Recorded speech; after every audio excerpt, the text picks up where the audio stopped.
Now we'll turn the time over to Committee Chair for Standards and Assessment, Board Member Jennifer Gravitt. I've got to catch up with my stuff.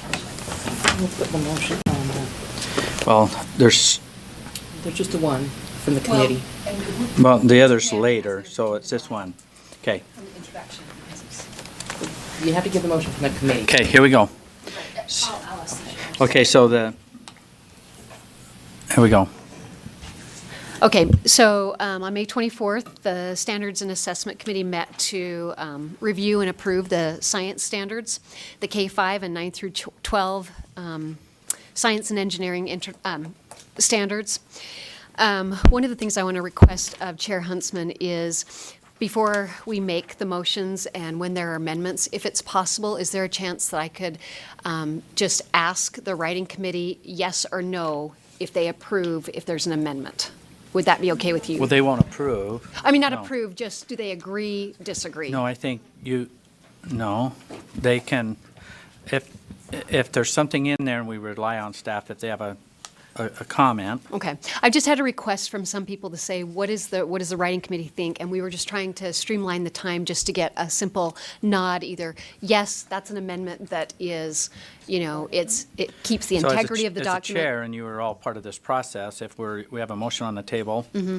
and you have a question on that particular motion of the Okay. representation of the committee, Okay. then you can ask that question and I would direct that. That's why I was I'd asking ask you, them. because I just wanted to see if that would be a Yeah, way to so you- streamline. But if that's not possible, what we'll But do they're is we'll not- ask They're questions. not to approve. Okay. And they're not to approve, just, You can ask okay.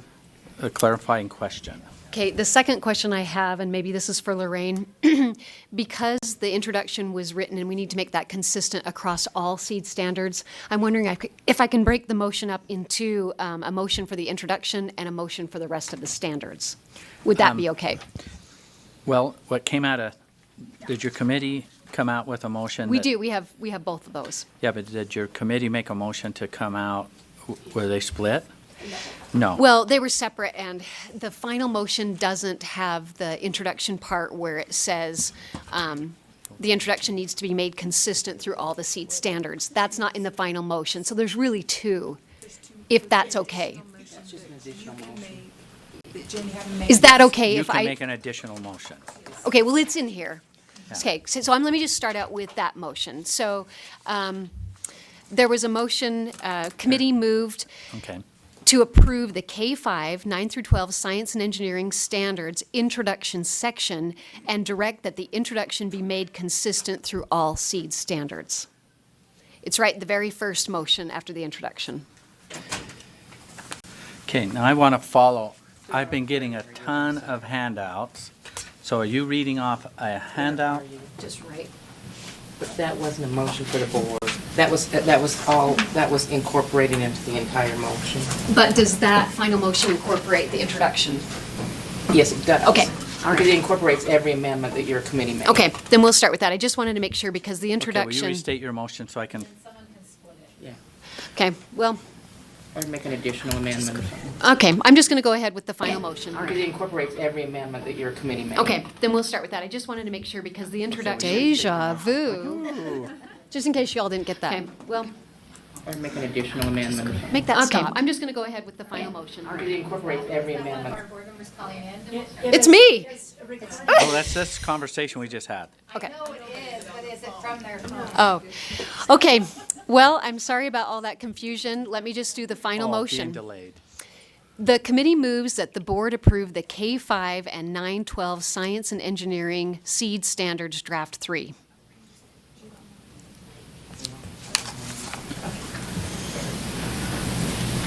And that came out of committee.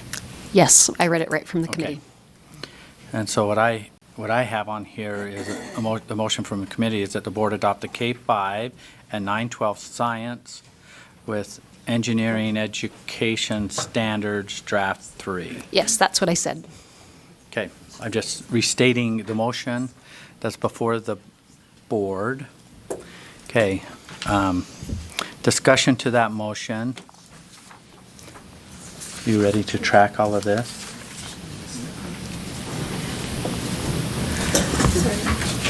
We're trying to get our screen. Okay, Board Member Jenny Earl. Yes, I would like to make an amendment to that motion. Okay, am I tracking everything on this other now, kind of, sort of? Yes. Okay, Um, so we've been kicked off the screen.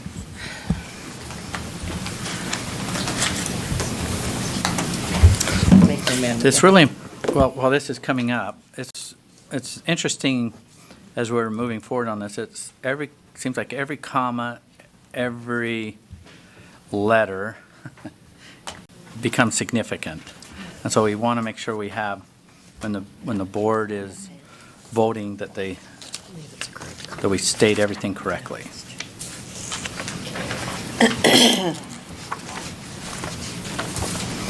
Are we on? Just getting there.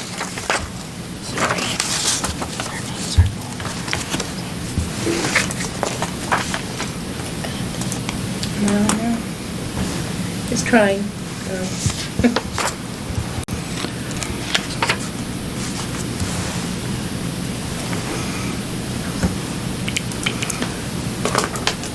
Okay, so how do we get all of that on? Oh, I just went like this. I'm not going to touch it.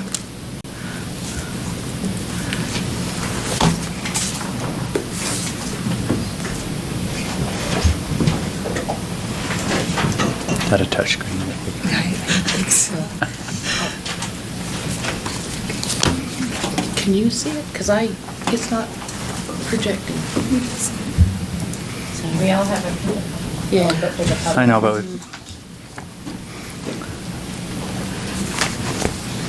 Go ahead, and then I'll have it. okay, will you read your first? Yes, I'm making an amendment that we change the first line of the standards to Utah Science and Engineering Education SEED standards were informed by a framework for K-12 science education, National Research Council 2012, the Next Generation Science Standards, National Academy Press 2013, and Utah Science Standards Writing Committee. Okay. An amendment to the motion is that to change the first line of the standards to read, Utah Science and Engineering Education SEED standards are informed by a framework for K-12 science education, and that's in parentheses, Nation Research Council 2012, the Next Generation Science Standards, in parentheses, National Academy Press 2013, and Utah Science Standards Writing Committee. Is that your motion? That's my motion. Okay, this is the first amendment that we're talking about here. Is there a second? Second. Okay, discussion to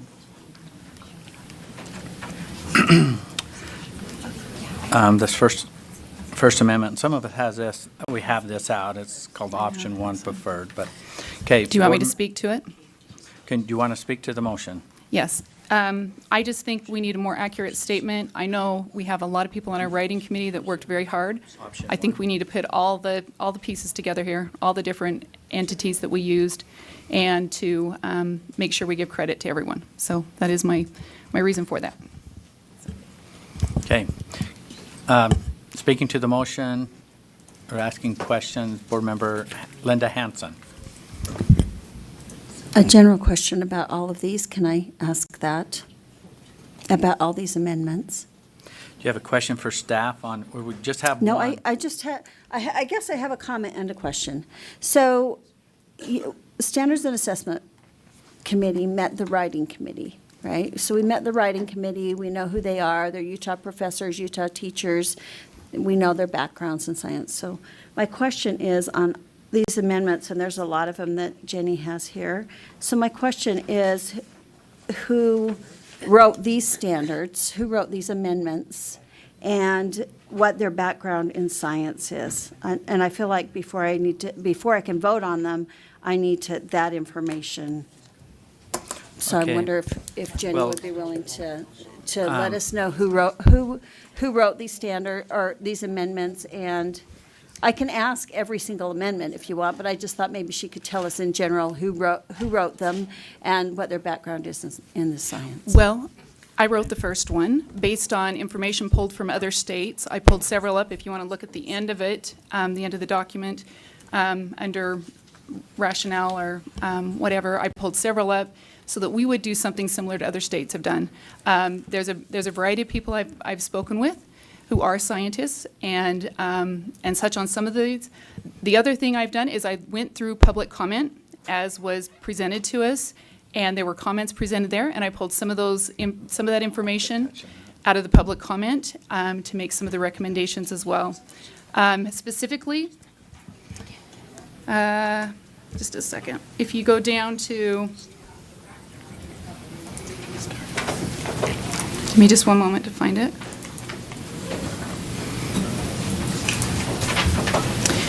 Amendment 17, which has to do with the biology, bacteria, and viruses, that one was pulled from Wisconsin's standards, and then I used the language similar. I actually sent that on to Ricky Scott to ask for recommendations on that one as to the best way to word that, so maybe he can speak to that when we get to that amendment. So. Okay, maybe I'll invite staff up that's got their fingerprints all over this, because I think you guys are going to be engaged. All right. Can I just make a general comment too?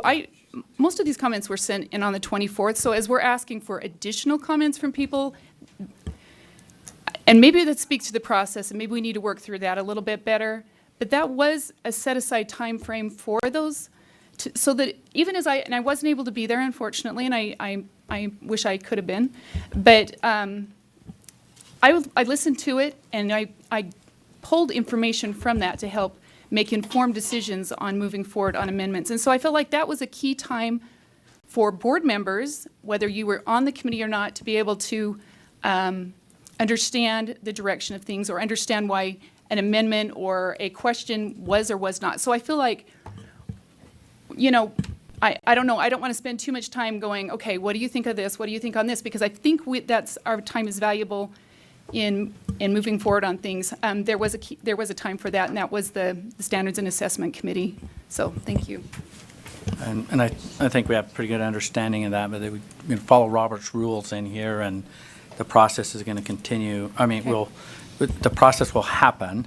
Okay, And thank you. to what extent depends on how much engagement board members want to make and through the process of asking those questions.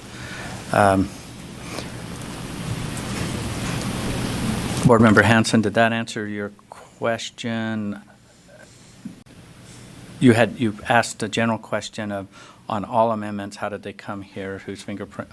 I got the impression who created them, and it was. It sounds like. Oh, let me put this back on. I just want to make sure your question's answered. It sounds like it was just kind of a smorgasbord. It wasn't necessarily someone who had a lot of background in science, and that's what I want. That's what I needed to know. Thank you. Well, that's your. Yeah. Okay. All right. Here. Which one? This one? You're good. On Jenny? I'm trying to track everything. Okay, now I'm back to this. All right, I'm going to turn off. Okay. Board Member Scott Hanson. Just a question, Chair, first, It's not on mine. Is now. I think I'm on, there we go. Question and then a comment, Chair. First, a question for Ricky, if I may. Just regarding the accuracy of what's written on the board for option 1. Scott, do you want to answer? Yeah. Take your whole, so people that know. It is accurate. Okay, name and title, please. Oh, sorry. Ricky Scott, science specialist in teaching and learning. And yes, as written, that statement is accurate. Thank you. And then just a comment, if we were to adopt this, I think there would need to be some more work done on that first paragraph, because the third sentence reads, the writing team used sources including a framework for K-12 science education and related works to craft research-based standards for Utah. So we'd be referencing that same document twice, just the wording would not be correct. So if we were to move forward on this, I think there'd need to be an amendment. Okay. Board Member Ellis. Sorry. She wanted to get a hold of a board member. I just was going to comment that Jenny put a lot of work into putting together her thoughts and putting it in an easy-to-read format, but she didn't sit down and do all of this on her own. I've been involved in this discussion for a long time, and simply because we disagree doesn't mean that there's one group over here that are more informed than others. There's differences of opinion, and I have been speaking with people in the science field for years that have difference of opinion, that are physicists or work for NASA.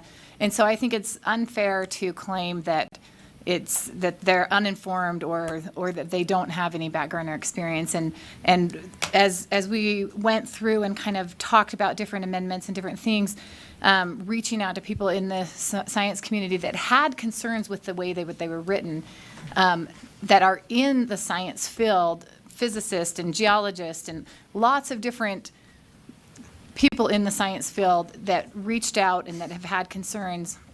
And anyways, there's labels that have been created, and I'm so tired of the division and divisiveness and downright mean nature that has existed because people think different. It's not okay. And we have got to be kind to people. Because of the way an article was written by the Salt Lake Tribune, I got hate mail from around the world because my opinion is different. That is not okay. We have got to treat people with respect, recognize that there are differences of opinion, and it's okay to have a difference of an opinion. It doesn't mean that someone is unintelligent, uninformed, or belongs in a garbage can, because I did get one of those texts. Let's be respectful of everybody involved and not diminish people because we think that they aren't as qualified or credentialed as others. Okay. So with that said, any proposed amendments or anything that's coming before this, what is on the table are the words that are stated in the, right now, it's a proposed amendment, and then any backup to that, any acronyms and all of that other acronyms and resumes of people and et cetera, certainly can be weighted, but they're not going to get vetted. There is no way we're going to vet everyone and their credentials and credibility. We as board members are going to act on these words as they're shared in the proposal of motions and amendments. So I hopefully we're not going to get into the, and well, one thing we're not going to do is battle back and forth amongst board members. We're going to speak to the motion and the amendment to the motion, and then act on that with your vote, and then move on to the next. Do you guys have any questions about that as we're moving forward? Okay, thank you. We're speaking to the motion. Vice Chair. Thank you. Brittany Cummins. I'd like to make an amendment to the amendment. So I'd like it to state, Utah's Science and Engineering seed standards were written by the Utah Science Standards Writing Committee, informed, and then, so that would be inserted above, informed by, and so you leave it the same, informed by, blah, blah, blah, blah, blah. And then edit the next paragraph to remove any references that are redundant. Should repeat. So the amendment to the motion, sorry, she asked me to repeat. Yeah, please do. Here we go. The amendment would move the Utah Standards Writing Committee up, so it would be the Utah Science and Engineering seed standards were written by Utah Science Standards Writing Committee as informed by, and then just the rest of the sentence would stay the same, period, and then you would remove any redundancy in the next paragraph as, It's actually in that paragraph. yeah, so in that next sentence, thank you. Okay, let's make sure that it's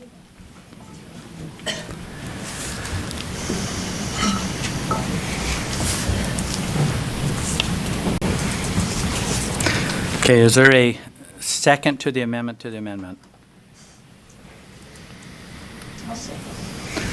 Board Member Cannon, discussion to the amendment, Board Member Ellis? Thank you. I apologize for my impassioned plea. I just hope that we all recognize and are kind as we interact with one another. So I'm concerned with the term written because there are a lot of standards that are pulled wholly from, in whole, word for word, from Next Generation Science Standards and some of the other entities listed. And so I'm wondering if we could put compiled and written, because to their credit, there were some things that they did have to write, but I'm concerned with the written. So my amendment would be to add the phrase compiled and written. So compiled and. Can I amend? I think I can. You can only amend. We just can only have one amendment on the We table. already have an amendment to the amendment, so that's all we can. Okay, I'll go back. That's fine. Brittany wants you to do that. Okay, Board Member Gravitt. I just want to speak to the amendment because rather than having it say writing committee, I really like, especially as an educator, I like that it says Utah educators and scientists. I like that specificity because you think teachers would know what a writing committee is, but not necessarily. So I would speak against that amendment. And then also, I worry a little bit about going the direction of saying, these standards were informed by the SEED, just as having that be the first thing, because I think, districts can't say these are, that their science standards are the NGSS unless it's completely adopted, and it's not completely adopted. I think the most important thing is that these are written by Utah educators and scientists. Yes, they were informed by those, but we cannot diminish the work of our Utah educators and scientists. So I'm speaking against both amendments.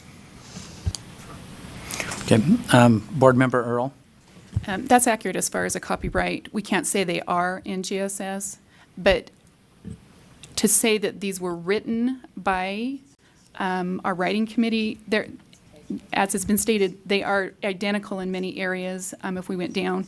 And so it's got to be a compromise in between it so that there's credit for those that put these together, including NGSS. I would speak against this amendment. Any other discussion to the amendment? Board Member Gravitt? I just wondered, Chair, if I could ask the writing committee if indeed these were written by Utah teachers and scientists. You have a question for I do. I'm asking you if I can staff? ask. Yes. Yeah. So the answer is yes. Now, while the work is used, while there are still words that are word for word, absolutely, if you look at the entire standard, none of them remain the same. There's added information through example statements, through emphasis statements. There is material that's been added. Okay. We're speaking to the amendment. Board Member Lisa Cummins? So just to clarify, there are word-for-word standards that are written in there, just added emphasis on examples, correct? So Say that again. there is word-for-word standards from the NGSS in our standards, right? But just have been added to, for example section, So some of the standards, yes, are word-for-word. but if you So if you compare, yeah. So I mean, I'm perfectly okay with saying that in GSS, that's something that isn't specific in here, is mentioning in GSS. I think that'd be a great thing to call out. So It's called out later, but it could be called out. A here. follow-up? So follow-up, I just think for transparency reasons, so we're not pulling the wool over the public's eyes, that we need to reference that the NGSS was used in compilation for the SEED standards. Can I, really You quick? have a comment? Yeah, the way that's written, actually, there is one little error I didn't notice until in the first reference, it says Nation Research Council. That should say National Research Council. Okay, we're speaking to the amendment. Board Member Scott Hansen? And I know that I can't give an amendment to the amendment to the amendment, but perhaps some of the folks who have their motions on the table would reconsider and just insert the words, the Next Generation Science Standards, National Academy Press, after a framework for K-12 science education as it's written now. I think that that would add the information and keep the flow of information. That would be the minimum change that we could make that would add that information, which I think should be added. But I can't get there from here procedurally, so I think someone would have to change their motion to do that. Call the question. So Hang on. I can't take it back, so Call the question on this. Okay, I'll call the question. Maybe that'll get some of these out of the way. Okay, is there a second? Okay, we're voting to end debate. All in favor say aye. Aye. Those opposed? Are you a? She's not a no. Did I hear a no? Okay. Anyone on the phone voting on the call to question? Well, it passes. Yes? She said yes. Okay. Who's on board? That was Michelle. Board Member Bolter? Are you a yes? To end debate? On the amendment to the amendment? Board Member Bolter was a yes. Okay. Board Member Nielsen. Board Member Scott Nielsen? Okay, I don't think he's on. Okay. End debate. Okay, we're voting on the amendment to the amendment, which reads, Ms. Lorraine, will you read that, please? Oh, shoot, sorry, you're getting mine wrong. Okay, Because I'm not. it's right there.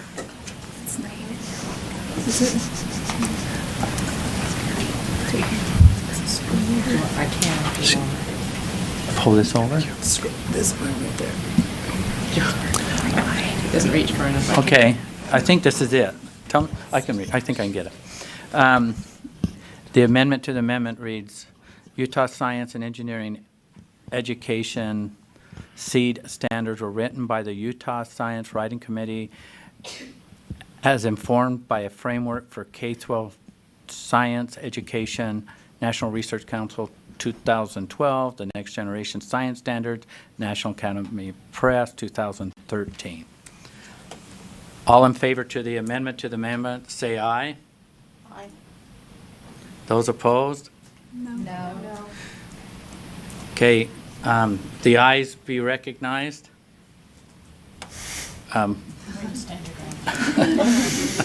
Board Member Cannon, anyone on the phone, an aye? Yes. She needs to say higher. Say aye or nay. This is to the amendment to the amendment.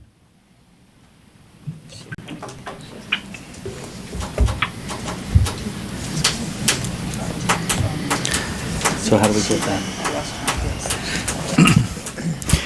We're not getting you, Board Member Bolter, but there's not enough, there won't be enough votes to move the amendment to the amendment forward.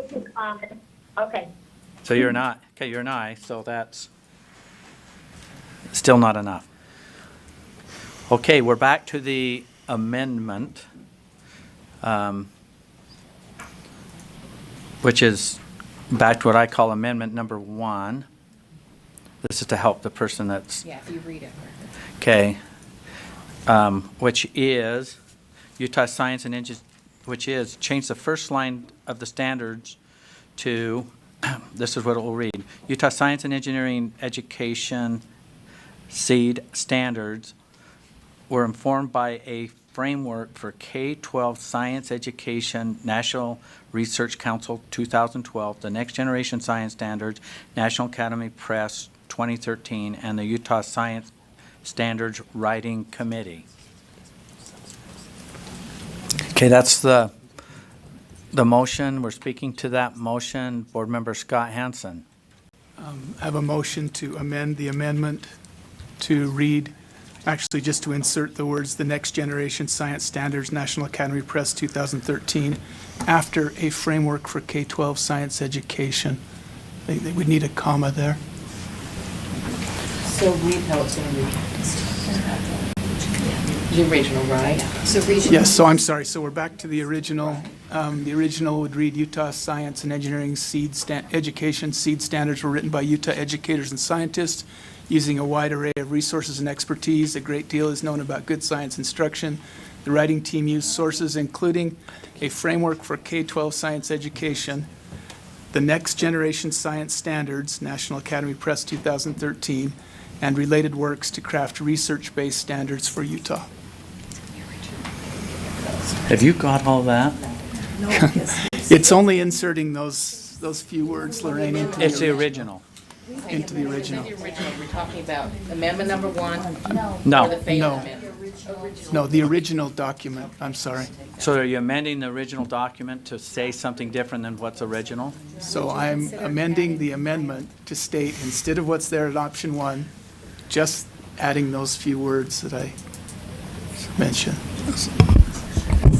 Should we, it's totally different. It's- so I we- think where you're trying to get, I think we're better off. I'm not sure that's a friendly motion. Are you? No, it isn't. That's why we're interjecting here. Okay, We're that's either fine. adding or taking away from the amendment, and you're going back to another proposed. But I think that to we could amend view the that, I original. think we could view that either way, but if you want to go back to the original, then that's Yeah, fine. because I'll withdraw it's- my motion. Are you okay with that? Okay. Yep. I think it'll be cleaner. So we're back to the original It's not a friendly option, it's motion called to option just approve 1, this one or change it. as I read it. Is there It's a new- any other discussion it's to okay. the amendment to the motion? Board Member Ellis, is that what you're, I'm just, I was going to ask him a question about his, so it's not relevant. okay. Okay, I'm not seeing any other comments, so the motion on, we're going to vote on this. We're going to end, the motion on the table is to change the first line of the standards to Utah Science and Engineering Education seed standards were informed by a framework for K-12 science education, National Research Council, 2012, the Next Generation Science Standards, National Academy Press, 2013, and Utah Science Standards Writing Committee, which is on the phone, which is the original proposed amendment.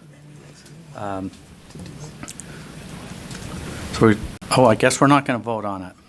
Board member comment or question? Board member Cindy Davis. So then if we voted yes for this amendment, then would they go in and fix the third sentence that becomes problematic? It would just stay No, all you- like that? No, you can propose, if this fails and you want to fix that, you can make a motion to fix it. Remember, we're just dealing with whatever is on the table, one thing at a time. You guys gonna make me read this again, aren't you? No? Okay, because I stated it. Okay, we're gonna vote on the option 1 of this first, the first amendment.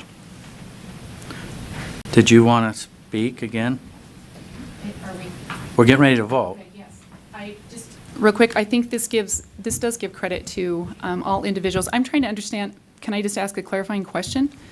So what is being suggested over here is further down in the document, though, to correct something. Is that right? So we're not redundant. Am I understanding that right?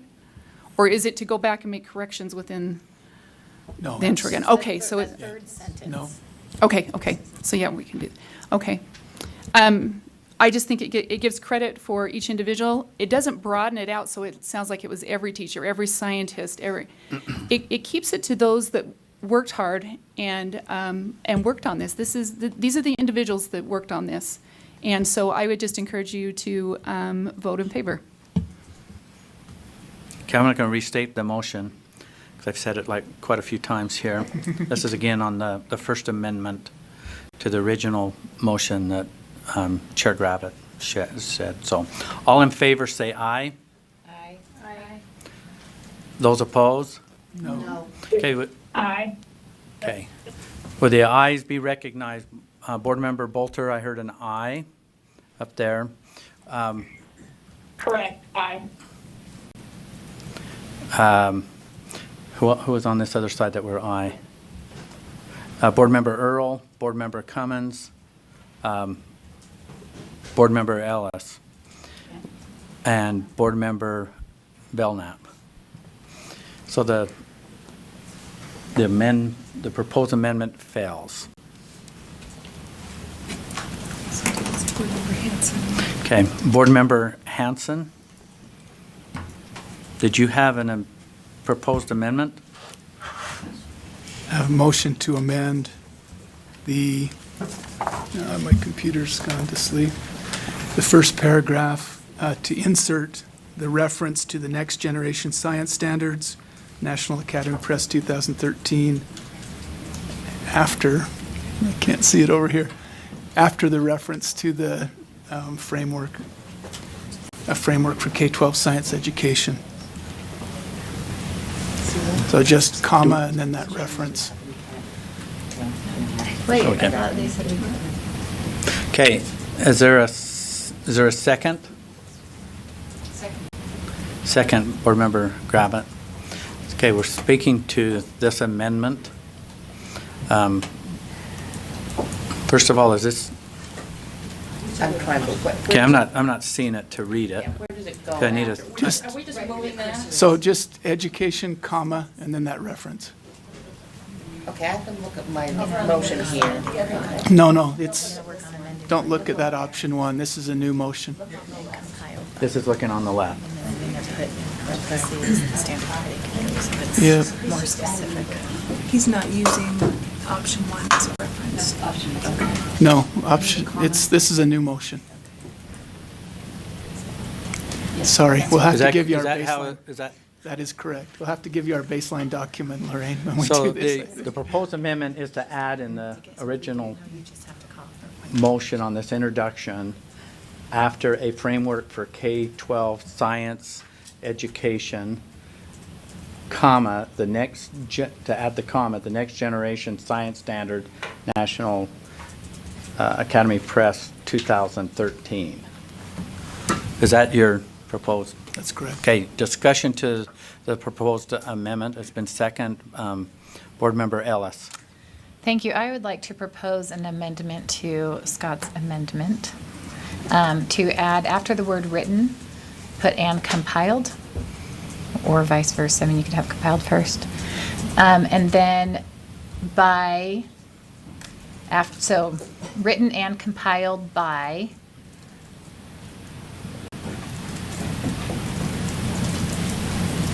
and I would like to be more specific, and I can kind of get the feel from the body that we clarify that those Utah educators and scientists served on the Utah Writing Committee, Standards Writing Committee. So we can specify that they were educators and scientists, but I'd also like to add in a parentheses after sciences, comprising the Utah, or what's the official name? So if we just put comprising the Utah Standards Writing Committee, or however, whatever the official term of that committee is. And parentheses. And that's my amendment. Okay, we have a proposed amendment to the amendment. Is there a second? I'll second that. It's Standars. Okay, that's Board Member Bolter. Discussion to the amendment to the amendment. We've already talked about it. You want to speak to it? I feel like we already have. Okay. Seeing none, let's vote on the proposed amendment to the amendment, which is to add to the amendment in the first sentence after where written to say and compiled, and also in that first sentence after Utah educators and scientists, comprising the Utah Science Standards Writing Committee. Okay. All in favor, say aye to the amendment to the amendment. Aye. Those opposed? No. Okay, would the ayes be recognized? I thought I heard Bolter, are you an aye? Yes, I'm an aye. This is to the amendment to the amendment. And then Board Member Earl, Board Member Cummins, Board Member Ellis. Is there, not seeing on the amendment to the amendment does not pass, fails. So now we're back to the original amendment.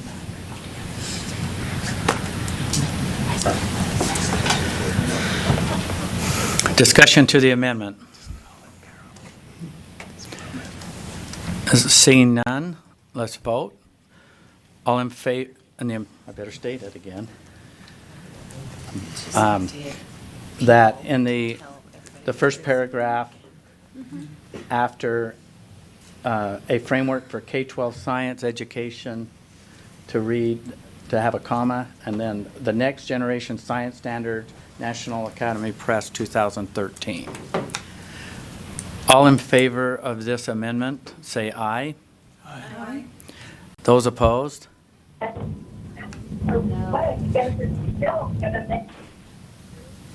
I don't know what that was. Okay, will the ayes raise your hand and be recognized? Okay, we have Board Member Linda Hansen, Board Member Gravitt, Board Member Lear, Board Member Hansen, Board Member Davis, Board Member Newell, Board Member Belknap, Board Member Cannon, Vice Chair Brittany Cummins, Mark Huntsman. You had already mentioned, I'm an aye. Is that Bolter? As a, Yeah. okay, will the nays be recognized? The nays, do you have the nays? I think so. Yeah. I don't know what Lisa. Okay, so the amendment passes.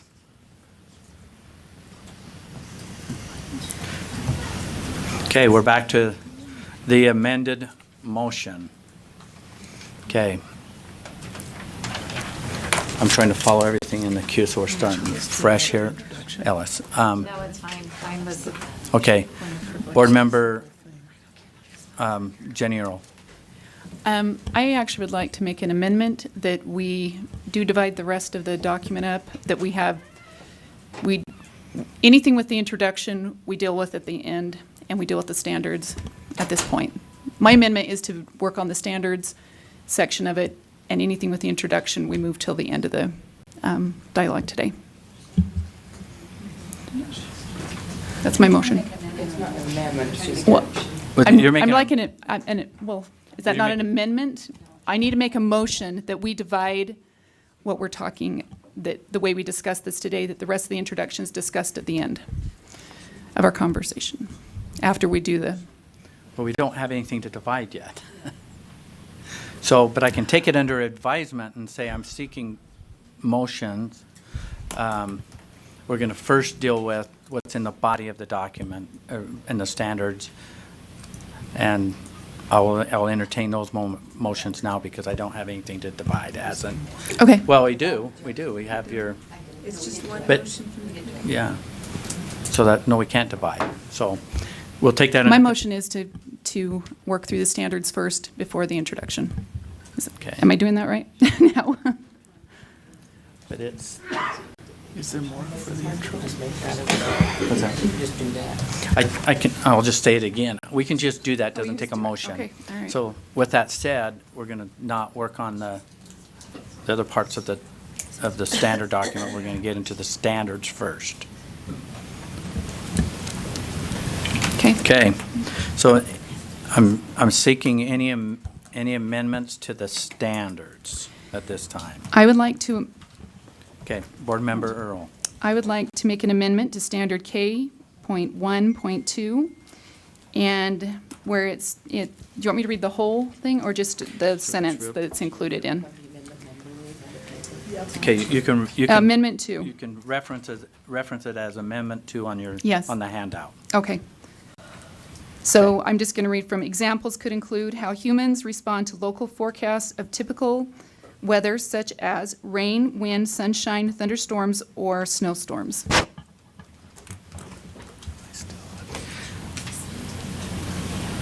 Okay, we have a proposed amendment. Is there a second?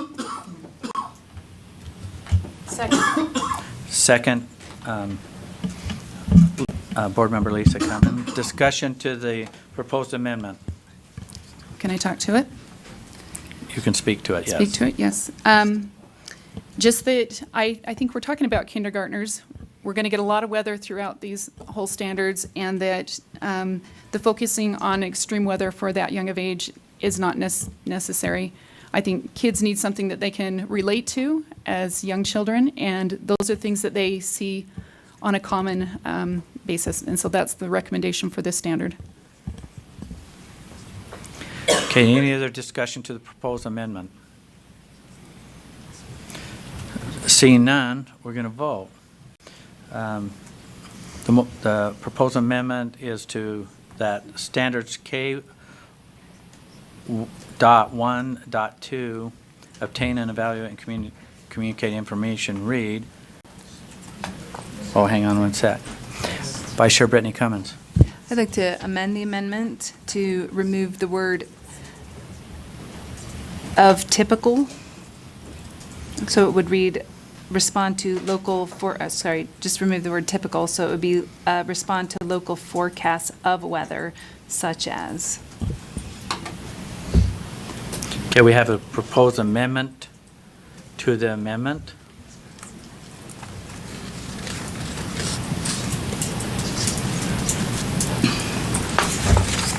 Is there a second? Second. Second, discussion?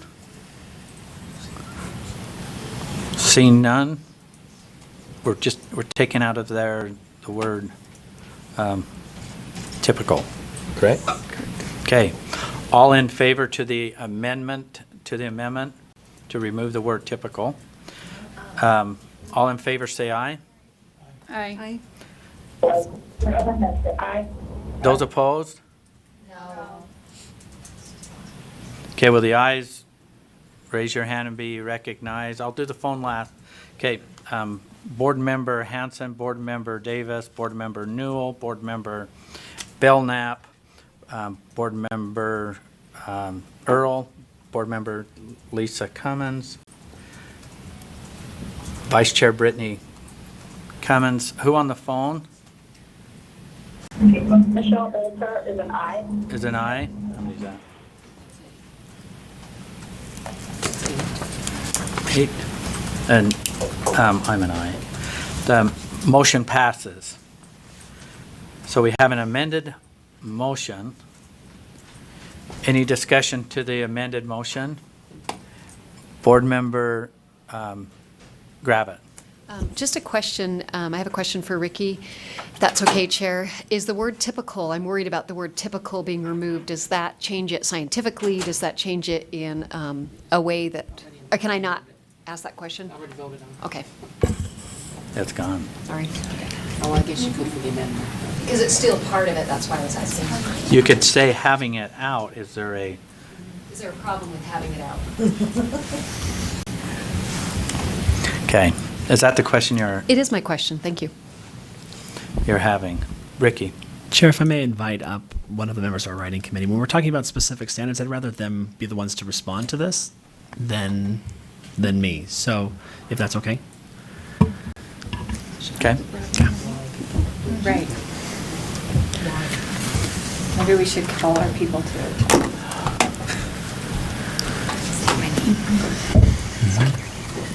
Name, title, all that good stuff. All right, I'm Shannon Buchanan. I currently work for the Uinta School District as our science specialist, and I'm also an instructional coach. So I was part of the K-2 writing committee. I worked specifically with kindergarten actually on this, and for the removal of the word typical, it does pose a problem. We don't support that amendment. If you want more than that, okay. Wow. I just want to make sure. It is not scientifically sound. When we're talking about typical weather, it's pretty understood that sunshine, rain, wind are part of typical weather. So to remove that word typical and not have the specifics of what we want to talk about is going to remove some of the scientific foundation. Okay. Okay, we're speaking to the amended amendment. Board Member Belknap. No? Because snowstorms don't happen in St. George, that's not typical. Sorry, that's out of order. You are out of order. Okay. Let me restate the amendment, the amended amendment. and that is that, so I think we're ready to vote, that the standard K.1.2, obtain, evaluate, and communicate information, continue to read, on the effect of forecasted weather patterns on human behavior, period. Examples could include how humans respond to local forecasts of weather, such as rain, wind, sunshine, thunderstorms, or snowstorms. All in favor of the proposed amended amendment, say aye. Aye. Those, oh, did I say opposed, or did I say for? For. Those opposed? No. Will the ayes raise your hand and be recognized? Board Member Davis, Board Member Belknap, Board Member Earl, Board Member Lisa Cummins, Board Member Ellis, Vice Chair Brittany Cummins. Michelle, are you an aye? What was it? Board Member Bolter is an aye. Okay, how many is that? 7. Okay, the proposed amendment, amended amendment fails.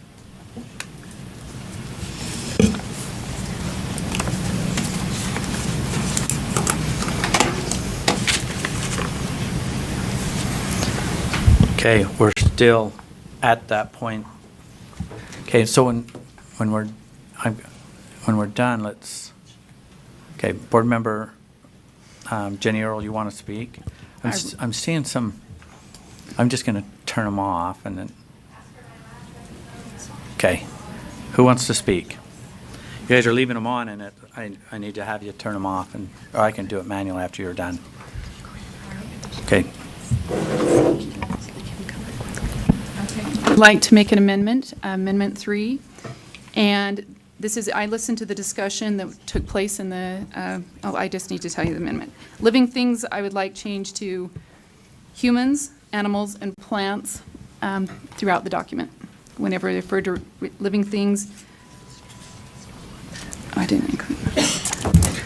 Okay, is there a second? Is there a second? Second. Sorry. Okay, do you want to speak to your amendment? Yes, I listened to the discussion that took place, and it was suggested to make sure this was consistent because there were a lot of inconsistencies throughout the document as to definitions on those. It was mentioned during that time to phrase it this way, and I think it's important to have a distinction between humans, animals, and plants. Those are different entities. It also would help to eliminate having to use the phrase non-human animals that are used throughout the document. So I propose we throughout the document use living things and differentiate. So. Okay, discussion. Board Member Linda Hansen. Chair, could I get someone from staff to tell us how this affects the science, if this makes sense scientifically, if this is sound scientifically? So, Ricky, do you want to respond to her question? Yeah, if I can invite Shannon back up to speak to this. Please, will you answer it? What's that?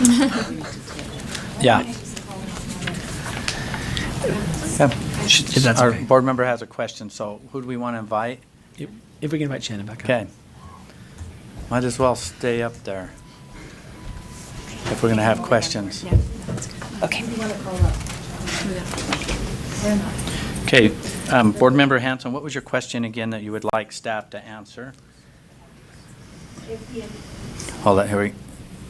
Again, if the amendment that's being proposed with animals and humans and defining living things, if the amendment is scientifically sound or not, if that's going to be okay in the standards that way. It's not scientifically sound. Animals in science are defined as eukaryotic multicellular organisms, so there's no distinction Okay. Board Member Newell? I was going to help you with that answer as well. In science, living things include so many other organisms, not just humans, animals, and plants. Correct. So this would not cover all living things. Yes, agreed. If I can do that. Okay, any other board members wanting to speak to the, okay, Board Member Ellis? I think we all know that in scientific terms that humans are of the animal species. But there is something that is significant in children understanding their nature and who they are, and to class them as you're teaching them that they are in line the same with any other type of animal. There needs to be some distinction so that they understand who they are. And that's all I have to say about that. It's a travesty to me that we are going to teach young children that they are in line with any other type of animal species. And so if we can clarify that in any way to elevate who they are, because these children are significant.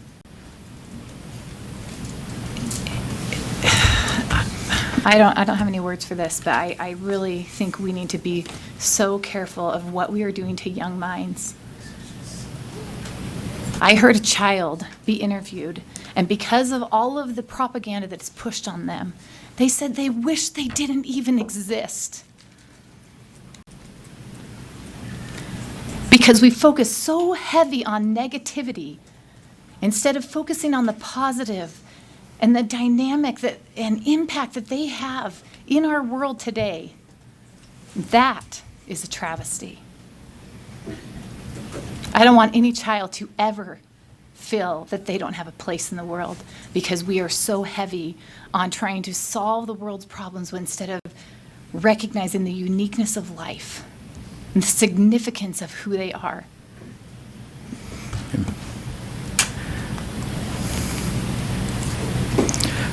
Board Member Cindy Davis? I know I need to speak to the motion, but it's more a question. Is that appropriate? A question? A question for whom? I don't know. I guess the amendment sponsor or the drafters. Is there a way to, right now, if it reads living things, parenthesis, plants and animals, comma, including humans, it sounds like humans are plants or animals. So is there a way to like get rid of the comma or take out including? Or just take, to Sean's point, take out all of it and just say living things, because he's saying germs are living things and organisms are living things. There are going to be a million living things you're going to talk about. So can we just take out is that problematic if we just take out the parenthetical clause and just write living things and then leave it to the teacher, whatever there is at the moment they're teaching about, that is the living thing they're teaching about? Is that possible? Or problematic, or? Okay. What's that? She just said, state her name. Yeah, whenever you respond, state your name so that everyone Okay. can get it. Thank you. Okay, so to respond to that, I'm Shannon Buchanan. To respond to that, Board Member Newell was 100% correct. There are multiple organisms within living things. So we go from fungi, plant, animal, multicellular, single-cellular organisms, as you referred to.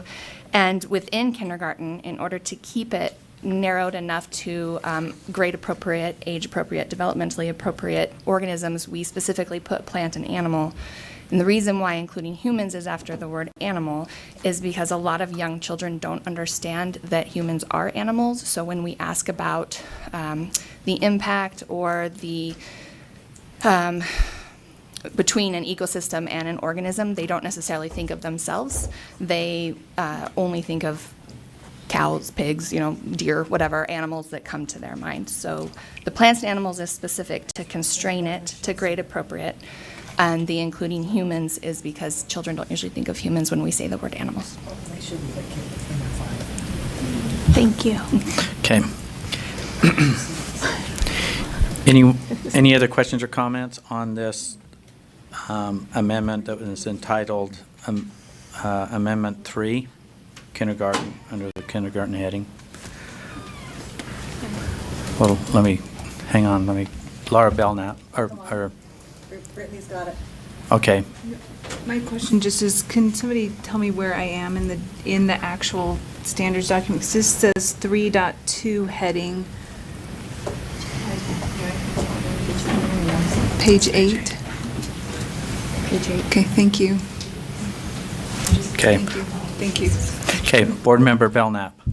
Yeah, I'd like to make an amendment, please, to just have it include living things without the explanations behind them. We have a amendment to the amendment to just include living things. So you're taking out the plants and animals, comma, including humans. Is there a second to the amendment to the amendment? I'll second that. We have a second. Did you want to speak to your? No. Okay. Is there any discussion on the amendment to the amendment? Again, the amendment to the amendment would remove, which is in parentheses, plants and animals, including humans. Board Member Lear. And I'd like to ask a question, address a question to Mrs. Buchanan. Can I do that? Yes, you may. What is your question? My question is, how does that change the scientific validity of this? Okay, will you please respond? Yes, I will. So as I stated before, that when you say living organisms, you are referring to multiple types of organisms, not just plants and animals and humans. And for a kindergarten teacher or any teacher to see that, they will be given free domain to reign all across those different types of organisms, which is developmentally not appropriate for kindergarten. They should stick within plants and animals and humans. Thank you. Okay. Board Member Belknap. In my scientific brain, it makes zero sense to me that as a 5-year-old should be taught that we are comparable to pigs and cows and so on and so forth. It doesn't make any sense to me in my old brain, let alone a 5-year-old's brain. That's why I don't think you should be teaching them we're animals, okay, because they don't see animals like we would see it. Okay. Nobody else is speaking to the amendment, so let's vote on the amendment to the amendment. And I'll restate that. The proposed amendment to the amendment. And oh, here we go. I took my eye off the screen and it lights up green. So here we go. Board Member Scott Hansen. Yeah, I'm just scanning through the PDF. There's 21 references to living things, and as far as I can tell, all of them, there's one that says plants and humans. The others all say plants and animals, including humans. So I think by taking that out, it doesn't look like we take a lot out of the standard. So my vote is going to be for the amendment to just living things. Okay, I'm not seeing any other discussion to the proposed amendment to the amendment. So let's vote on the amendment to the Amendment 3, which takes out plants and animals, comma, including humans. Is that where we're at for sure? Yes.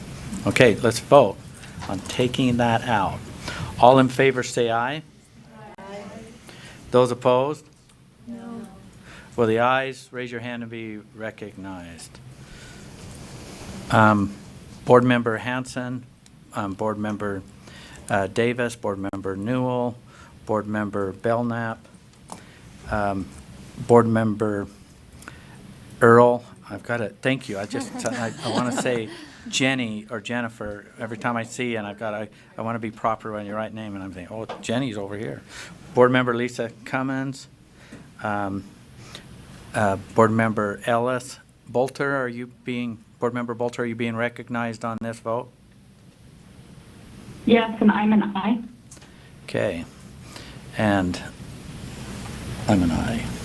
So Okay, 9. that's 9. So the amendment to the amendment carries. So the amended amendment would show as shown in number 3 with plants and animals, including humans, being removed. So we're going to go back to the amended amendment. Board Member Jenny Earl. That would be it, right? I mean, that, That is, there's not anything else to do. We just, well, that's Yeah, how we've because we evolved amended to it, today. that's all that's It's been left. amended. And so this is the amended amendment. Yes. As seen on the screen. I, Okay, is there any more discussion to the amended amendment? Board, Vice Chair Brittany Cummins? So this says that it would change it throughout this strand, so it would, this amendment is only affecting K.2 strand?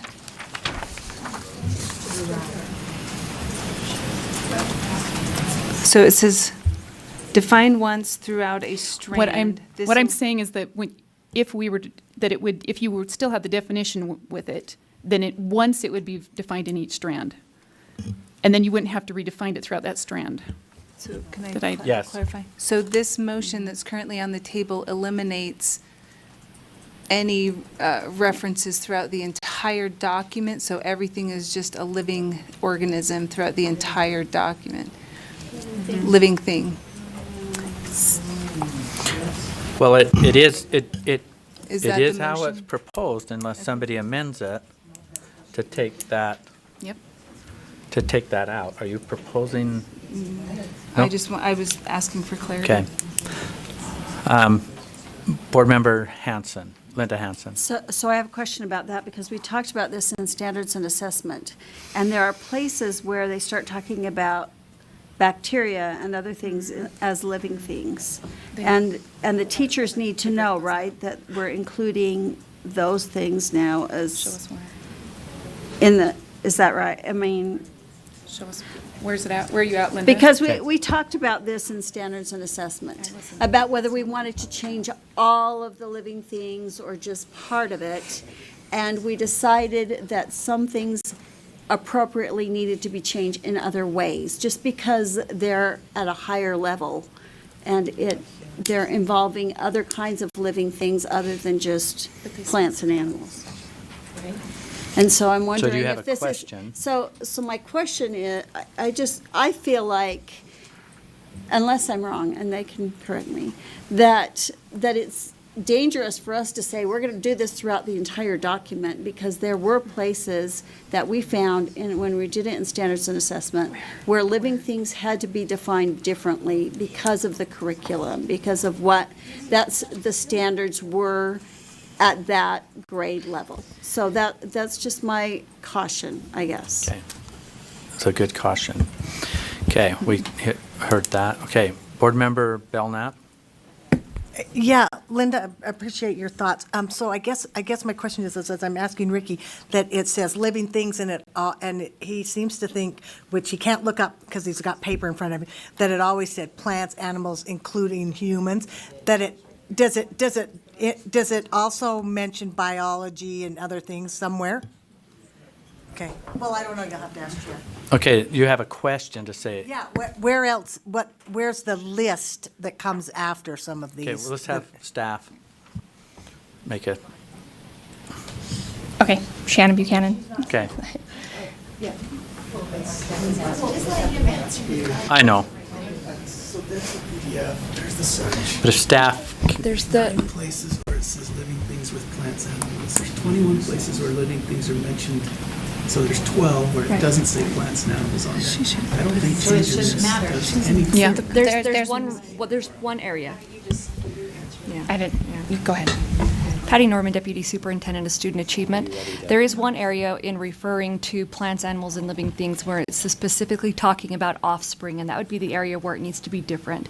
So if we were to change it throughout the document, that would be the one area in standards that there was a difference that would need to be made. And so, and the reason why, and I can tell that there's so I'd like direction from Chair Huntsman, which is, in bringing the writing committee up, then they're the ones who specifically wrote to it and had all the comments. And so we can speak to those things, but to get it right from the writing committee, so in specifying who you'd like to speak, it was who was writing it. So we wanted to like differentiate.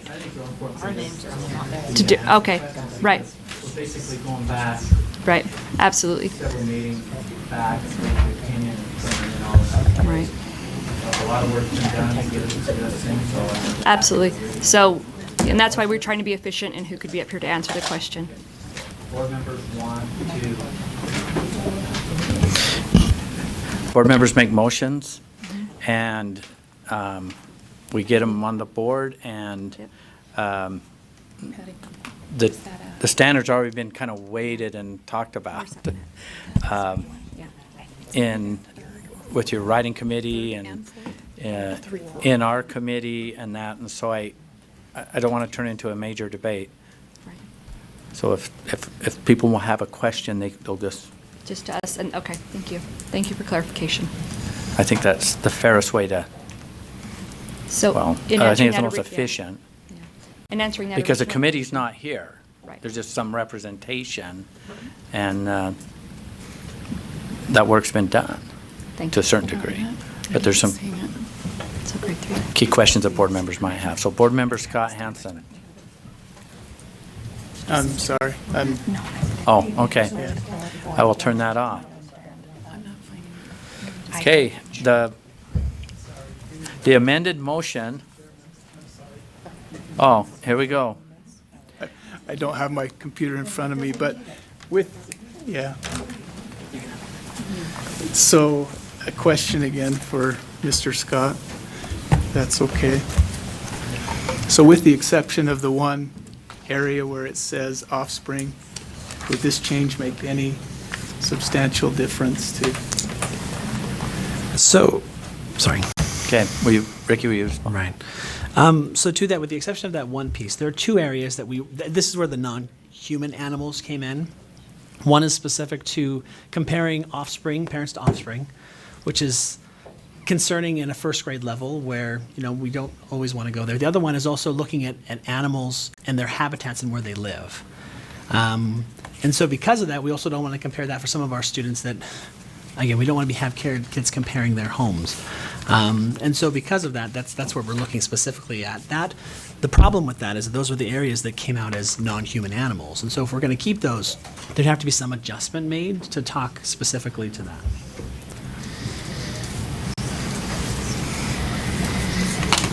Did that answer your question? Yes. All right. Okay. The amendment, I'm not seeing any discussion that we're voting on, is as proposed in this document, amendment number 3, kindergarten heading, to read after the Standards and Assessment Committee meeting. Oh, no. It's to read this. Let me go back. I better scroll. Oh, it's right here. It's to change.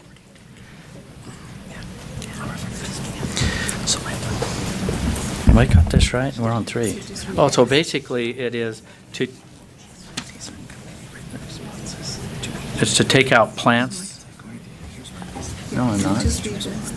Oh, to change living things and organisms, 3.2 heading, throughout the document to living things. That is the amendment, the amended amendment. All in favor of that, say aye. Aye. Those opposed? No. Okay, will the ayes raise your hand and be recognized. Okay. This is really important. Does everyone understand what we just said? It says shown here to read living things.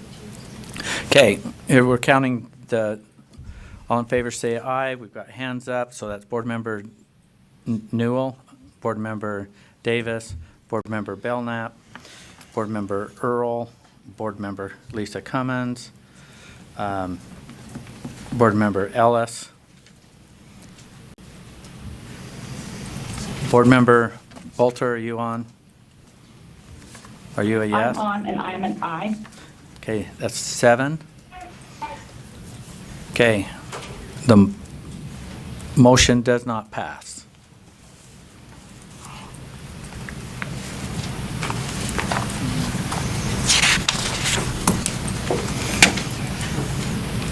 Board Member Earl. Yes, this is a different motion that's here, but it's relevant to what we were just talking about.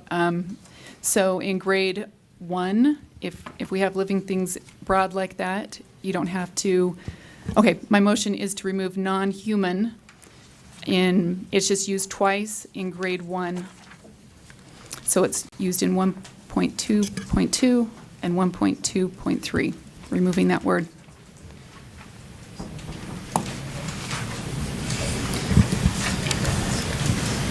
That's not one of these. I think it's one of them. Do we have a second?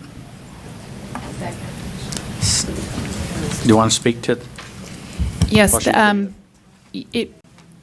once again, we're at first grade. Young children, emphasize how plants and, if you remove humans, plants and animals. And then I don't think, if we're not teaching them that they are animals, we don't have to clarify that we're only referring to non-human animals when we teach this. So I think it would be appropriate, is the only place it's found, just to refer to animals. I think our teachers will understand that, as well as children. She's over here, right? Is that reading how you wanted in your amendment? Just remove non-human from both of those standards. So it's 1.2.2 and 1.2.3.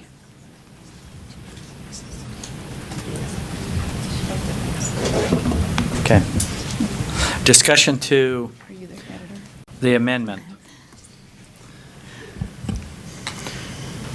Seeing none, let's vote. All in favor to the amendment, say aye. Aye. Those opposed? No. With the ayes, raise your hands. Be counted. Board Member Earl, Board Member Cummins, Board Member Ellis. Board Member Bolter, are you going to vote on this? I'm an aye. Okay. Okay, that's 4. Motion fails.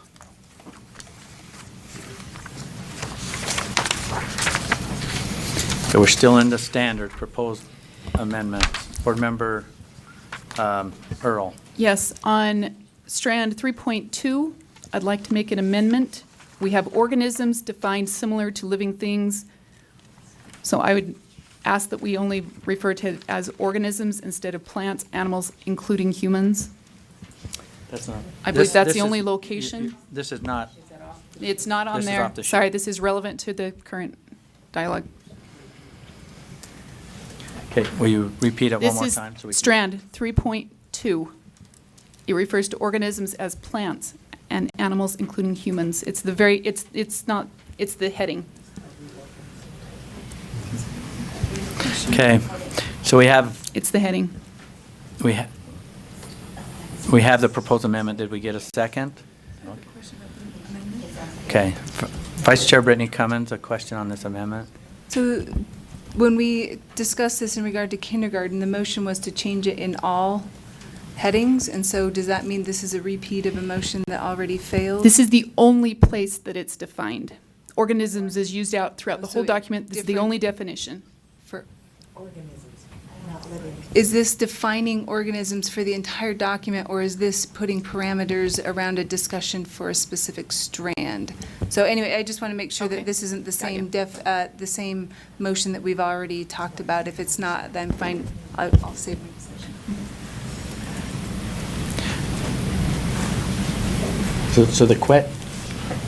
So the question is, again, is this throughout the whole document or just here? I mean, Listed once that way, just with this one particular one. but I Okay. don't. Is that Okay, did we get a second? Did I get a second? Did we get a second? Second. Okay, discussion to the proposed amendment. Do you want to speak to it, Board Member Earl?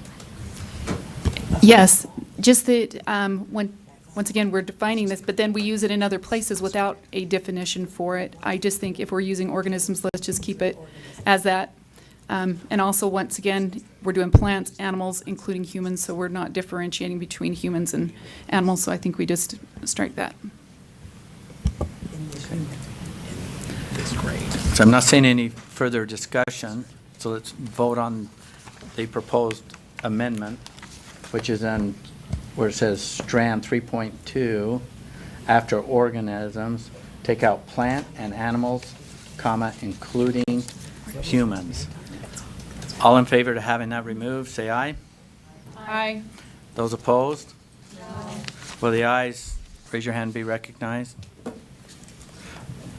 Board Member Davis, Board Member Belknap, Board Member Earl, Board Member Lisa Cummins, Board Member Ellis, Board Member Bolter, are you voting on this? I'm an aye. Yes, I'm an aye. Okay, that's 6. Okay, motion fails.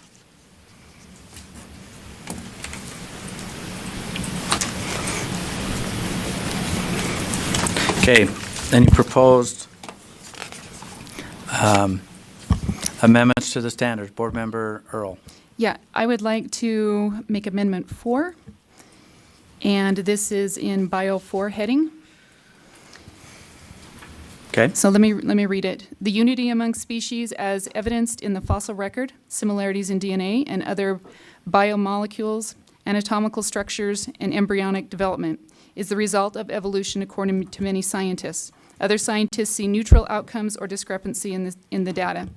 Regardless, both groups agree that an evolutionary process explains much of diversity within species.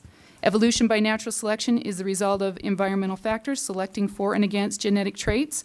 Traits that allow an individual to survive and reproduce are likely to increase in the next generation, causing the proportions of specific traits to change within a population. Over periods of time, changes in proportions of traits due to natural selection and changing environmental selective pressures can cause both variety and extinction. And to remove the last line. Is there a second? Second. We have a motion and a second for this proposed amendment 4 as shown Yes. in our handout here. Do you want to speak to your motion? Yes, I do. I just think it's important that we allow diverse thinking in all these areas, that we allow that students are able to see that there is that questioning element. I think that's an important part of science. Yeah, onto a critical thinking element. The other thing is where we've crossed out longer, that some things can change quickly and some things can take longer periods of time to change. So I think that's important. That's my comments on that.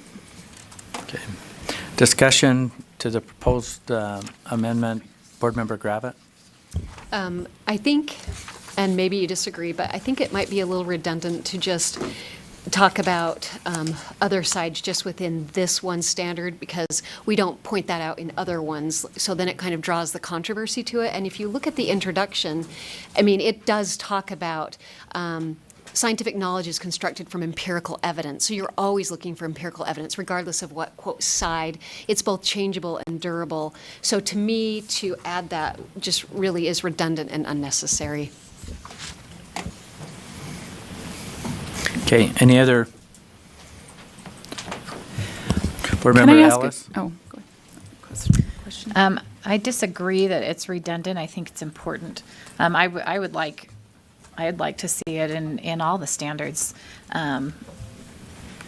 Too often we claim that we're opening the world to the children's eyes, but are we really? Often we're asking them to design models or create comparables, and yet we're giving them the sources for what they're supposed to think.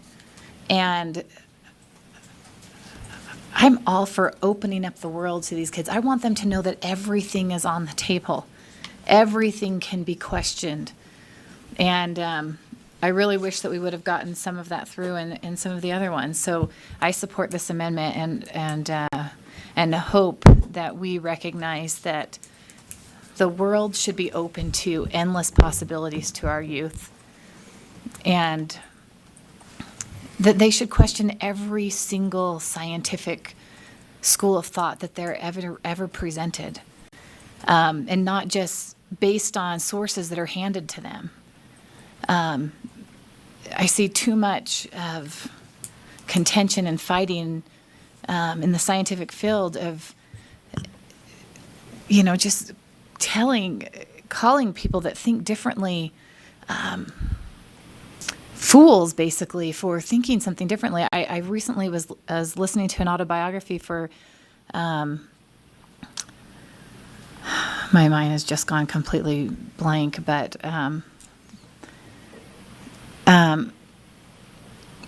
about heart surgery. I'm sorry, my mind has gone blank.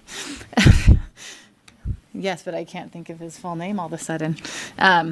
Anyways, so President Nelson of the Church of Jesus Christ of Latter-day Saints, who's a heart surgeon, so I'm not talking about the religious affiliation, but I was struck by when he was in college and studying heart surgery, the school of thought that was predominant was you cannot touch the human heart.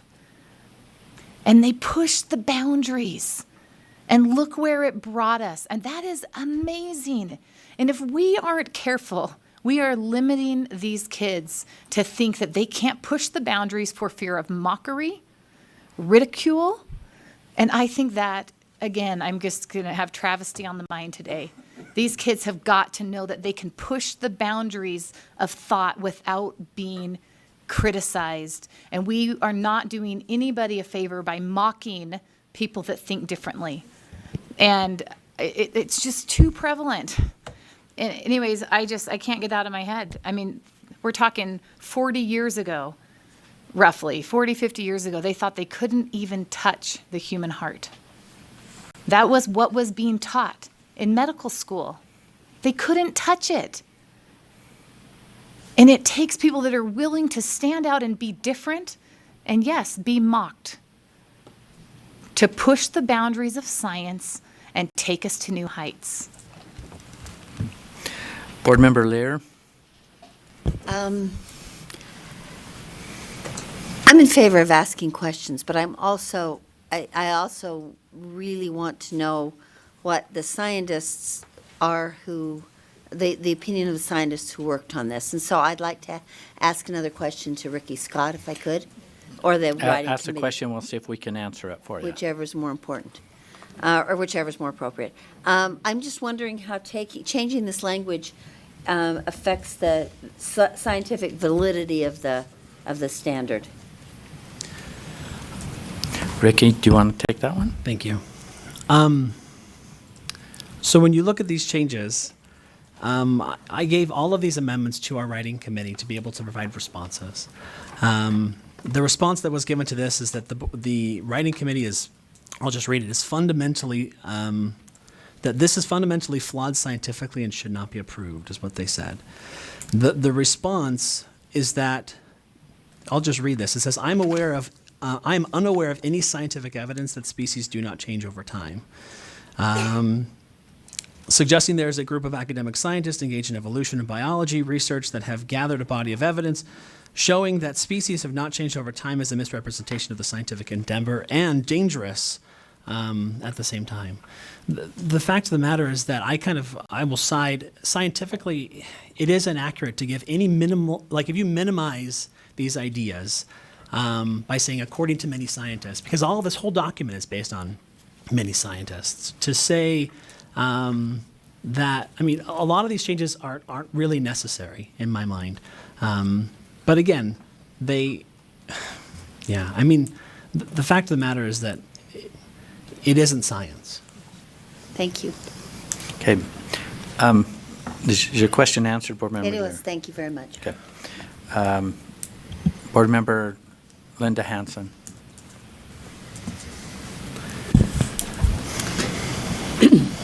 I think if you had been there when Ricky and was talking to the Student Advisory Committee about this standards, you would know that they are not afraid to push the boundaries and to question and ask. And so I just wanted to make that point. I don't think kids are being held back. I think kids are being encouraged to explore. And just as a personal experience, my dad is a scientist, okay? He's a professor. He was assigned to teach evolution, though he didn't always believe in it, because he was a very God-fearing, faithful person also. But he taught it. He taught it to us.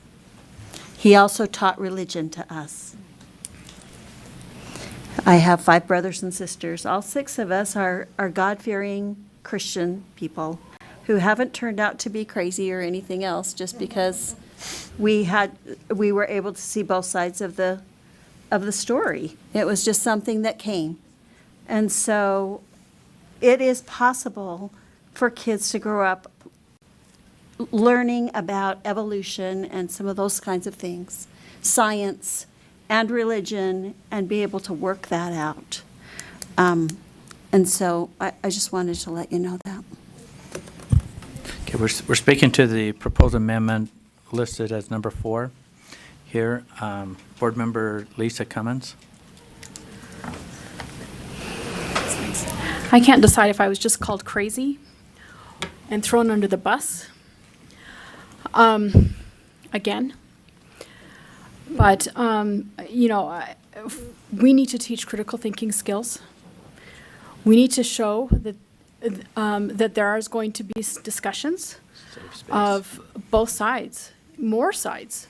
There's a book out there called Contested Bones that refutes evolution, that man came from ape through DNA. And I believe that book. So, so there's other science out there. And when my kids come across it, and how can they question it with their teachers? Are they going to be demoralized and in their class and called crazy because they're hearing it from my sources? We need to teach them how to be able to have a conversation and to reason for themselves. And when Board Member Hansen references the teenager that talked about the science, she admitted to herself that she researched this on her own, right? Because Rick, you asked her, where did you learn this? And she said, I did my own research, right? She was fantastic, right? But she went above and beyond. And those are exceptional students. But if they don't show that there's more beyond what is taught in the classroom, those kids that don't have the resources to go above and beyond on their own, they're not going to know that there's other theories out there. And that's not critical thinking. That's putting kids in a box and leading them to what we want them to know. It's unfair to them, I believe. So. Board Member Ellis. Thank you. I just wanted to clarify, because often when we get to some of these issues that are more emotional, we conflate it and throw out statements. Anyways, and I'm guilty of it as well. I can't speak for everyone, but I have never, ever stated that we should not be teaching evolution. And sometimes I'm accused of saying that. I've never once ever in my entire life thought that that should not be taught. I completely believe that it should be taught because it's a predominant idea right now. And I believe that it should be taught. And the only thing that I'm requesting is that we open up the world of possibilities, that there is more to be found. That's it. It's not really that difficult or that contentious of an argument. It's just opening up the possibilities that there's more to find. And that's all I'm asking. Board Member Earl? I am just wondering, could you define unity of life for me? And is that the same as common ancestry, or is that a different? Because that's kind of what those first lines are referring to. It's not referring to evolution itself or the processes. So what is? So you have a question? What is the unity of life? Okay. Ricky, do you want to answer that question or So staff? evolution describes the unity of life as being a common ancestry, right? Okay, so those are this. Would you they say those are the They same? are the same. Okay. Those are one and the same. So that, to me, that's what I'm talking about here. It's not the evolutionary process. It's the idea of unity among species, that kind of a thing, and which is the unity of life or common ancestry. We've removed common ancestry, but we've left that element in here. So I'm careful we don't mix the two, because they're related but not related. Okay. So anyways, it's the common ancestry part that I would like to have additional dialogue, not removing, but additional dialogue. That's so that there's clarification for board members, so that we open the door for the understanding of all children and those from not only different backgrounds, different beliefs, that we're not questioning maybe their ideas, their thoughts. So. Okay. Board Member Hanson? I call the question. Do we have a second? Second. Okay. Okay, we're ending debate. We're going to vote. All in favor say aye. Aye. Those opposed? No.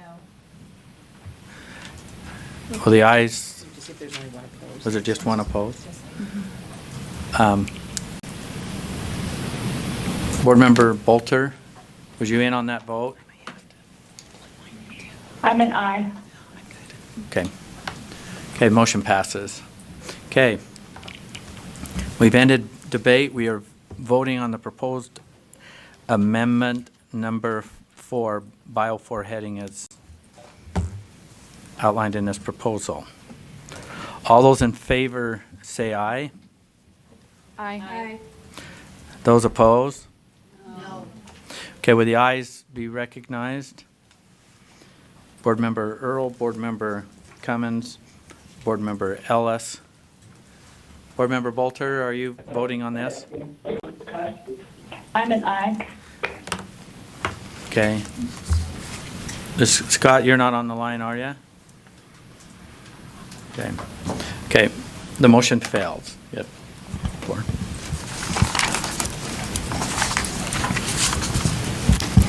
Okay, we're still doing proposed amendments to the standards. Board Member Earl? I would like to make amendment number 5, which is in Bio 3.5. And I'd like to add these words, I'm going to just read the sentence that it includes. Define the problem with consideration being given to alternatives to genetic engineering. Identify criteria and constraints, including potential risks. Analyze available data on proposed solutions and determine an optimal solution. Okay, we have a proposed amendment called 5 that's in our exhibit here. Is there a second? Second. Board Member Lisa Cummins, second. Do you want to speak to the motion? Board Member Earl? Yes, with genetics, specifically this particular area. I think it's important to actually identify areas of concern. Just this week in Congress, they're debating issues surrounding this. Anyways, I just think it's important that we identify potential risks, that we are looking at genetics just a little different than we do other areas, especially with the historical background behind playing around with genetics and stuff. So I just think we need to look and say, is altering something the best thing to do, or is there another method that will solve the same problem or resolve the solution? So that's my recommendation. Okay, discussion to the proposed amendment 5. Seeing none, let's vote. The proposed amendment, the motion for the board is to accept amendment number 5 as proposed and shown in our exhibit. All in favor say aye. Aye. Those opposed? No. Will the ayes, raise your hand, be recognized? Board Member Davis, Board Member Belknap, Board Member Earl, Board Member Cummins, Board Member Ellis. Michelle, are you on the line? We're voting Yes, on. I'm an aye. That's it. Okay. Motion fails. Was that just 6? Okay. All right. Seeking proposed amendments. Board Member Earl. Amendment 6, and I would like to include examples of proposed solutions could include nuclear, wind, solar, hydroelectric, natural gas, coal, or geothermal power. I'd like to add 3 more there. The others, anyway, yep, sorry. Yeah. I get talking. Okay, do we have a second? Second. Board Member Ellis, do you want to speak to your motion? Board Member Earl? Yes. I think we need to include those common things that we use that are energy sources. If we're weighing things out according to prioritized criteria and trade-offs, we need to be inclusive of those. And I understand it does have the could include, but we've only included a few items that are maybe more expensive for consumers at this point. So anyways, I think we need to have a broader reach on those. Okay, any other discussion? Board Member Lear? I'd like to ask Ricky Scott, why would the committee have left out those items, those additional? You need to be on the mic. Okay. Okay, sorry, Board, one more time, Board Member Lear, now I you're- just would like to ask Mr. Scott why these additional examples were left off. Okay, Board Member has a question. Mr. Scott, do you? So I can't speak to the specifics of why the writing committee chose or didn't choose. What I can say is that generally speaking, we looked for between 2 to 3 examples. So that's usually how it worked. I mean, sometimes 4, but that's where it was. Thank you. Okay. Vice Chair Brittany Cummins? I'd like to amend the motion to actually remove all of the examples, so strike out examples of all the way to the end. And can I speak to that? Well, if we get a second. We have a motion and a second to amend the amendment. Can you speak? Do you want to speak to it? Yeah, so a lot of the examples that we've seen so far in the standards have helped to put kind of boundaries on content and age level, whereas this one is actually asking the students to find a solution to energy. And so I think the examples might be less important in this particular example and might, be constraining actually rather than opening it up to conversations of the pros and cons of different energy sources. So I would just say that this might be one of those places where it wouldn't harm the standard to remove the examples. Okay. Before we get into this, Is that not we've an been, appropriate motion? it's not a let me just, whenever you're doing an amendment or an amendment to amendment, you're either adding something to or taking away. This proposed amendment is adding 4, I'm going to withdraw mine. well, I'm talking I about, can't at this okay, point. but, Okay. so the amendment to the amendment is not dealing with the 4 words, hydroelectric, well, there's 4 words, but natural gas, so you're Just adding, going the taking. opposite of what she's asked. So, Yeah. so I can't add some strikeouts and remove some add-ins? You're supposed to be, because of the amendment, you're supposed to be limited to between hydroelectric and coal. That's where your limitation, and you went out of bounds, Vice Chair Britton. Shame on you. Can I pound this and say you're out of order? No, I won't. Okay, I don't want to. That's fine. We do our best to follow, and I apologize for that little lecture, but That's fine. so your amendment. So I'm going back to the original amendment, which is to add hydroelectric, natural gas, and coal. And you were saying. I will withdraw my amendment I will Okay, withdraw my so- amendment. So without objection, we'll withdraw. objection, We're okay. going to remove, the amendment is off the table. Proposed amendment. So is there? Can I ask a clarifying question? Yes.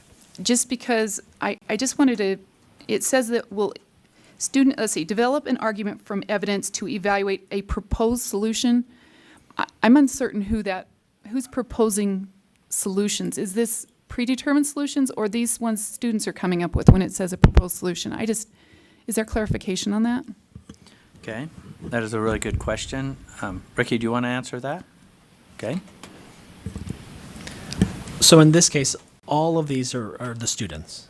It's always referring to the students. So this is a student-proposed solution that they have developed. Okay.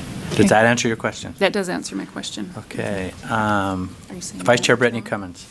I'd like to make an amendment to the motion on standard chemistry 4.5, remove examples of proposed solutions could include nuclear, wind, solar, or geothermal power.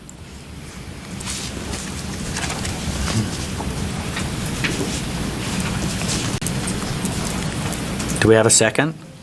I'll second. Board Member Earl seconds. Do you want to speak to your motion? No, I already did. Spoke to my inappropriate motion. You passed No, on yeah, that? I passed. Okay. I already did. So on Amendment 6, your proposed amendment is to take out the sentence, examples of proposed solutions, the whole thing? That whole sentence, okay?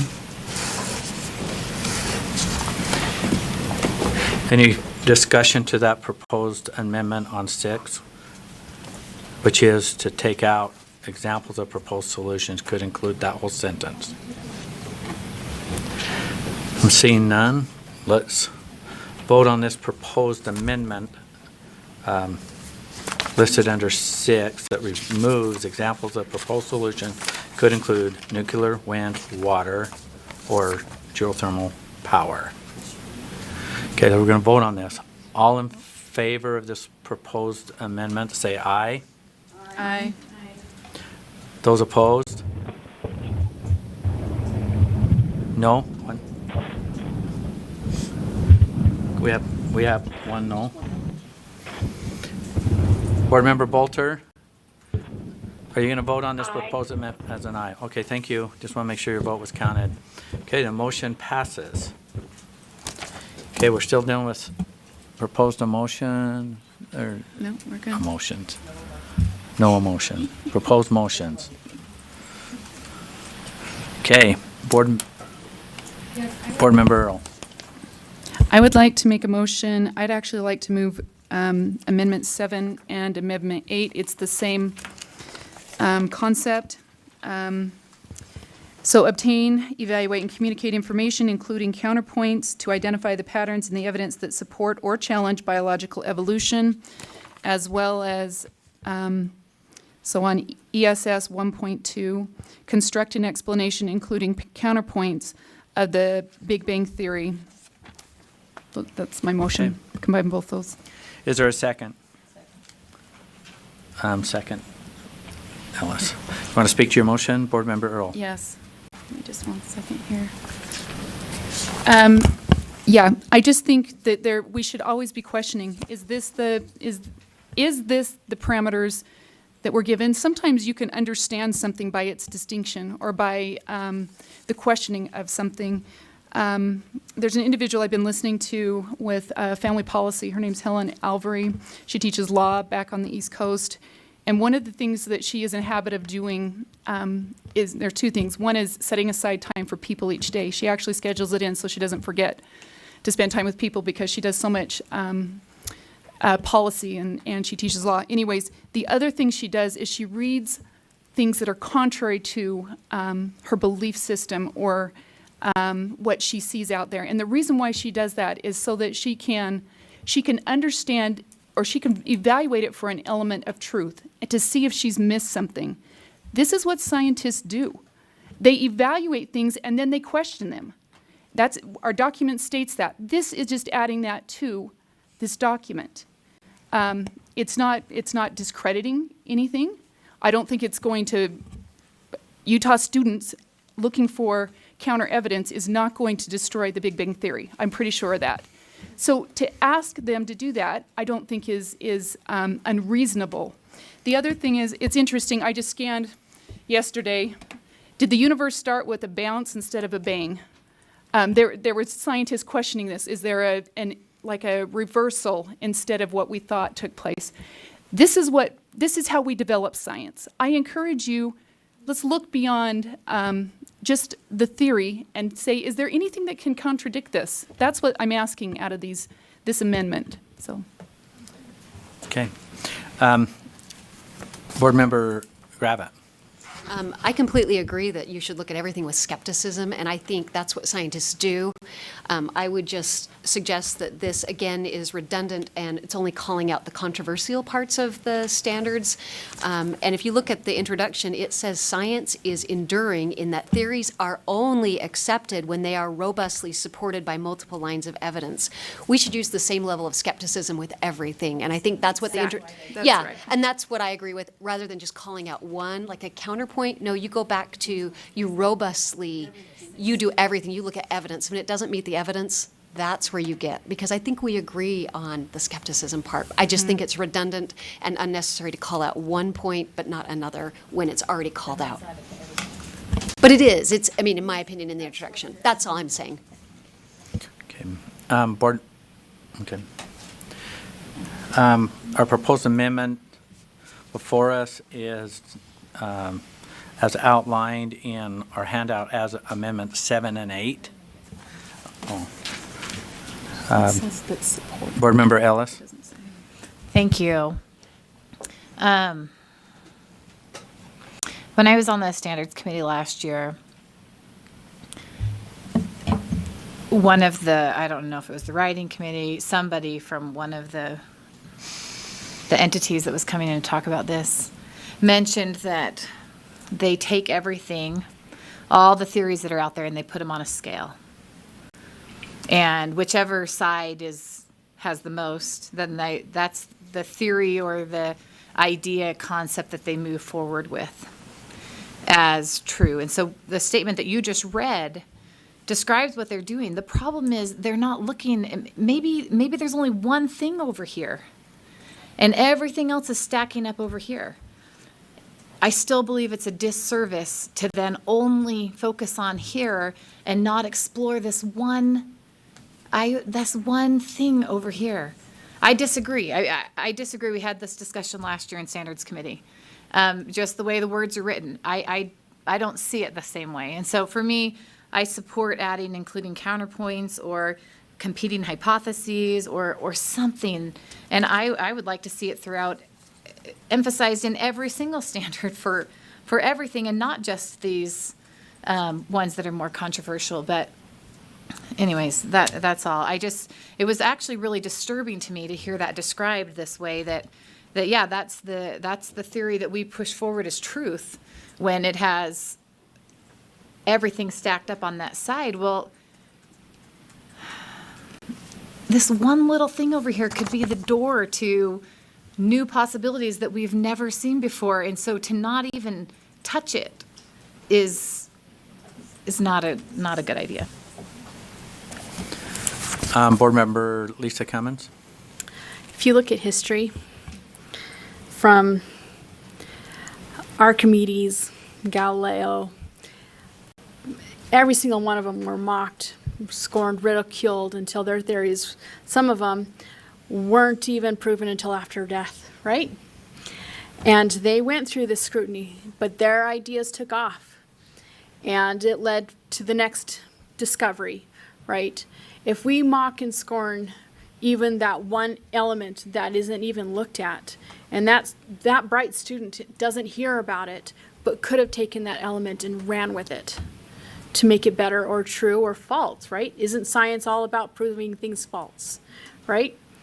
If we shut down that discussion, that critical thinking, and I agree with Board Member Ellis, it's just like parents with the health standards. If we didn't reference parents throughout, would parents be talked about in the health standards or referred back to? It's if we don't talk about critical thinking or alternative theories out there, will they be talked about? I'm going to counter not, right? And who knows, maybe there's a teacher that doesn't read all of the standards, right? Maybe there's a teacher that does read all of the standards, but then doesn't read the introduction, right? If we don't highlight the importance of critical thinking skills, of hearing both arguments, I think it does a disservice to the student. Teach both sides. Board Member Lear? I don't pretend to know much about science, which is what I said. I do think I know a lot about words. Evaluate, to me, says you look at both sides. I like that word in Amendment 7. That's already, or I'm sorry, I'm reading from Jenny's amendments, but that's in the standard. I like the word evaluate, and I think that does say to look at both sides. So I think that is the language in my mind that says counterpoint. So I think it's fine using that word evaluate and encouraging students to look at both sides of anything. Okay. Board Member Ellis, did you have? Yeah, I just sorry, yes. I agree that evaluate can mean that. But going back to the Bio 4 heading, some of the standards, the way they're written, are written in a way that is claiming the unity among species as evidenced in the fossil record. So if a student, this sentence doesn't have the word evaluate in it, but I'm just using that wording. If you put the word evaluate in there, they've already given you the end result that they want you to find.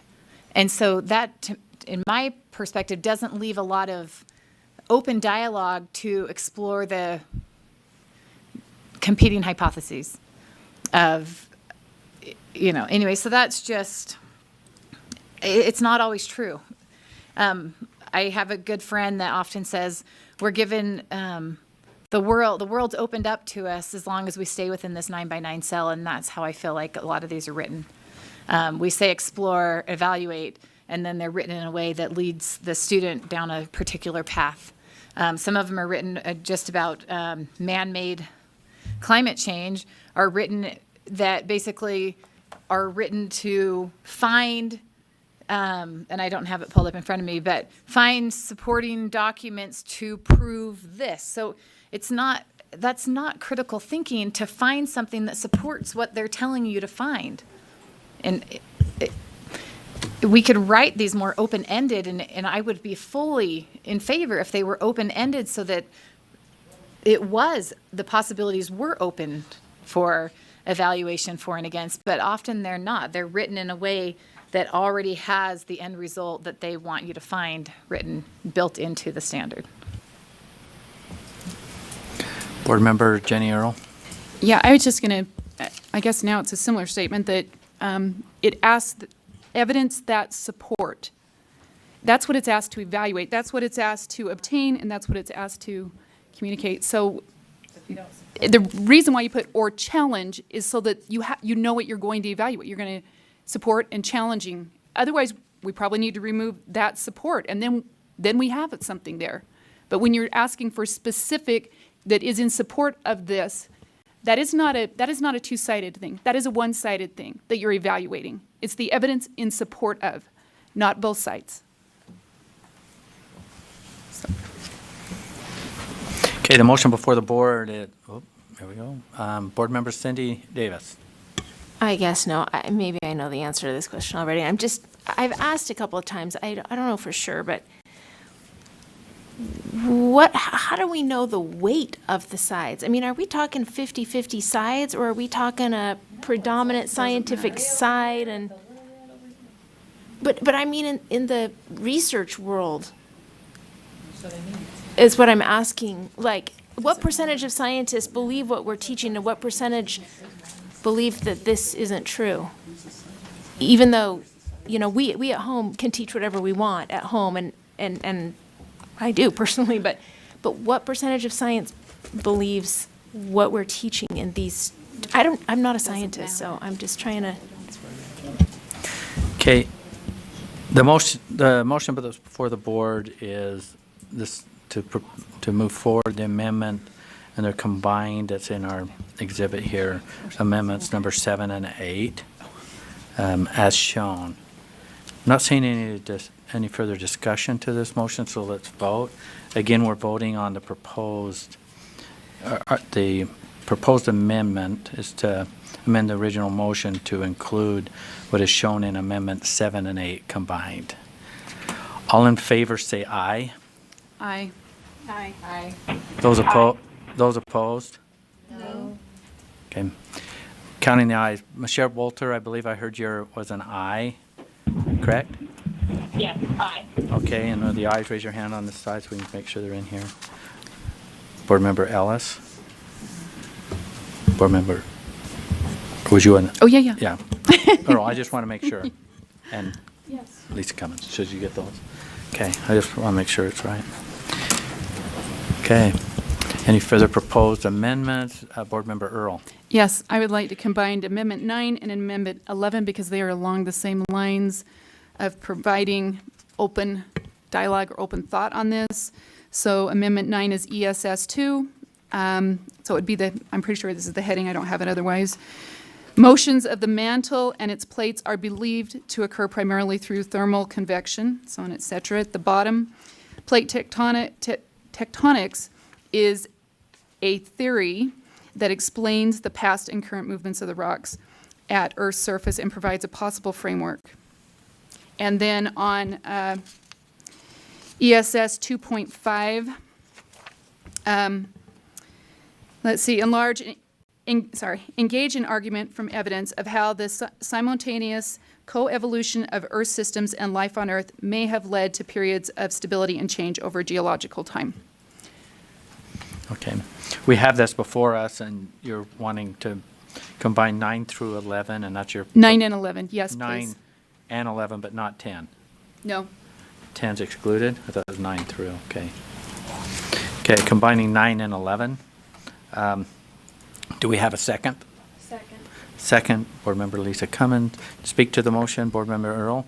Yeah, it's the same argument. You're merely opening the dialogue. There's minimal word changes here. On my original one, there were significant word changes. It's creating a more open dialogue. And while there may be 500 people that think, or scientists that think one way and only one that thinks another way, it's allowing that one voice to still be part of the discussion and part of the dialogue. That's my statement. Okay. Discussion to the proposed amendment, Board Member Gravitt. One thing that jumps out at me is the word believed in the amendment. I think the word believed in a scientific world is generally not acceptable, so I would hesitate to use that word there. That doesn't work. Okay, any other discussion to the proposed amendment? The proposed amendment that's before the board is as shown in Amendment 9 and 11, as changes shown in 9 and 11. Not seeing any further discussion, so let's vote on this. All in favor say aye. Aye. Oh, no. All, those in favor say aye. Aye. Those opposed? Those opposed? No. Okay, with the ayes, raise your hand, be recognized. Okay, Board Member Earl, Lisa Cummins, Ellis. Board Member Bolter, are you voting on Amendment 9 as an aye?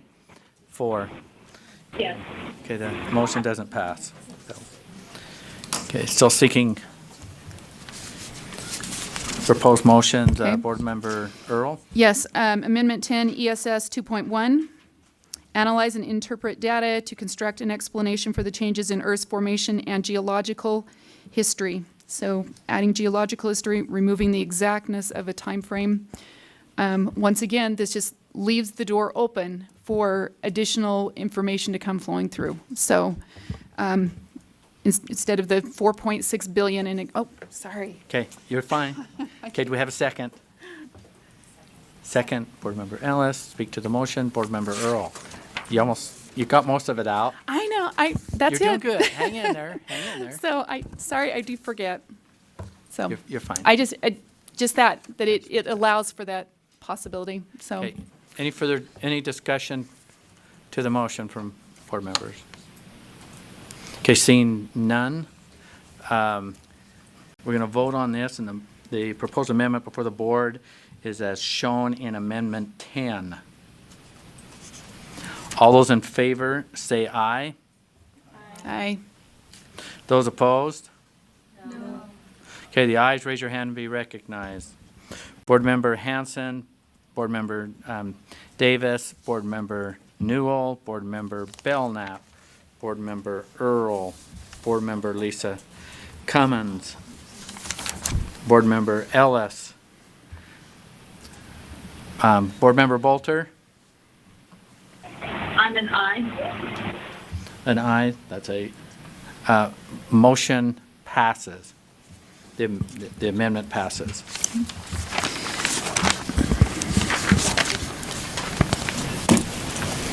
Okay, we're still doing amendments. Board Member Earl. Yes, Did I turn you? Yeah. Did I? Yeah, sorry. So Amendment 12, ESS 3.7, engage in argument from evidence to support the claim that one change in Earth's surface can create positive or negative climate feedback loops. Okay. Look at me. So your proposed amendment is to, on that 12, ESS 3.7, is to add after create positive or negative. Okay, is there a second? Second. Second, Board Member Lisa Cummins, do you want to speak to it? Yes, the feedback loops, I just think we need to have the language in there that there's positive and negative feedback loops that occur in any element. So as you're adding one thing in, it's one or the other, so. Okay, any other questions or comments to the proposed amendment as shown on here, number 12? Okay, seeing none, we're going to vote on it. Again, we're voting on proposed amendment 12, which adds after create positive or negative climate feedback loops. Okay, let's vote. All in favor say aye. Aye. Those opposed? No. Okay, with the ayes, raise your hand, be recognized. Board Member Earl, Board Member Lisa Cummins, Board Member Ellis, Board Member Bolter, this is on Amendment 12. I'm an aye. Okay, Aye. okay, thank you, the motion doesn't pass. Okay, we're continuing on to propose amendments. Board Member Jenny Earl. Oh, turn that back on. I don't know why I do that. Okay. I would like to make an amendment, this is throughout the document, that when we have a solution designed, this I have on here standard 3.13, but that we actually specify different types of solutions. So the amendment would be develop possible solutions, humanitarian, innovative, or regulatory, so that we're not, so that students understand the difference between those. Is that number 13? Oh, That's number goodness. 13. Yeah, sorry, I shouldn't have explained. Okay, you're proposing amendment number 13 that's shown in our handout. Is there a second? Second. Okay, want to speak to your motion? Yes, at the bottom, I have included some definitions, or possible definitions. Those could be worked through, because I know that that's what we do after we're done with standards. But I just encourage us to not just leave those solutions undefined, so. Okay. Okay, we have a proposed amendment before the board, which is shown as amendment number 13. Any other discussion or motions? Or not motion, discussion or questions or amendments to the motion? I'm not seeing any, so we're going to vote. Okay, we're voting on the proposed amendment number 13 as shown. All in favor say aye. Aye. Those opposed? No. Will the ayes be recognized? Board Member Earl, Board Member Lisa Cummins, Board Member Ellis, Board Member Bolter? Aye. That's an aye. Okay, the motion doesn't pass. Okay. Other proposed amendments, Board Member Earl. Yes, Amendment 14, ESS 4.3. Emphasize, so partway down, reading the sentence, emphasize the conservation, recycling, private property rights, and reuse of resources where possible. So it's just adding those 3 words. So your proposed amendment to, proposing amendment number 14, which adds those 3 words, is there a second? Second. Okay, you want to speak to the motion? Yes, I just think when you're talking about minerals, energy, things that do deal with private property, that needs to be part of the dialogue in your in considerations for students. So. Okay. Any other questions or discussion to the proposed amendment?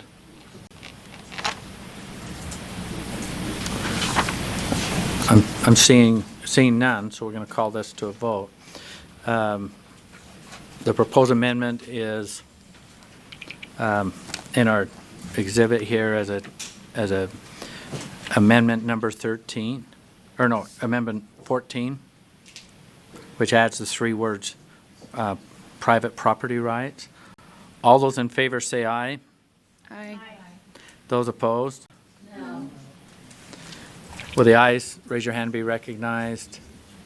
Board Member Davis, Board Member Jenny Earl, Board Member Lisa Cummins, Board Member Ellis, Board Member Bolter.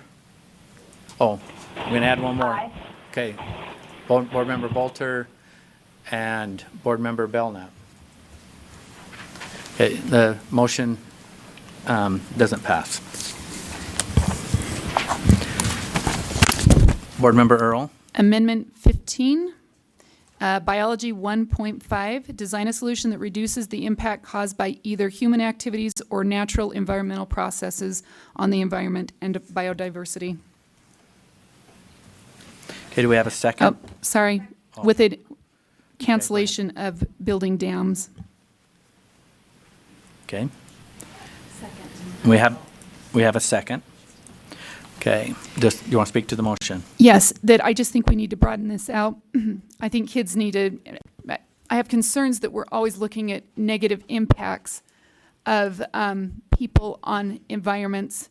And in place of that, I just think let's expand that out, adding one more option there. The other thing is with building dams, you've got pollution, deforestation, and introduction of invasive species. These are all negative things. I'm not dam building. I think most of us in Utah actually rely on the water from that. I know that we do. So in my area, so as well as other things. So I'm trying to, yeah, either that or we need to balance those out a little better. So.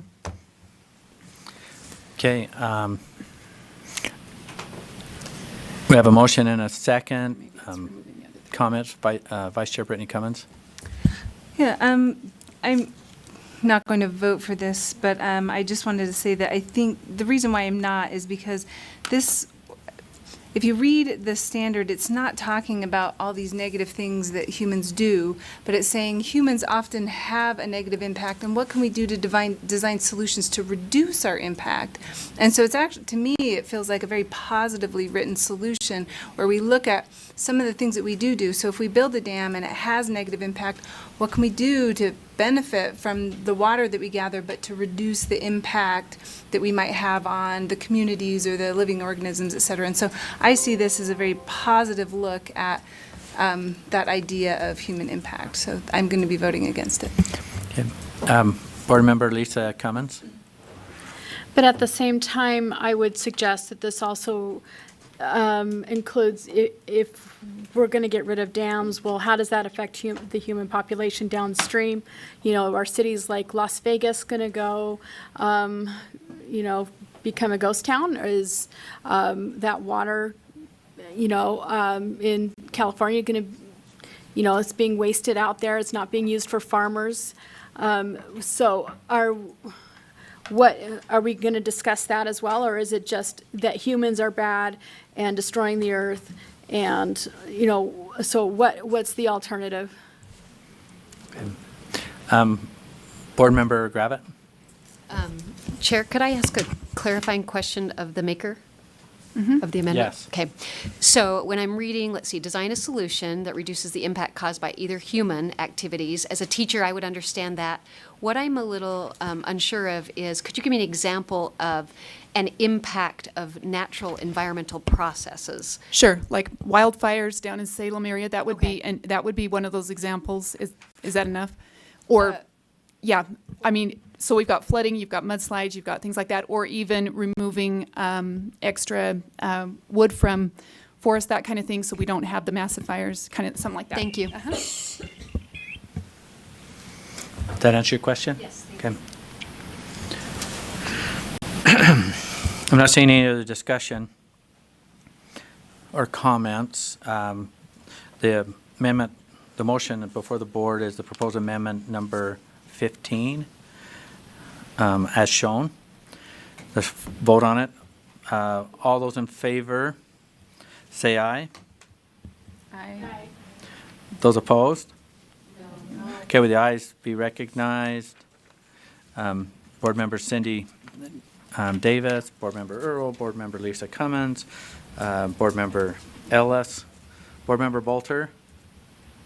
I'm an aye. Okay, that's fine. Okay, it doesn't pass.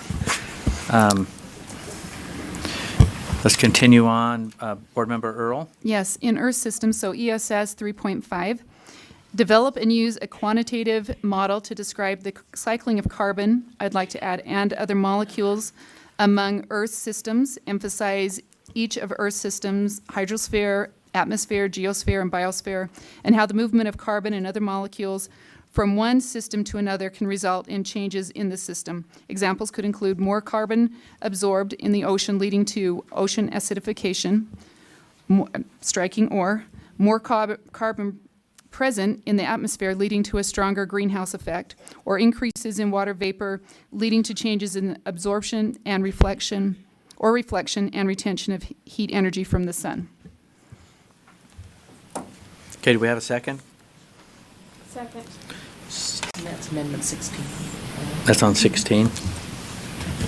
Yes. Okay. I want to speak to the motion. Yes, just that our atmosphere, that we deal with more than just carbon. There's other molecules, other things there. I just think we need to be including those in that dialogue. And so instead of, anyways, that's my motion. Okay.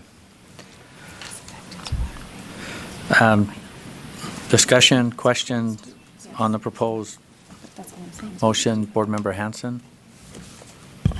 I'm just reading these comments from the writing committee. They're saying the focus of the standard is climate change and the effect of carbon in the atmosphere. Adding other non-greenhouse gases to this would add confusion and not be scientifically sound. So.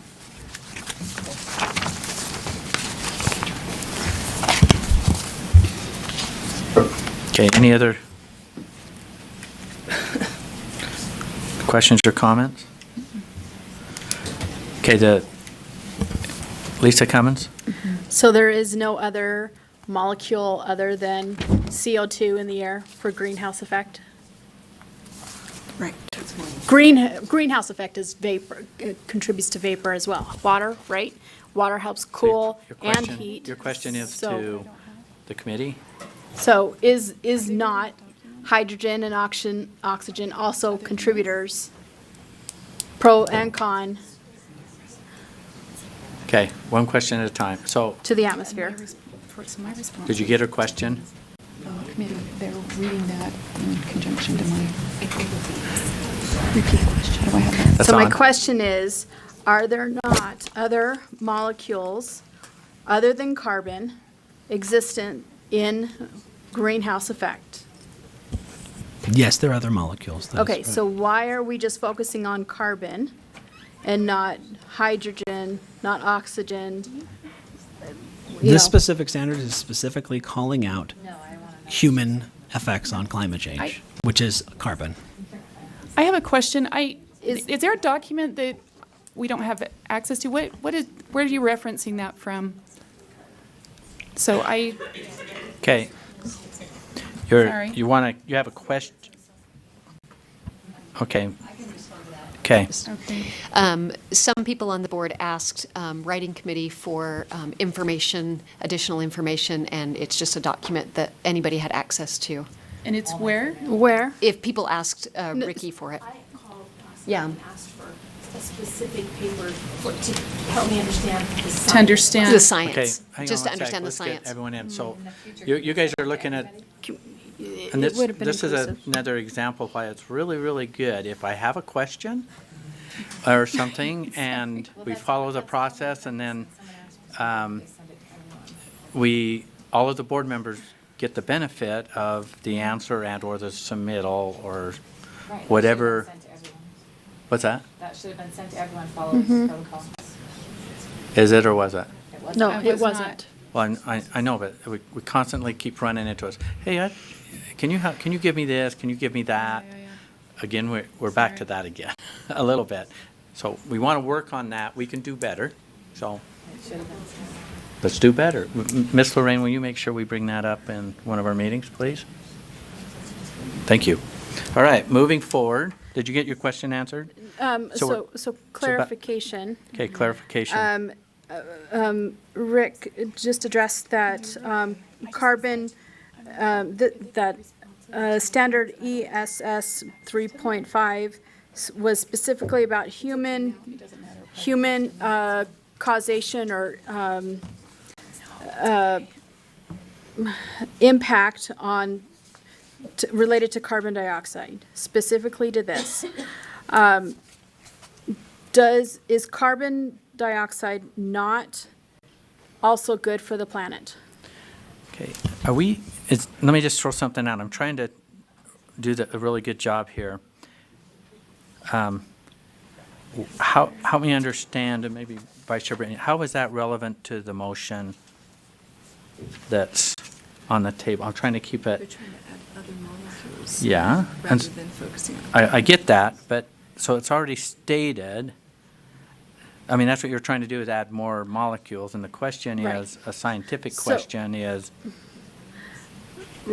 are we going to add? The scientific question is, can we add other molecules that affect the earth? Okay. Or greenhouse effect, right? A greenhouse, I've read a paper from a scientist that said, CO2, adding more CO2 can lead to bigger trees, bigger fruit, more oxygen in the air eventually. So your question that you're asking So- is That it would it's be already being healthy. asked to add other molecules in the yes, can we add amendment. other So- molecules? so Can we add hydrogen? Can we add oxygen? We're already putting it in by her motion, correct? people are saying they don't want to, so she's asking. Okay, well, they're going to vote on it, so Well, I'm, whether they want to or not, that's where we're at, correct? They see Um, the other side. She's not saying exactly what I think it's I'm trying to make sure every question gets answered and they're relevant to the whether that would be correct to add them. to the motion, so your question specifically is, Help me understand. I'm wanting to stay on this. My question is, why specifically only carbon dioxide?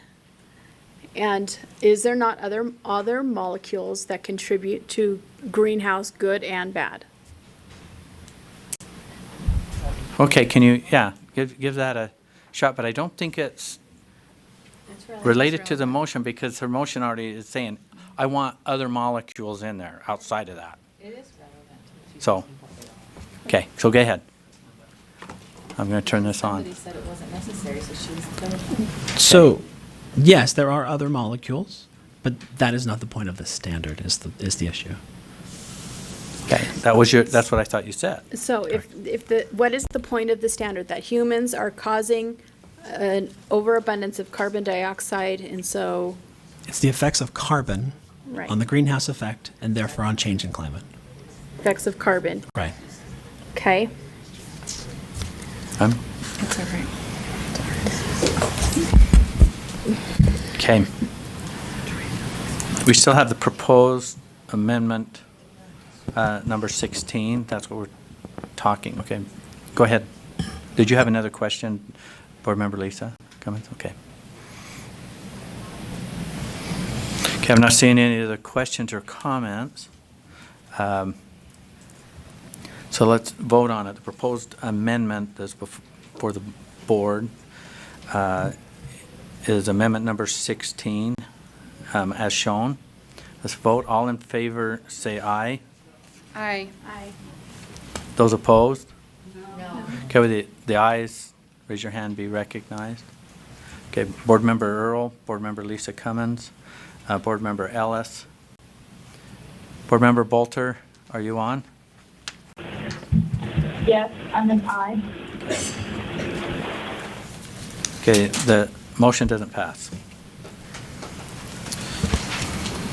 Board Member Earl. Yes, may I ask a question real quick of Yes. Ricky, Scott, or to you for him? Were you able to come up with any other wording for this particular one?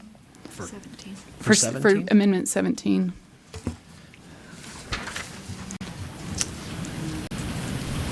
No. Okay. That motion- My amendment 17, this is pulled from Wisconsin standards. Well, okay, sorry, I apologize. I get Okay. trying to explain myself before I get ahead. I can't help it. So thanks for your patience. Bio 2.3, in other words, I'd want this inserted there. Obtain, evaluate, and communicate information about the effect bacteria and viruses have on living systems. Emphasize the modes of reproduction, replication, that viruses depend on a host for metabolic processes, comparison of structures and functions, the germ theory of infectious disease, and the role with other organisms and the environment in relationship to bacteria and viruses. Okay, do we have a second? Second. Okay, we have motion and second. Board Member Earl, will you speak to the motion? Yes, we are missing this element in our standards, and there's two standards, one in fifth grade, one in sixth grade. I have a teacher that used to teach this in sixth grade. When they adjusted the standards, it was taken out. There were pieces put back in, but not anything in depth. This is one of those holes. I was hoping maybe and maybe down the road, I don't know if it'll pass or not, but maybe we can get some adjustment on it or whatever, if we need to tidy it up some. I just think this is a hole that needs to be filled. I feel like there's teachers out there that have been asking for this too. So I'm asking that we consider putting this into our standards as one of the holes that needs to be filled. Okay, we have a motion and a second. Any discussion or comments? Vice Chair Brittany Cummins? So it's been my experience with biology courses that oftentimes viruses were discussed during the genetics time period because a virus isn't necessarily a living organism, but it's a piece of genetic code. And so I don't support this being in the structure and function of life section, but is there a place or reference during genetic patterns where viruses are considered? Is that part of what is discussed in other parts of the standards? So it's a question for staff, Ricky? Or? Right. So It's not, as far as I can think, viruses are not explicitly called out. But again, I would agree. As a biologist, I would teach it during the genetics unit, right? Because it is a special thing. Viruses aren't technically organisms, so they're a little different than other things carrying DNA. So that's when I would do it. However, this would take some pretty major changes then to fit that as well. Okay, did that answer your question? Yes. Okay, thank you. Board Member Davis. I'm just wondering, is this in other states' standards? It was referred to as a Wisconsin. I think it was. Yes. Just Wisconsin? Maybe, we don't know. Could be others. They also they've adapted the NGSS standards, and this is an element to that they made sure was in there. That was extra. It was because it's not included within NGS itself. So, as such, so. Can I ask a follow-up? Yes. And how you said it would take major changes to include it. What are we talking about? So if we were to move this into the genetics Or what unit. are the concerns? Oh, sorry. Okay. Lord, Chair. Ricky, you want to respond? Thank you. If we were to add this to the genetics unit, it would need to change significantly because when you're talking about germ theory, that goes way beyond genetics.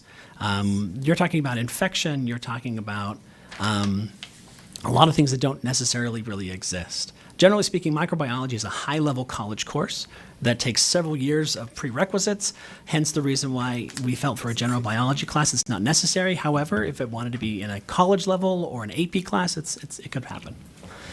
Referring to the 6th grade that you were talking about before, this was a whole different level. We did not go into this depth in 6th grade. So the response that I gave you was specifically to elementary because that's all I was. No, the response that I gave you an email that you put in here for 5th and 6th, I was assuming you were just talking in the elementary realm. So I just gave you in elementary, here's where we talk about it. We talk about bacteria specifically later on in biology as well. That exists. Okay. Any other questions and comments? We're again on Amendment 17. Okay, seeing none, let's vote on this. Sure. Oh, okay. Board Member Lisa Cummins. So Rick, are viruses not discussed at all in the science standards then? I mean, students are going to ask, well, what about the flu? The flu is a virus, right? Okay, Ricky, you want to answer that? As far as I can think, the word virus does not exist in the document. However, because of the way these are written as performance expectations, there is the potential for a teacher to talk about this, and I know that many teachers would, but it's not explicitly called out. Okay. Did that answer your question? Okay. Yeah. All right. The motion before the board is okay. I'm sorry, I look away from my screen and start reading and it jumps up green. I need a shocker or something. Yeah. So Ricky, could you tell us, was this, as you went through the other standards, was this specifically excluded for a reason, we thought it was too high level? Or is there another reason that it was excluded? Okay. Ricky, you want to answer that? So this specific standard was not in our standards. It was not a part of NGSS, nor is it a part of the research document that we use to base the content of these standards. It just doesn't exist in the progressions that exist in the research that we use to organize the standards. And so it wasn't considered. So not part of NGSS and not It wasn't part of the- NGSS, it wasn't part of the K-12 framework. Okay, thank you. Okay. Chair? Board Member Oh. Lisa? So are we not allowed to go outside NGSS? If it's Okay, not. what's your question? My question is, if it's not included in the NGSS or the resources that they were used, why cannot we go outside of what these resources proposed and include that? Why stick to that? Okay. Staff, do you want to answer that? Ricky? Oh. I keep turning it off. I apologize. I should just leave it. So absolutely, we can go beyond the document. However, the direction that we received from the board originally, right, was to stay true to the framework and the same research that we use for the 6-8 standards. And so that's the direction that we went. Could we go further than that? Absolutely. However, again, this document also gives recommended progressions for learning for K-12. And again, we started with that as a research base, and that's where we kept it. But could you go further? Absolutely. Okay. Board Member Linda Hansen. That was the comment I was going to make about the progressions. I think that it would affect those progressions. So I'm also going to call the question. Thanks. Okay, do we have a second? Okay. We're going to end debate. All in favor, say aye. No. Those opposed? No. Or two noes. How many? We have 2 noes. 3 noes. 3, how many? 3. I better check on, Board Member Bolter, we're calling to question. What's that? She's not on? Okay, thank you. I'll quit asking her. Well, she might get back on. Okay, if anyone knows that she comes back on, we'll keep testing it. Motion passes. Okay. Board member Wilson said he's trying to call in and talking. Somebody's trying to, Board member Nelson. okay.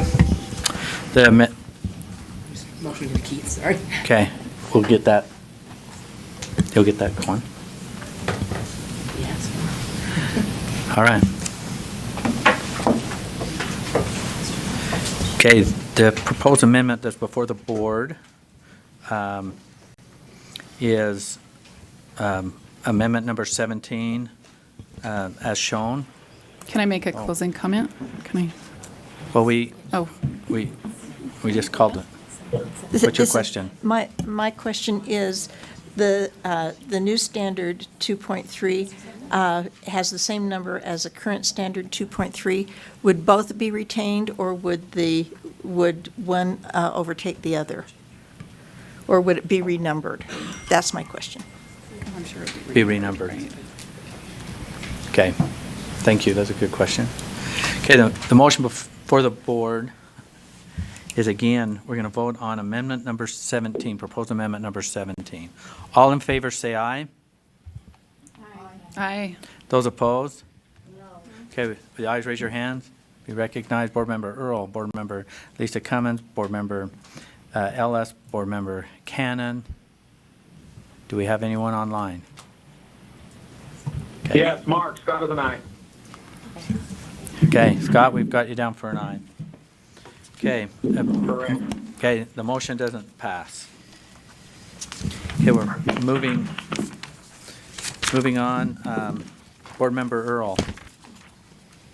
Yeah, let's do, what amendment number is that? Amendment 18. So kindergarten K.2.4. Examples could include a plant growing to get more sunlight, a beaver building a dam, or humans caring for the earth by reusing and recycling natural resources. So do we have a second? Second. I have a motion and a second, and what we're doing is we're adding 5 words, caring for the earth by. Is that what you're? Yes. Yep, okay. Discussion. You want to speak to the motion? Just making sure we understand that, I just wanted to add in some positive things, humans caring for the earth by, just pretty simple there. Okay. So, nothing. Any discussion to the motion, Board Member Lear? I wouldn't capitalize earth. Would that be an amendment or just a non-substantive? Technical and grammatical changes. All right.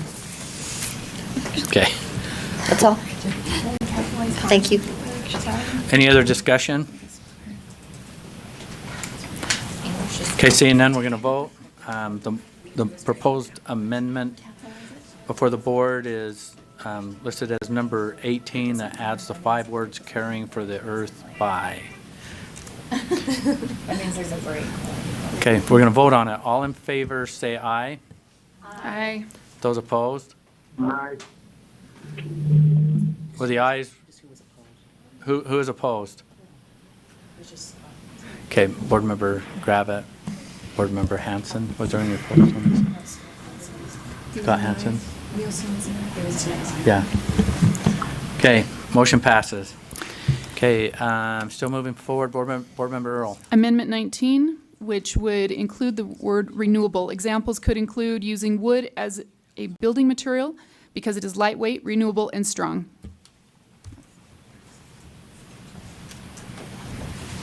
Okay, do we have a second? Second. Do you want to speak to the motion? It's renewable. That's it. Okay, well, I want to make sure you have that opportunity. Board Member Scott Hanson? I support the idea that wood's renewable, but I don't think that's one of the properties that would influence the use and function. Those are more like the strength, the weight, those sort of things. So I'm going to vote against this amendment. I don't feel that renewable is an applicable property to the use and function. Okay. I'm not seeing any other questions or comments, so let's vote on this. The motion before the board is the Amendment 19 that adds the word renewable after lightweight. All of those, Board Member Lisa Cummins? I have a possible amendment to the amendment. In Standard 2.3.2, the last phrase, is it a typo or? It should say cotton. It should say what? Cotton. Can I explain that? Okay, because that read Yeah. not appropriately. When I and- transfer over from one to another, my T's and I's dropped, and if it was a double T, it dropped. I tried to go through most of the document, so if it's something that should have a T and I or double T's, it's probably because my document dropped it. So, Okay. and it still makes a word, so it didn't come up, so. Okay, My apologies. So are we good, Board Yep. Member Cummins? yes. Okay. All right. It's okay, I caught most of them. Well, let's vote on this. The proposed amendment is amendment number 19, as shown, with that one correction on the spelling there. All in favor, say aye. Aye. Those opposed? No. Will the ayes, raise your hand and be recognized. Board Member Earl, Board Member Cummins, Lisa Cummins, Board Member Ellis. Do I have anyone online?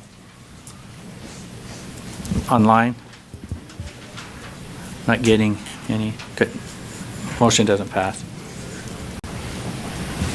Okay, Board Member Earl. Yes. Amendment 20, human behavior can positively and negatively affect the cycling of matter. Democratic societies encourage scientists and engineers to design solutions to conserve Earth's environments and resources, improving the quality of life for others. Okay. Is there a second? Second. Okay, you want to speak to the, Yes, let me speak to it real quick.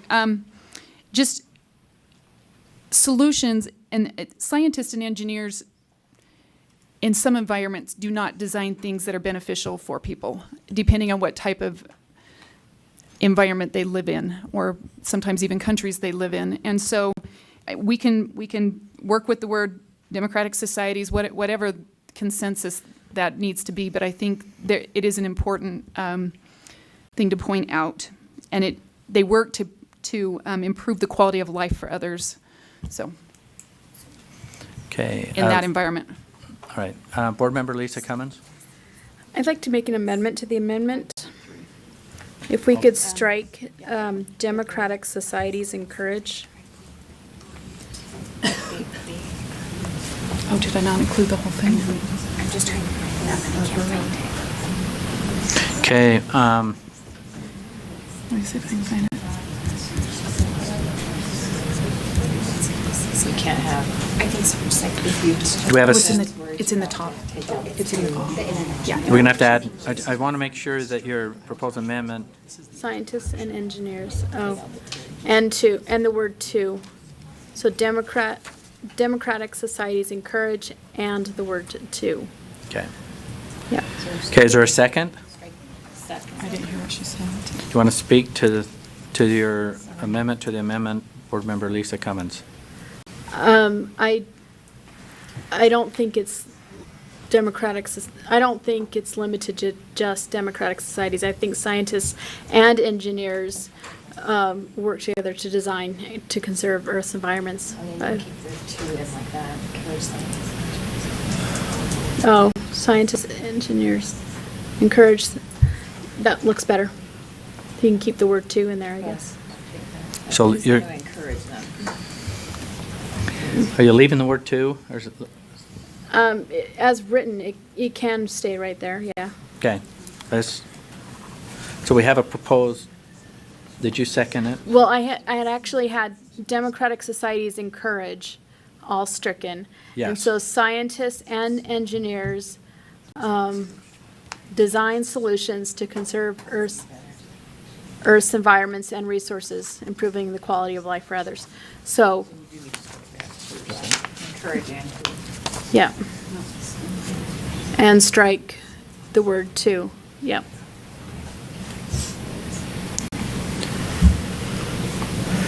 Okay, we had a second, correct? Is there a second? Second. And you already spoke, I think you already did, and you were speaking to your motion. Any discussion on the motion? Okay, seeing none, let's vote on the proposed amendment to the amendment. And that amendment was to strike the word democratic societies encourage the words, and also the to. Okay, all those in favor, say aye. Aye. Those opposed? Aye. No. No. Okay.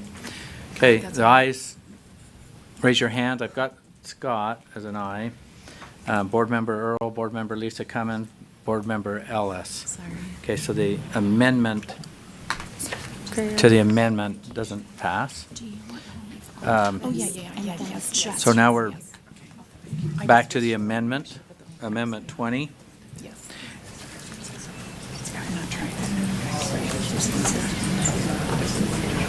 Okay, just for your information, the writer's response document has been loaded onto board docs.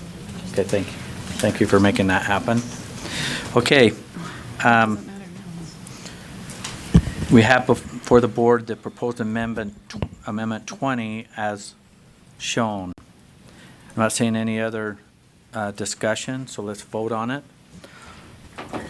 All in favor say aye. Aye. Those opposed? No. Will the ayes, raise your hand, be recognized. Board Member Earl, Board Member Lisa Cummins, Board Member Ellis. Anyone online? Oh. Sorry. Okay. There's Cindy and I are no, and me. Are you an aye or a no, Cindy? Okay. We're two. Just want to make sure we're clear. We're on amendment number 20 as shown. Okay, the motion doesn't pass. Okay, we're continuing on. Board Member Earl.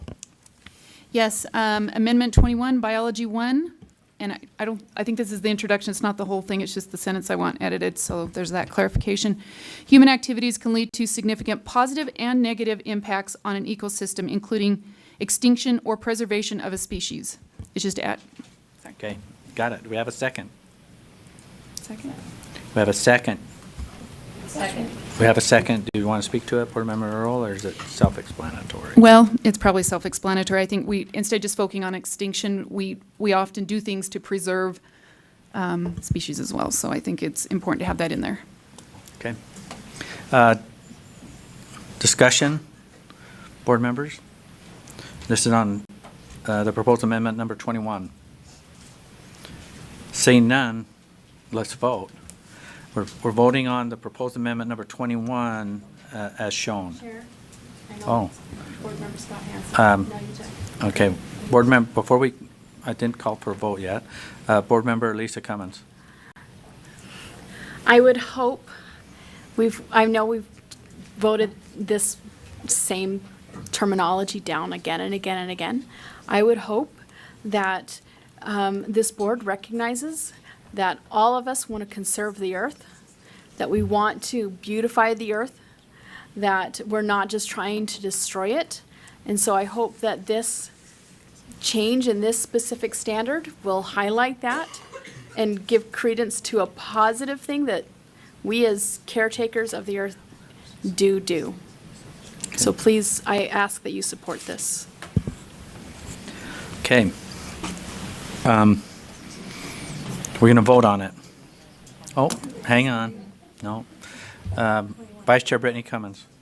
Sorry, I have a question because I understand where you're coming from, where you want to encourage the positive impact that we can have. I'm just concerned about how it fits in the actual statement of the standard, because this is talking about matter and flow of energy, complex systems, and then it talks about extreme changes. And so I'm a little bit concerned about, is this the right place to emphasize the impact that we can have? Because when we talk about conservation efforts are different than often the efforts that lead to extinction, right? And so we have to reverse those. And so I'm just a little bit concerned as to whether or not that's the right place for it. And so I will vote no for this, but I do think that we have a role to preserve and that we can benefit from the efforts that we make. Okay, Board Member Belknap. Thank you, Chair. Just reaching back on that, what Vice Chair Cummings just said, the impact on the ecosystem, including extinction and preservation, because when you're saying the impact would only be a negative, I think it also can be a positive. The impact can be either one. But I would like to make an amendment to the amendment and take out positive and negative and keep in or preservation of a species. Take out the positive and negative as the amendment. So your proposed amendment to the amendment is to remove positive, negative, and leave everything else the way it was Yes. proposed? Okay. Is there a second? Second. Second, Board Member Cannon. Second. Okay, so the proposed amendment is, as shown in Amendment 21, with the three words positive and negatives removed. Discussion? Did you want to speak to that? Any more than you did? No. Okay. Board Member Janet Cannon. I like this amendment. I like the idea of a preservation of a species. Years ago, I was a PTA president at Cottonwood Elementary School, whose mascot is the condor. And at that time, there were like 24 condors left in existence. And we did made a big effort to teach our kids about the extreme efforts people were going through to save the condor from extinction. And they have saved the condors for extinction. There are now condors in Grand Canyon. And so I like adding the words and the idea that it's possible to preserve a species. Okay. Board Member Lisa Cummins. So I'm concerned that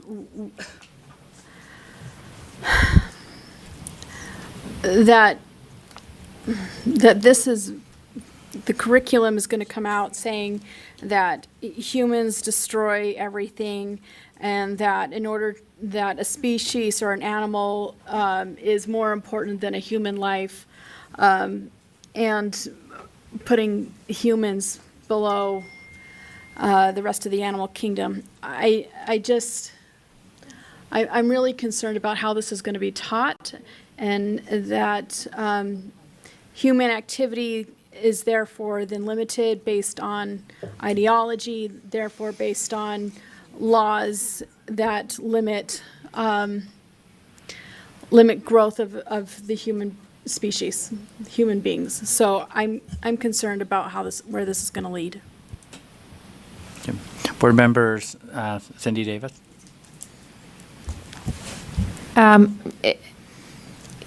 Back to Board Member Cummins' point, is it mentioned in other areas in the standards? I have read them all, but I'm trying to remember them all.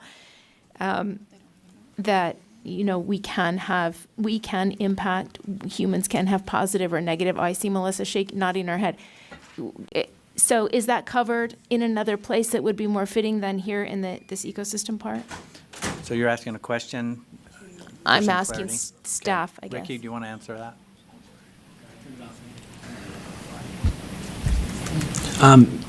Yes, it is addressed. In earth science specifically, there's references to having stewardship and taking care. There are, I mean, so there are. I thought I remembered reading that, but okay. Yeah. And do you feel that, is there a reason that this would be an inappropriate placement scientifically? Or just to take out positive and negative impacts and to put the preservation of a species? Feel free to respond. Thank you. The tough one. The fear that I have is when it comes to preservation of a species today, the large majority of the preservation needs to happen because of the mitigation that's happening, because of things that was happening in our society. So it's interesting to say here are the impacts and here's what we're doing to. So I mean maybe the word mitigation could work, but I don't. Mitigation of a species? Well, no, not mitigation, but just, in my personal opinion, I think we could just scratch including extinction of a species altogether. Human activities can lead to significant impacts on ecosystem, period. Okay. Okay. Joanne, can I amend the amendment? No, we've already got an amendment on the amendment. I'm sorry. And then I call the question. Okay. Do we have a second? Sure. All right. Second. Okay, let's vote. All in favor, we're ending debate. All in favor, say aye. Aye. Those opposed? I'm sorry, help me, I got lost somewhere. What are we voting on? That is a very good question. On my Yeah, but amendment. it's not that bad of a question. It's a good one. We're voting on, we're not voting on any, we're voting to end debate on the amendment to the amendment. Okay, I'm voting no. Okay, so, ready to end debate on the amendment to the amendment. All in favor, say aye. Those opposed? Did I hear? This is to end debate, so now we're going to vote. Then we have to vote no. Okay, so the proposed, so the motion passes. Okay, so the amendment to the amendment is to remove the word, the three words, positive and negative from the proposed amendment number 21. When I do my amendment? Right? Got all my referees, okay. So let's vote on that. All in favor, and that's to remove the words positive and negative. Please say, or say, not please. All in favor, say aye. We can say yes, because then we just have to All in change the favor vote. to remove it, say aye. Aye. Those opposed? No. Okay, will the ayes raise your hand? Board Member Cannon? No, because we're gonna fix it, Janet. Okay. All right. Well, the amendment to the amendment fails. Now Okay, do I? Now, Board Member Davis. So we have an amendment now on the, we have a proposed amendment now, which is 21 as shown. Okay. You all might have to help me to make sure I'm getting all this, what would work for everybody, but so I'd like to amend Amendment 21 to read, human activities can lead to significant impacts on an ecosystem, period. Second.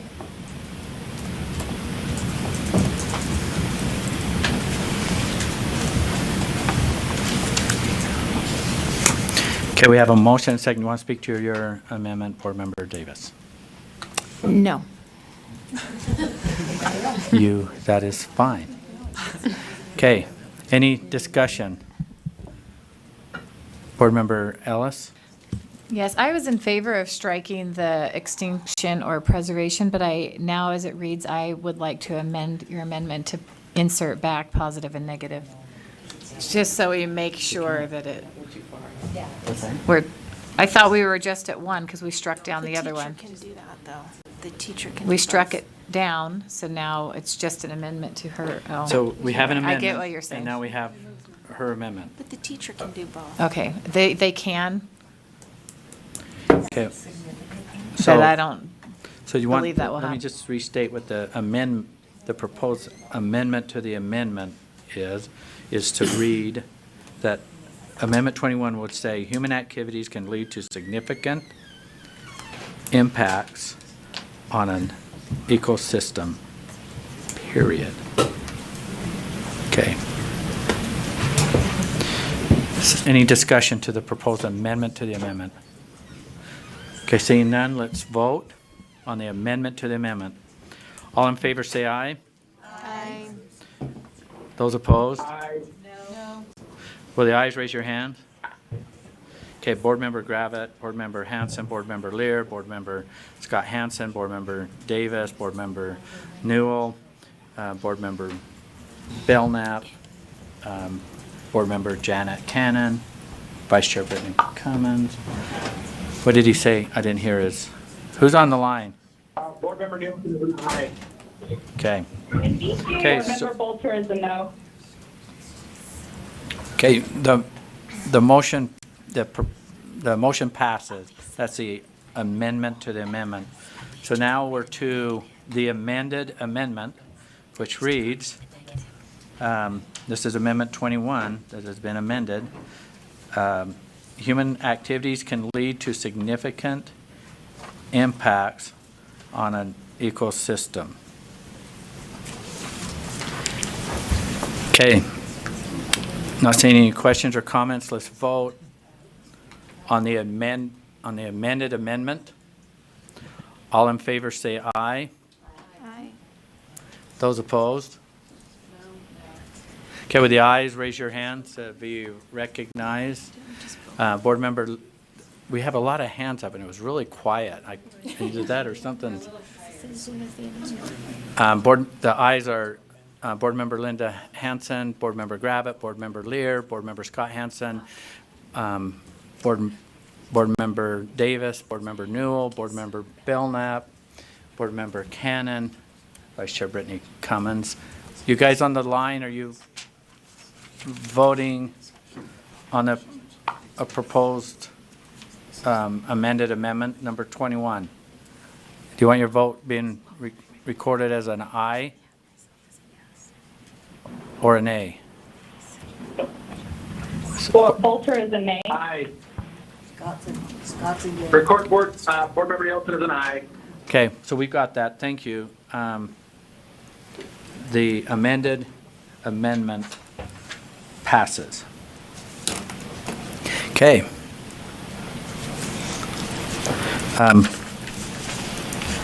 Board Member Earl. Yes, I would like to make an amendment to Biology 3. It's the heading, the last three lines. Research in the Do you have a field. number on this, or is it?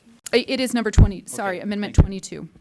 Research in the field of hereditary has led to the development of multiple genetic technologies that may or may not improve the quality of life. Students should understand that there are inherent ethical issues associated with genetics. Okay, is there a second? Is there a second? Second. Okay. Do you want to speak to the motion? Yes, I do. Originally, if you'd read through some of the notes that I had, I wanted an ethical element built into especially the solutions and I pulled that back because I realized that really what that ends up being is situational ethics, and I'm not sure that's what I'm leaning towards. But I think there's some things here that we need, and this is one of those. And when you're talking about genetics, and if you've read the headlines from China, there are concerns in that particular area. I just think we need to make mention of that or draw attention to it. And so there just are some inherent things, historically there have been, and currently there are, and probably in the future there will be, in regards to this. So I just encourage you to consider voting for this. Okay. All right. Board member comments. Board member Gravitt. Oh, sorry. I think the ethical issues come about with things like biotechnology. I think genetics inherently, they aren't, ethical issues. I think the ethics part, I think it comes with like biotechnology, not genetics themselves. Genetics are genetics. Does that make sense? Anyway. Can we get a definition of genetic technologies then and what that is, so that there's a clarification on that? Okay, we do have a question. We'll see how well this answer happens. Ricky? So genetics generally is the study of inheritance, right? So DNA, genes, chromosomes, things like that. Genetic technologies are how genes are being affected, manipulated, changed. So genetic technologies is more the discussion here. Yep. Thanks. Okay. All right. Board Member Linda Hansen. Thank you. That was very helpful. As a mom of kids with disabilities, we do a lot of genetic testing at the U. Genetics do a lot of good for a lot of people, and if you haven't had to participate in that, then you wouldn't know that. But I am opposed to that because I believe that there are so many great things that genetics do. So. Okay. Board Member Lisa Cummins. Also, as a special needs adult with special needs children, genetic testing, I don't want my family to be guinea pigs. And yes, our family is part of a Yale study, but it hasn't improved our lives. And although there's much study still to come, what I don't want is genetic technologies used from fetal tissue, stem cell research, aborted babies being used. There needs to be ethics involved here, first and foremost, because that's been out of the discussion for a very long time. So I know that stem cells can be used from other sources, not just aborted babies and tissue. So I think ethics need to be in there, big time. Okay. Board Member Ellis? I guess I can't really speak for Board Member Earl, but I believe I kind of know where she's coming from. And I don't think it's her intention to say that genetic research is bad.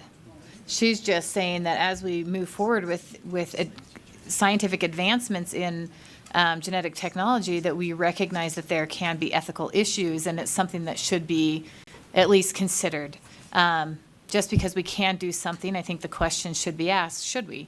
And I don't think that hurts anybody to have to answer those kinds of questions or think about those kinds of questions. And I just want to defend her a little bit because I don't think it was her intention to say that we don't believe in genetic technology. I mean, there's advancements and they do a lot of amazing things. But I think it's a good thing to look at the ethics of it and just call that, ask that question as we move forward with things like that. And I think it's good for the students to have those types of discussions and think about it. Board Member Scott Hansen? I'd like to make a motion to amend the amendment to just add on to the last sentence so that it would read, research in the field of heredity has led to development of multiple genetic technologies that may improve the quality of life, but also may raise ethical issues. You're going to have to go a little slower. So just add to the end, but also may raise ethical issues. Adding to the amendment number 22 at the end. Because I think it's not the genetics, I'm speaking to my amended motion if I may. Let's just make sure we get your amendment correct up here, because it was not one that was pre-done and whether we're. Is he adding it before the No. student should? So I'm going from the original text. So I'm going from the original text of the document over there, and all I'm doing is adding after life, but also may raise ethical issues. Uh-huh.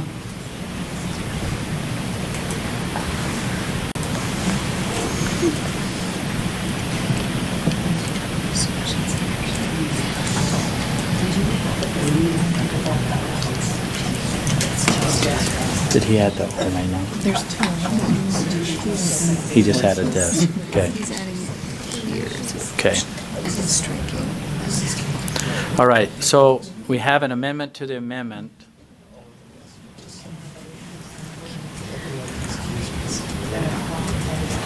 So the proposed amendment 22 would read, with this amendment went through, would read, how come I can't get it all on my?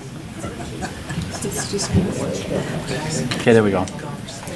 It will read, if this amendment goes through, research in the field of hereditary has led to the development of multiple genetic technologies that may or may not improve the quality. No, strike the may or may not. Okay, well then, we need to have it strike now then. So that may. I heard improve- you, that's what may- I'm wondering if May that's. improve the quality of life, but also Okay. may raise All right, ethical issues. I'll read it as she's catching up on this. Yeah. So the proposed amendment to the amendment would read, research in the field of hereditary has led to the development of multiple genetic technologies that may improve the quality of, no? Quality, that may improve the quality of life, period? Comma, okay. But also may. So I'm- I actually prefer That may raise also, ethical- I'm but. going to look at this one up here and not what I've got here. Yeah. Ethical issues. Okay, I'm Yeah. on it. I'm on I it. prefer may also to also may, but I don't know. That's an English teacher call. Yeah. This is. Just technology. No, where it says but may also there. So we say may improve and then may also, yeah. So that is my proposed amendment. No, no, keep the but there. That's good. Nope. Oh, yeah. Remember the engineer. Kind of, isn't it? So do we have a second on the proposed? Just a second. Okay. Second. So we're making sure, okay, let's get everyone's attention to what we're going to be voting on, if we could. And I know people are doing comparables before to where it was before, but the proposed amendment is everything that's in green there that says, we add after environmental factors, it will read, research in the field of hereditary has led to the development of multiple genetic technologies that may improve the quality of life, comma, but may also raise ethical issues. Is that your proposed amendment? That's my proposed amendment.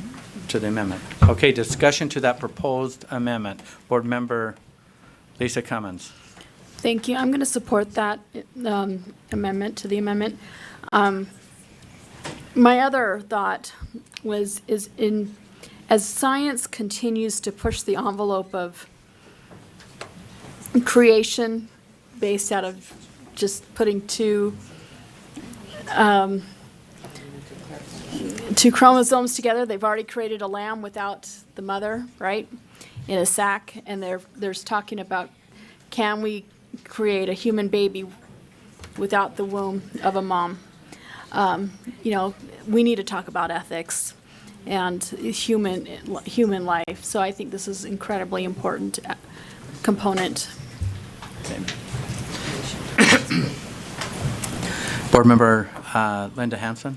I wonder if there's a better way to word this, because as I read this, it sounds like those two are tied together, and it's not always the case. So the genetic technologies that are working for my sons are improving their quality of life, but they do not raise ethical issues.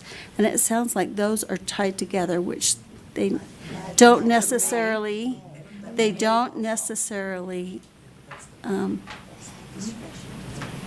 Change that to but. Do you understand what I'm saying, Janet? Does that make sense to you? So has led to the development of multiple genetic technologies that may improve the quality of life, but may also, so the ones that a lot of genetic things do not raise ethical issues. Some do, but I don't think they should be tied together like that. But it says improve the quality. Okay, well, the maker of the amendment, are you still solid on this? It's your, I know everyone's getting tired, it's been long, everyone's wanting a break, we're almost, hopefully we're almost. Okay.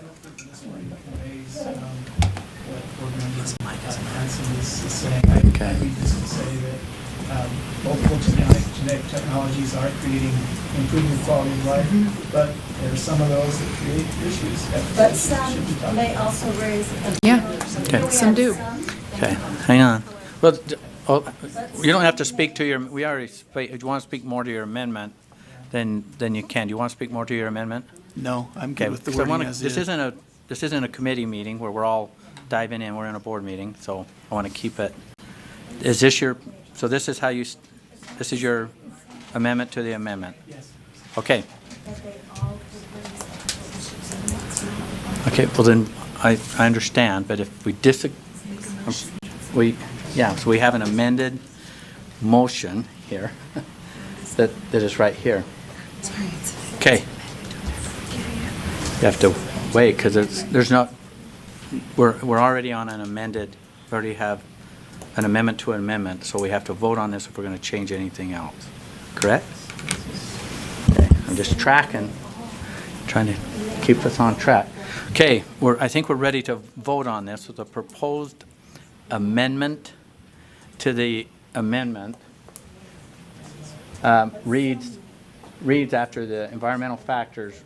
Research in the field of hereditary has led to the development of multiple genetic technologies that may improve the quality of life, but may also raise ethical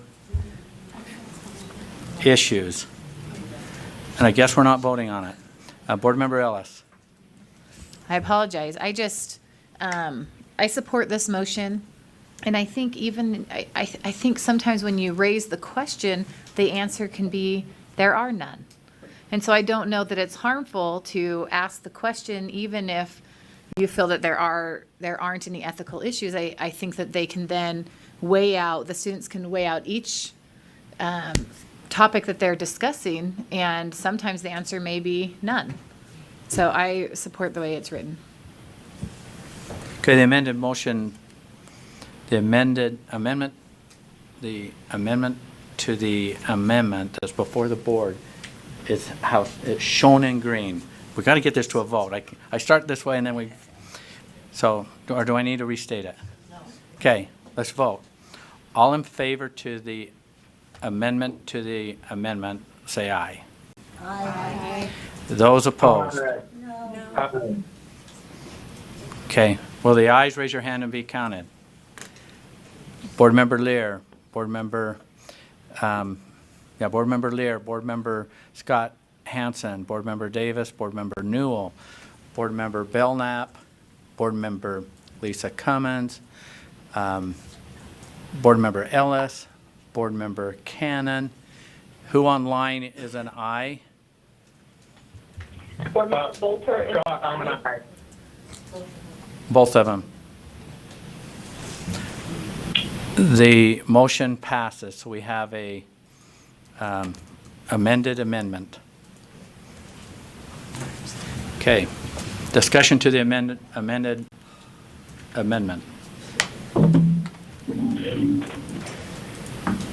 Seeing none, let's vote on the amended amendment. I'm not going to read it again. All in favor say aye. Aye. Those opposed? Aye. Okay, with the ayes, raise your hand. Board Member Lear, Board Member Hansen, Board Member Davis, Board Member Newell, Board Member Belknap, Board Member Earl, Board Member Lisa Cummins, Board Member Ellis, Board Member Cannon. Those that are on the phone. Board Member Nielsen is an aye. And Bolter's. Board Member Bolter is an aye. Thank you. Okay, the amended amendment number 22 passes. Okay. Board Member Earl? Yes, I would like to make an amendment, amendment number 23, chemistry 3.8. Obtain, evaluate, and communicate information regarding the effects of design chemicals in a complex real-world system. Emphasize the role of chemistry in solving problems while acknowledging unintended consequences, including any ethical issues. So you're adding, your proposed amendment, you're adding. Including any ethical issues. Yeah, there's those 4 words. Okay. Is there a second to the proposed amendment number 23? Second.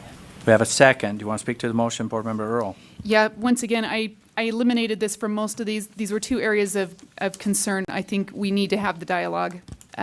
Students need to have this dialogue, and I think it's important. Okay. Discussion to the proposed amendment number 23. Seeing none, there we go. I might be a little too fast here. Vice Chair Brittany Cummins.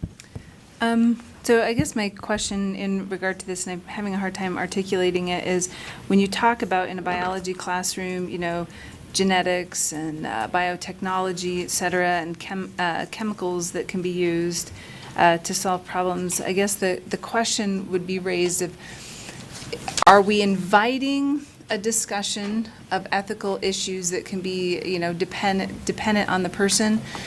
Because I don't know if we want to use the standards just to invite discussion, which would be inherent. And so ethics are a very important concept of discussing, but they're very subjective. And so I'm concerned. So if all we're doing is inviting that discussion to take place in a classroom, then I don't know that it belongs in a standard, but as part of what we've already talked about is in the whole overarching concept of these discussions that science is discovery and you have conversations. And so I'm going to vote no, but not because I don't agree with the intent of the motion. So. Okay. Board Member Scott Hansen. I'm going to speak against this one. I think that ethics in this context is a little bit different than on the bioengineering that we were talking about a minute ago. And I do think that unintended consequences opens up that discussion. And that covers, my concerns in this regard. Board Member Lisa Cummins. Never mind.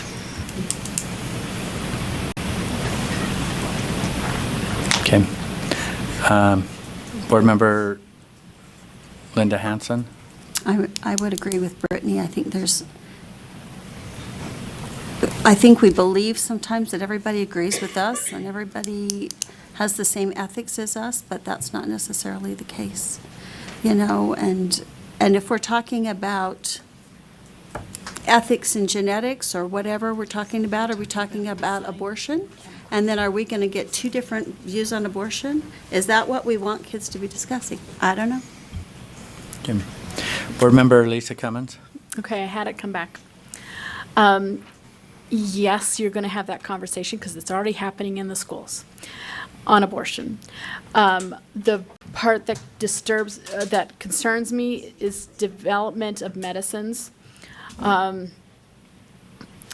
There's a huge discussion going on about vaccines. Are we pushing vaccines that everybody should have them, or is there a discussion that a doctor should be involved to determine if you're a candidate for a vaccine based on your health or your genetics, because it is based on genetics with the the MTHR genetic code that Western Europeans have that makes them more susceptible to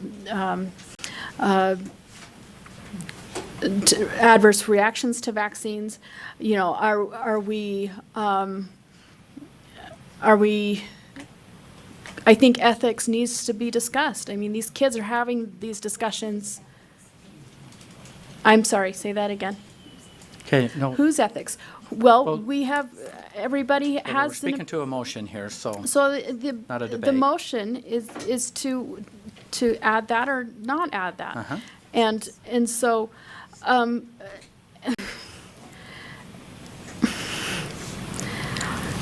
everybody's going to have an opinion, and it should be discussed. Why are we limiting because we are afraid of what someone may bring to the discussion. Why are we afraid to have this discussion? If we're talking about unity, if we're talking about inclusion, or if we're talking about, civility, as Board Member Newell asked, earlier today, we need to be able to talk about ethics, about other people's ideas of what that means and why that they think that way. We need to be able to be clear on that and not be afraid. Otherwise, these kids are going to learn one way, and then they're not going to be able to know how to argue their stance outside. It's about critical thinking skills. What really are we teaching? Do we want critical thinking skills? Are we going to be true to that? Okay. Board Member Gravitt? Not sure if I can say this correctly, but I think we have to get back to science and what is the purpose of science, to look at the empirical evidence, and maybe the discussion of ethics and things like that are more an issue for the local level, for curriculum, for design, because, in and of itself, science doesn't make moral judgments. Science is science. It's looking how things change. Yes, of course it does go there, but I just feel like, do we want them in the standards? Yes.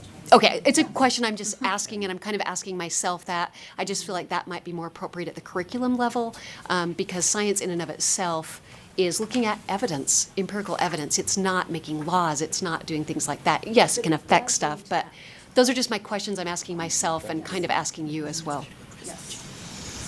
Okay, please, okay, we want to stay in the, we're getting into debates and like committee type stuff. We're in our board meeting. So again, we want to speak to the proposed amendment, which includes including any ethical issues. Board Member Ellis? Thank you, Chair. Oh, sorry. My finger might be getting wore out clicking on here. I think so, and we've still got like 5 hours to go, so good luck with that. Thank you, Chair.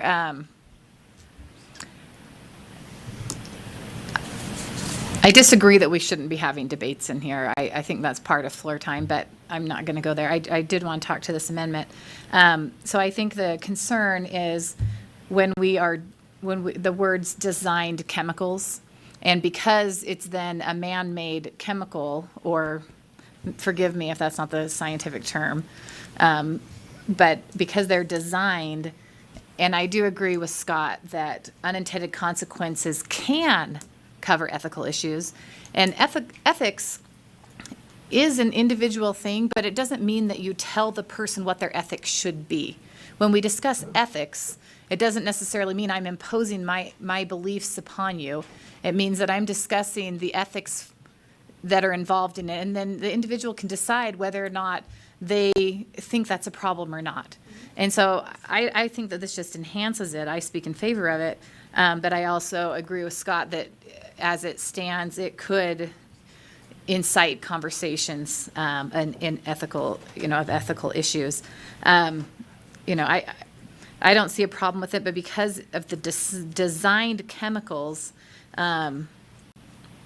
you look at how, I'm just, I don't know if this is even relevant to this standard, but I'm just thinking of Roundup.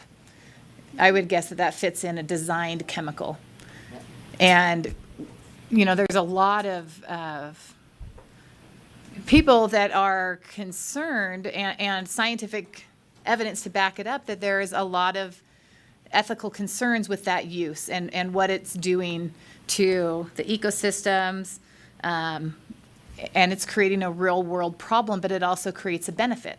And so, there is an ethical issue in something as similar as that chemical that has been designed to solve a problem, and then we have to look at what the consequences of using that chemical are on the environment. And so I support this. I think as it stands, it still could include that conversation, but I think this just enhances it. So, Board Member Jenny Earl? Yes, we're asking to solve complex real-world systems. This is what we're asking the kids to do. So it's inherent. The fact we're asking this question also begs the question of ethics in it. There, it's built into this. It's just stating that there, that we need to have, or you need to consider that. Are there any ethical issues associated with this?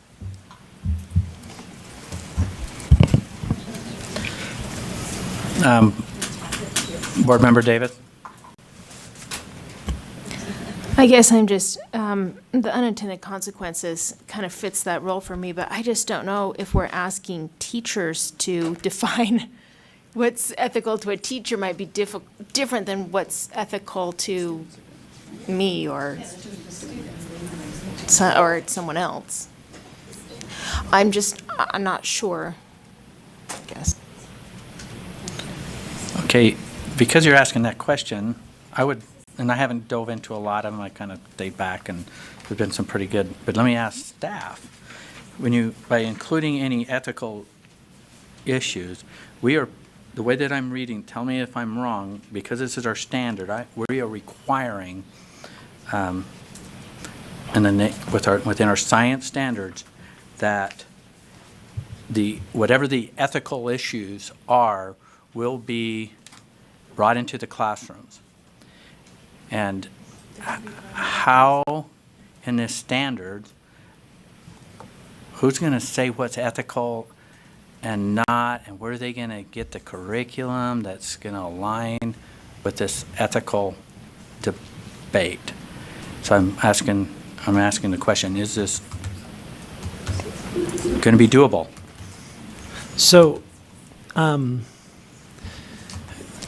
I think it would be difficult. Thinking about university, any kind of research that happens in a university, all ethics are determined by an institutional review board, an IRB. They are the ones who determine ethics.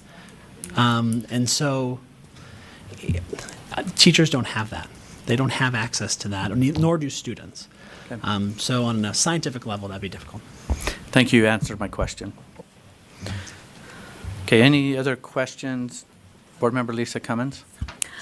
Sometimes I get that teachers can go outside the standards, right, on some things. And now I'm hearing that teachers aren't being supported by the standards with the ethics. So either they can or they can't, they will or they won't. You know, I don't know. I think it should be brought up I think there should be a discussion. We need to teach this at the high school level because it needs to be discussed. It's not being discussed enough in the science community. We need to have morals here. Okay. Board Member Scott Hansen? Question? We have a call to question. Is there a second? Second. Board Member Cannon. Let's vote. We're ending debate. All in favor say aye. Those opposed? Those online, are you wanting to be, we're ending debate? I'm a yay. Okay, we got one yes. Is the other one a yes? Yes. Okay, all right. We ended debate, so, okay. The motion before the board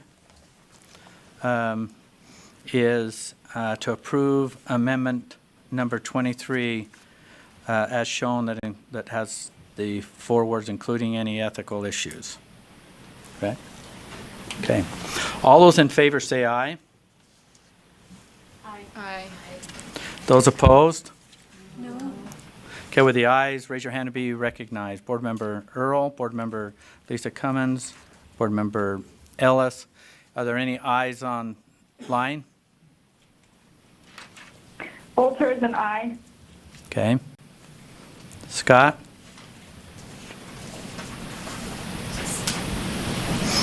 We're not getting you, but there's not enough to move the proposed amendment forward, so the amendment fails.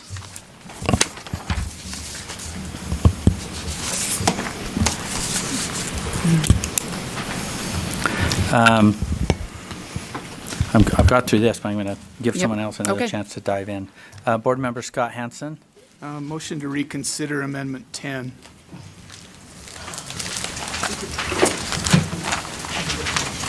Okay, so we got to go back. It's because they got the cue cards from.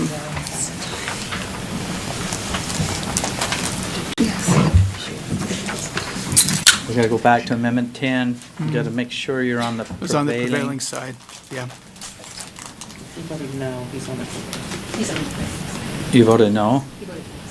Or yes? I voted yes on that one. Yes, the 10 passed. Oh, it passed on that, you did it right. Okay, I'm just double checking. I don't want to have an error here. Okay. Are you there? Amendment passed. Move on the prevailing side. Do you want to bring back 10? Yes. Okay. Do we have a second from the from the prevailing side? Were you on the prevailing side? Yes? It doesn't matter. It doesn't matter. I did vote. No, I did not vote. You did? Okay, this is important. We got to, yes. Hey, I've been off the phone for about 5 or 10 minutes. I'm back on, and I just kind of wanted to we're going back on a previous amendment that had failed, and now we're bringing it back. Is that correct? That it passed. It passed. Oh, okay. And it's being brought back by Board Member Scott Hansen, who was on the prevailing side, who was seconded by Board Member Davis that was on the prevailing side. So, Okay. so now we're going to vote to bring it back. All in favor to bring the Amendment 10 back that we did take action on, say aye. Aye. Those opposed? No. Okay, with the ayes, raise your hand to be recognized. Board Member Linda Hanson, Board Member Jennifer Gravitt, Board Member Lear, Board Member Scott Hansen, Board Member Davis, Board Member Newell, Board Member Janet Cannon, Vice Chair Brittany Cummins. Anyone online to bring back 10? I'll vote yay. You're a yay, Scott. Board Member Bolter? Yeah, to bring it back, that's fine. Bolter? Yes. Is Board Member Bolter, are you on? Yes, I'm on, and I'm a no to bringing it back. Okay. We have enough. 9. Okay, motion passes. So 10, Amendment 10 is back on the table. Did you want to speak to that, Board Member Scott Hansen? Good, as I just rethought my position, and also I'm reading a black and white copy and didn't notice a couple of the words that were added, so I've just rethought my position on the motion. Just one word. Yeah, it's just what Geological. passed was, as shown here, it's adding one word and then taking out. To make a motion. Okay, do you want to make them, now that it's back, do you want to? Tell us why. Tell us why. No, there is no question. There's no question, we got to get it on the, okay, hang on, we're going to do it. Board Member Davis. I just would like a little more information. What would be your question? Our question is why you're reconsidering and just some information so I can think through it in my brain. What's happening is Amendment 10 passed the way it was shown. It's been brought back for some reconsideration of how they would vote on this. This is for those that are on the phone. And Board Member Davis, did you have a specific question? Just Or why do we call the this? reconsideration and just more information that we need to consider. Okay, before we start even to get into discussion, I've got to have a motion. I don't have a motion. Hey, Mark, Yes. sorry, can you read? Yes. Yeah, I'll read it. I'm glad to. Yeah. As it has passed, thank you. Okay. It's amendment number 10 said standard ESS 2-1, analyze and interpret data to construct an explanation for the changes in Earth's formation and geological. Then the 4.6 billion year is struck so that it would read Earth's formation and geological history period. Then it continues, examples of data could include the, and then absolute is struck, and so it would read, examples of data could include the ages of ancient Earth materials, the size and composition of solar system objects like meteorites, or the impact cratering record of planetary surfaces. Okay, that's what. Thank you, Mark. Okay. Board Member Ellis. Sorry, I was just going to ask you to read it so that they knew what they were. Okay. I apologize. All right, no problem. Board Member Hanson. Question Scott. for staff. Could I ask Ricky just to explain the impact of the amendment as proposed? So go back to the original motion. Yeah. So I'm just getting a couple things. I'm sorry I didn't get your question, but I believe when you call something back prior to the vote, it moves it to the point of when the vote was taken. So there is a motion on the table. So it doesn't require an additional one, because that's what calling back, or another, I guess we're constantly learning about Robert's rules. So that there is a motion now because of how everyone voted, that's on the table. So, okay.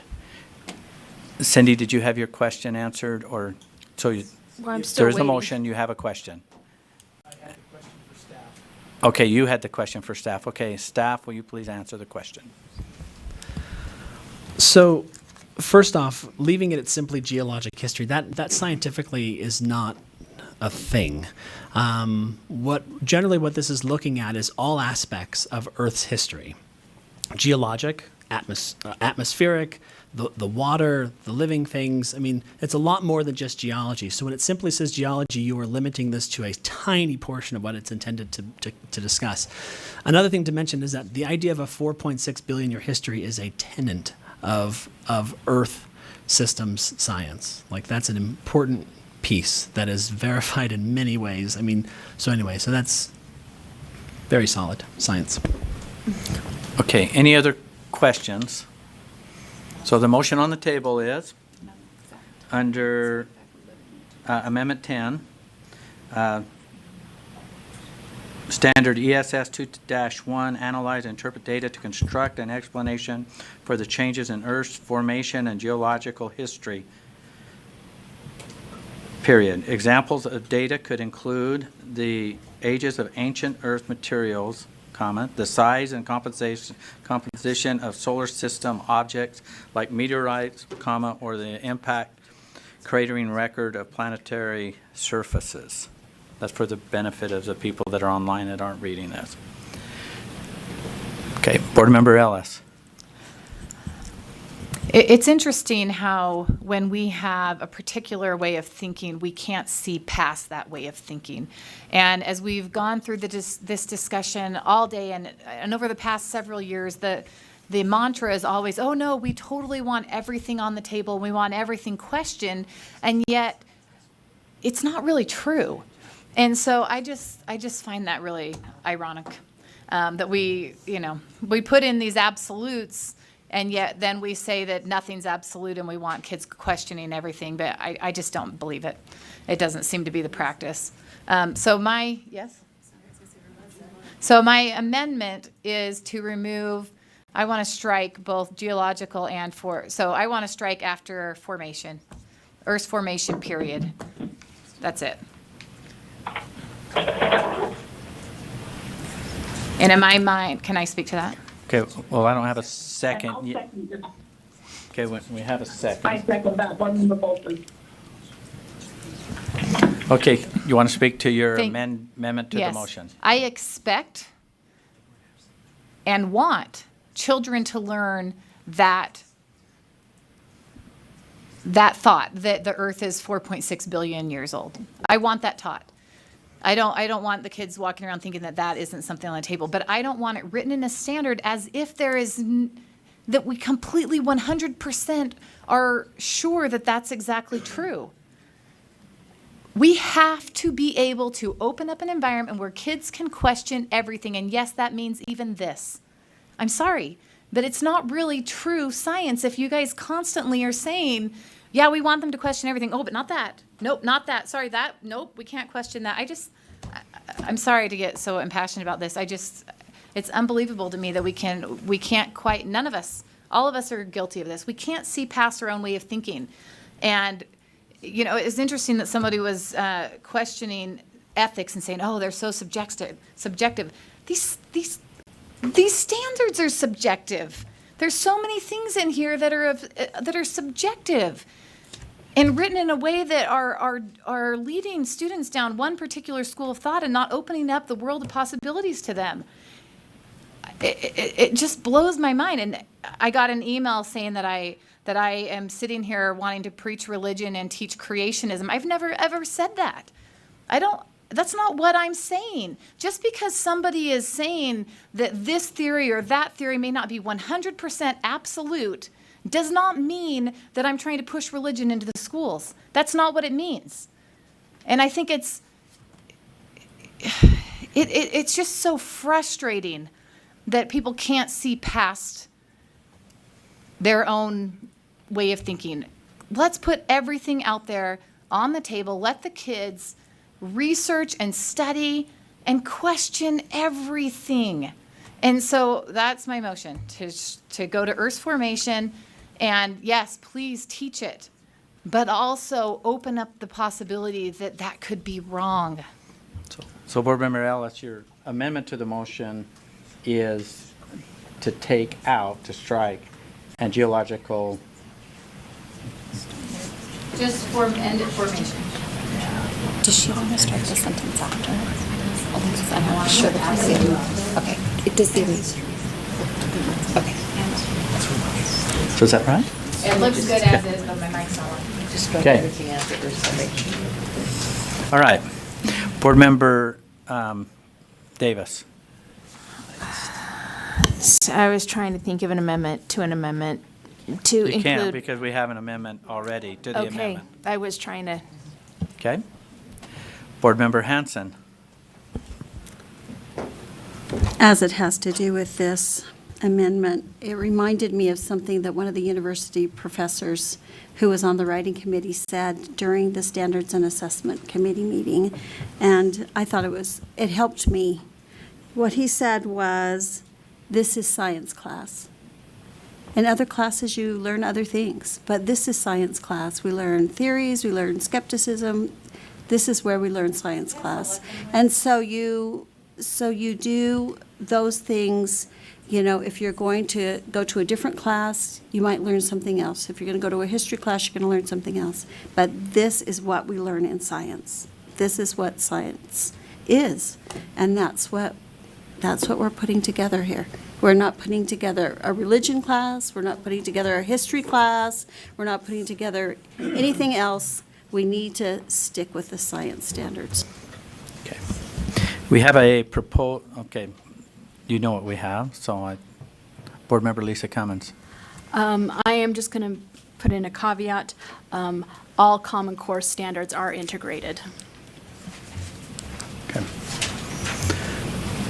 All right, we're speaking to the proposed amendment to the amendment. Is there any more discussion on the proposed amendment to the amendment? Okay, let's vote on it. All in favor to the amendment, say aye. Aye. Those opposed? Aye. Okay, with the ayes, raise your hand and be recognized. Board Member Earl, Board Member Lisa Cummins, Board Member Ellis. Who online is Scott Nielsen's an aye. Scott Nielsen's an aye. Bolter is an aye. Okay. Do you have those? Okay. The proposed amendment to the amendment doesn't pass. So we're back to the amendment. Any other discussion on the amendment?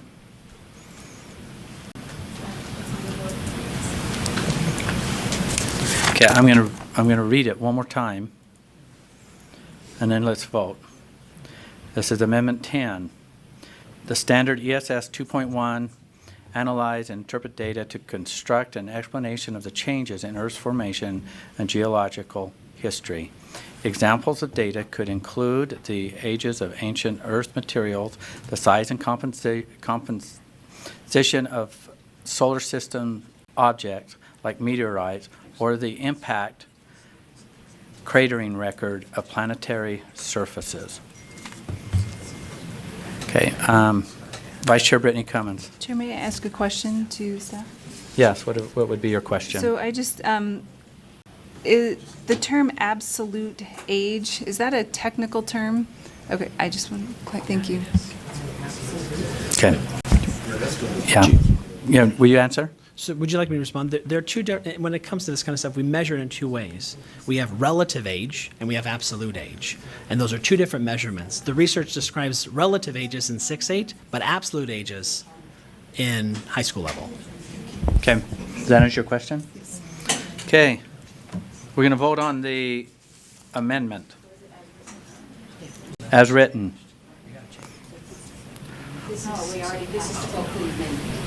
We're back to, This is the re-vote on. this is a revote. It was brought back. We've had discussion, proposed amendment, and now it's to this form. Yeah. You did? I did, and I'll read it again. Well, I don't want people to be confused, so I'll read it again. Standard ESS 2.1, analyze and interpret data to construct an explanation for the changes in Earth's formation and geological history. Examples of data could include the ages of ancient Earth materials, the size and composition of solar system objects like meteorites, or the impact cratering record of planetary surfaces. You should say what's been taken out, been removed and replaced. Okay, what's been taken out of the original? What is struck is 4.6 billion year, and the word absolute.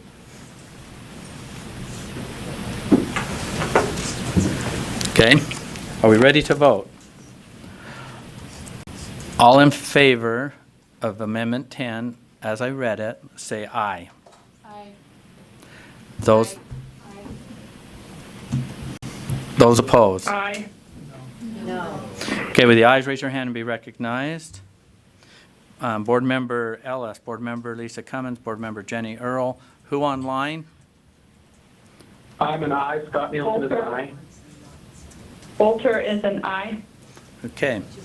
The proposed amendment does not pass.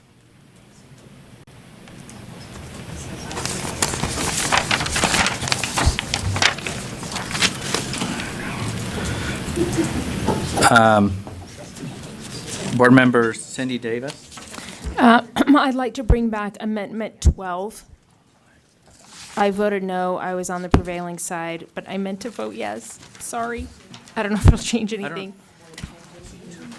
Okay, we have a, I was on the prevailing side. okay, we have a motion to bring back. We're just going to bring back the things that we accidentally vote on.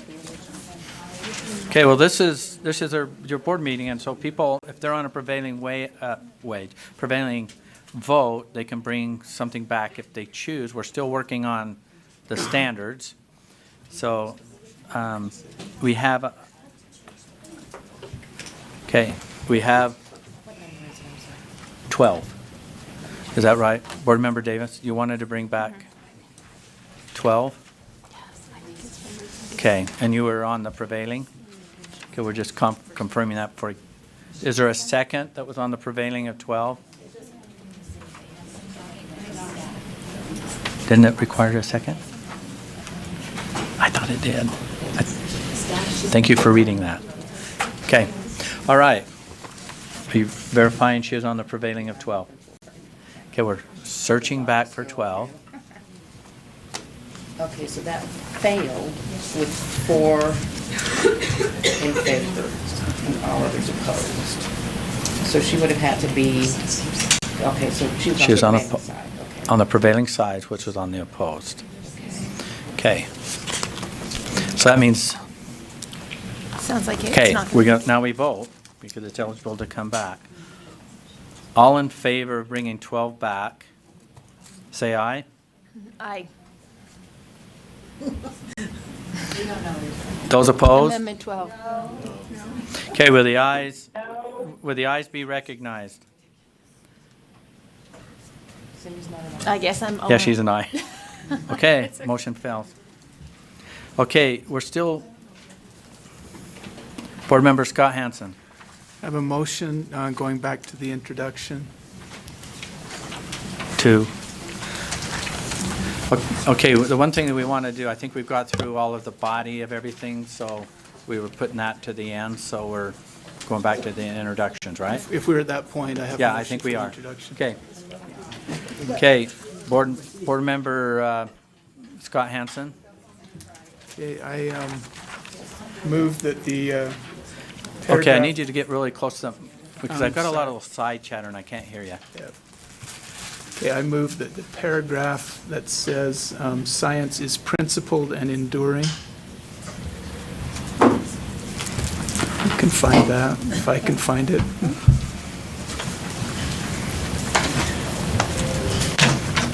Be changed to add the word, and I don't know, Lorraine, I've got it typed out here.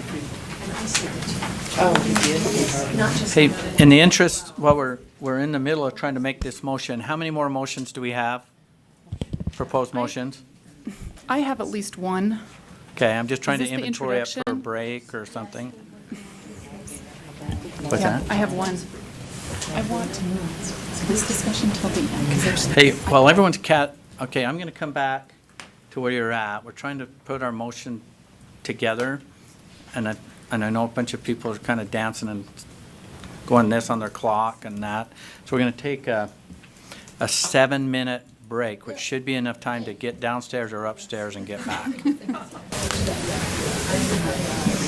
Board members, we're ready to get back after it.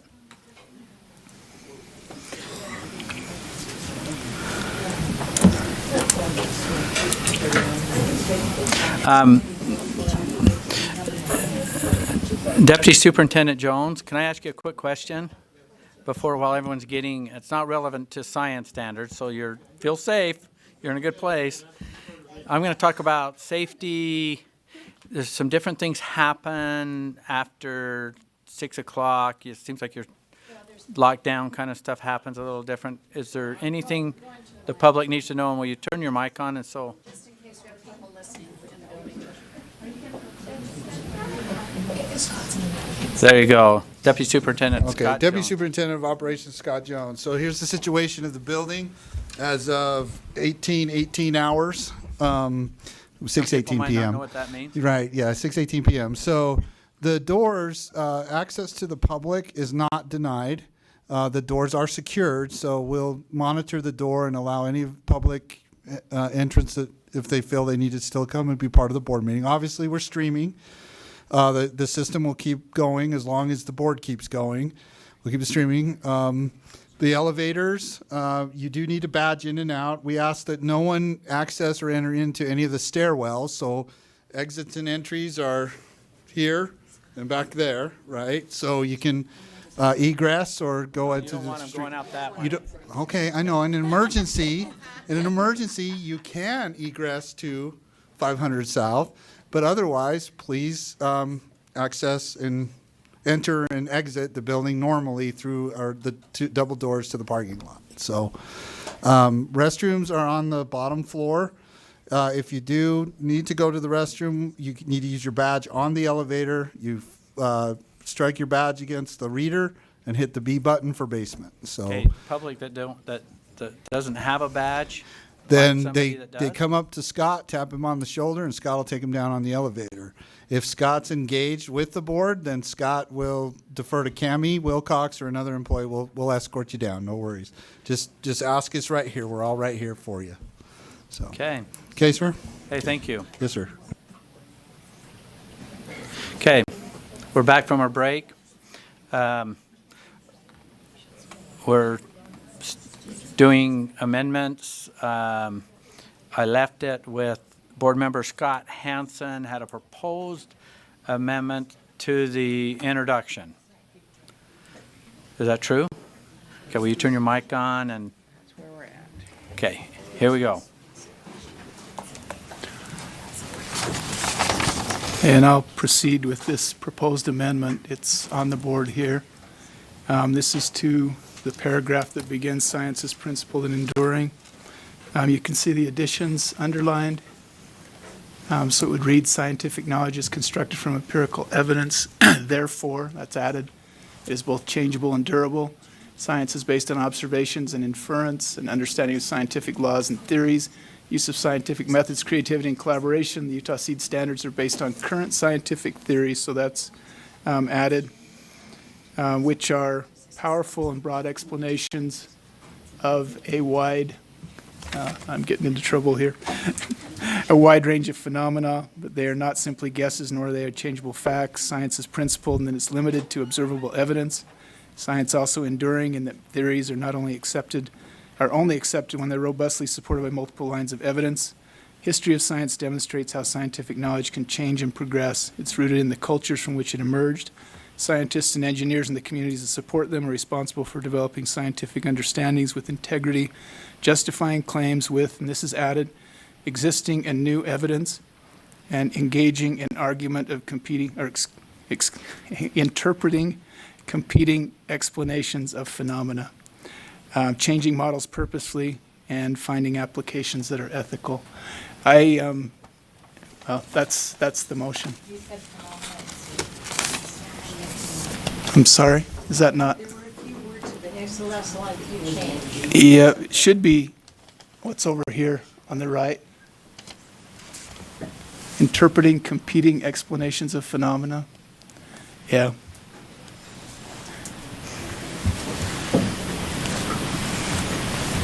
So this shows the proposed changes to what was existing.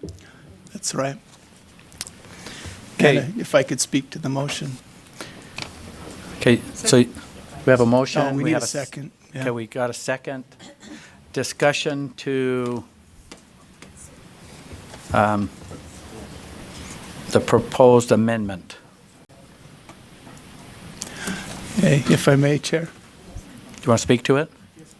Okay. I think we've had a lot of discussion today on several of the different areas about the need for counterpoint and the need for looking at new evidence and interpreting explanations of phenomena. My intent is to beef that up here in the introduction, just talking more about the scientific method and talking specifically about existing and new evidence and interpreting competing explanations of phenomena so that that would be brought into the classroom in all areas. Okay, discussion, further discussion on the proposed amendment to the motion. Well, seeing none, do we have people online? Yes, Mark, I'm online, but no, nothing to say. Okay. Board Member Earl. So I have some amendments too, but should I just make those after his separate? Okay, that's what I'm understanding. So this section, if it passes, then any amendments I have can't be made. Is that accurate? No, you can. To that section, you have What's to that? have them. Yeah, once you pass it, then you can't make them. Or is it just Once- amending his once these amendments? changes are to this. I have some amendments This section? to this section. To this section. Okay. I have a question on, it says science is principled in that it is limited to observable evidence. I'm just asking if that is the word we want, observable, or if we want measurable or qualitative and quantitative. Is observable the word we want? So it'd be a question to staff. Because there may be things in science that are not observable. Okay. Ricky? The answer is yes. Observable is the right Okay. word to use. Okay, Board Member Earl. Did you have? Yes, sorry, yeah. Give me just 1 second if you'll be patient with me. I'm just trying to connect things. I didn't write I have them written down, but not for access, so I apologize. The question is, for Ricky, under where it says multiple lines of evidence,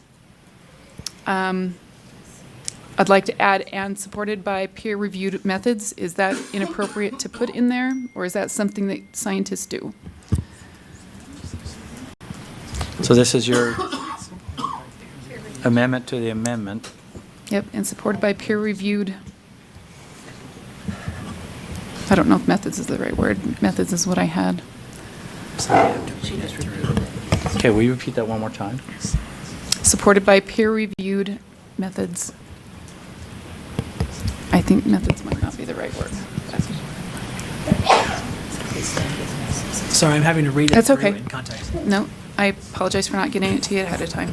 So, absolutely, peer-reviewed methods are acceptable in science. I don't know if it's necessary, but yes, that is appropriate. Okay.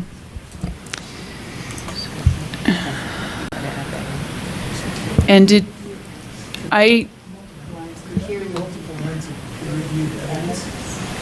Okay, so what were you suggesting? Multiple lines? The way it's written, only put peer reviewed before evidence. Yeah, peer reviewed. Okay, yeah, I'm good with that. So can we change that to peer-reviewed evidence?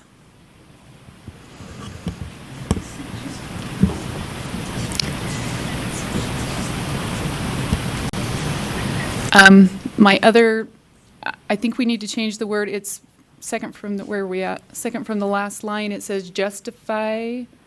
We don't use the word justify anywhere in the document. We use supporting everywhere. That's the only location we use the word justify. But maybe justify is what it should be. But that's the only location we use that word. But we use support throughout the whole document.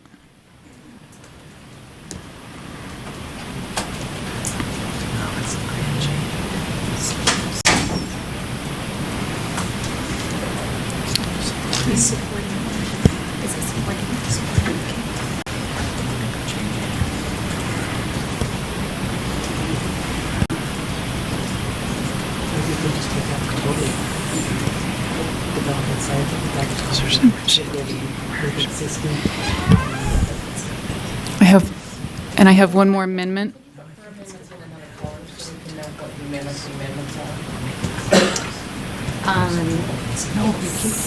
I can put them in parentheses. Would that help? Yes, it's something we'll have Jenny's amendments then after.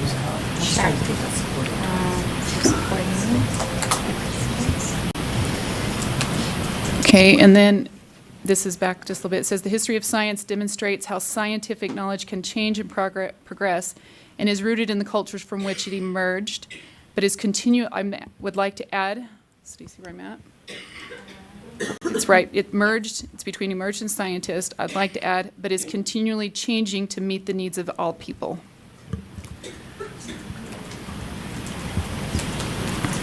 Or we could put society, whatever you prefer. Are continually changing. They have unchangeable. Okay, so, but is continually changing. What's that? You want evolved? Evolving? Okay. Can you just do it, Ben? Okay, that's all I have in that section. In that paragraph. We have a proposed amendment to the amendment, which It's in parentheses. I'm going to ask somebody else. I'll miss something here. Because I guess. Okay, everything in parentheses is what was. What the flow is like. I think it's hard to see. Let's see if I can do it. Oh, it's highlighted in that color. I have one more.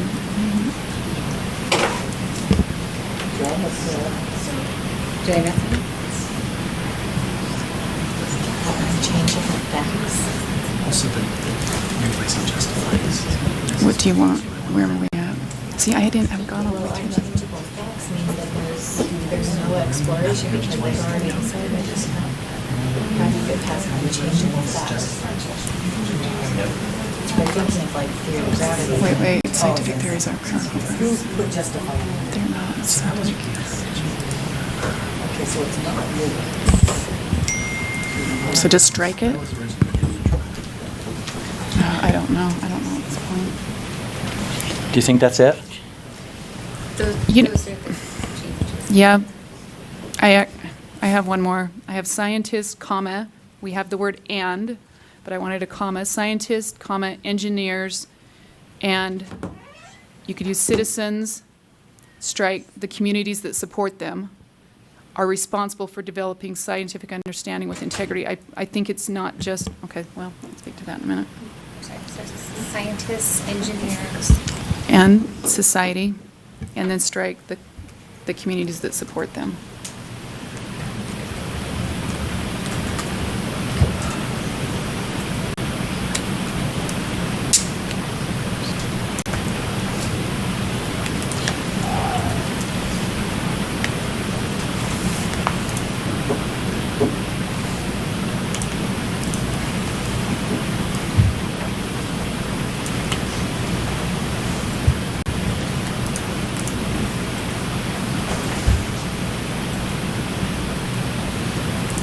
That's it.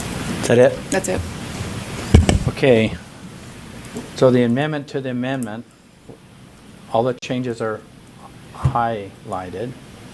And the people online, I have no idea how we're going to navigate and help you with this, but we have the proposed amendment. I have confidence in you, Mark. You'll be fine. I don't, but you might have to have confidence in whoever's putting the amendments through or something else. But so the amendment that you're proposing takes out, or no, it adds where it says the sentence that says science is also enduring in that theories are only accepted when they are robustly supported by multiple lines of, and you're adding peer review to the rest of the sentence as evidence. And then you're also adding where it says the history of science demonstrates how scientific knowledge can change and progress. It is rooted in the cultures from which it emerged. You're adding a comma, but is continually changing. Period. And then it goes to scientists, and you're taking out and you're going scientists, engineers, and you're adding and society are responsible for developing, or you're adding and society to the sentence that continues to say are responsible for developing scientific understanding with integrity, comma, adding the word supporting, so it'll be supporting claims, taking out justifying, that's a justifying claim, so you're substituting supporting with, or you're taking, yeah, you're substituting supporting where it says justifying claims with existing and new evidence, and it continues on. Is that the proposed changes in your Yes. amendment to the amendment? Okay. Discussion to those changes. We're speaking to the amendment. So, Board Member Gravitt, are you speaking to this? No, I have an amendment after. Okay. Who wants to speak to this amendment? Okay. Board Member Davis. This is the amendment to the amendment, right? Correct. Is it possible to divide the question? I'm fine with everything except for but is continually changing, because we've already got the words changing and changeable in there other times. I think it's just too much, but is that possible to divide a question on an amendment to an amendment? By dividing, you're adding an additional amendment. I think that just makes it way too confusing. Normally you can only have Would the proposer take out that line? Yes, Two. I would welcome that. What is it that you Welcome want that. to take out? Let's just, we're But going to. but is continually changing, but is Wait. continually changing. Is that an issue? You have an issue with, so I'll go to It's just the. repetitive, yeah. Super What? repetitive. She says okay. Okay, all right, there we go. Thank you, without objection, thank you. Anyone else want to speak to this proposed amendment to the amendment? Do we have other concerns? Okay, not seeing any.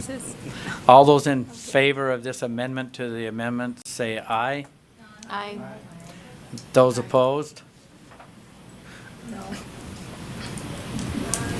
We have one, well, no, online, or, yeah, online. I'm an aye. Scott, are you an aye? No, yeah, I'm an aye as well. I'm an aye as well, Mark. Okay. Okay, so the motion carries on the amendment to the amendment. Now we have the amended amendment to this first paragraph. Any discussion? Got rid of, but it's continued. Yeah, sorry. Getting rid of it. Yeah.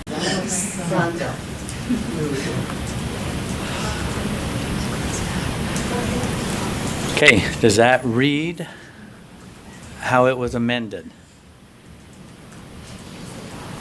on our action? Okay, so we have, on this paragraph here, we have a amendment, we have the amended amendment to the amendment of the first paragraph. You guys tracking all that? It's two. You guys are making me do it, so. Amendment to the amendment. So it's the amended amendment to the original amendment. Yes. Okay, I want to keep it all in sync. I'm not seeing any discussion to this amended amendment to the original amendment. So we're going to vote on it.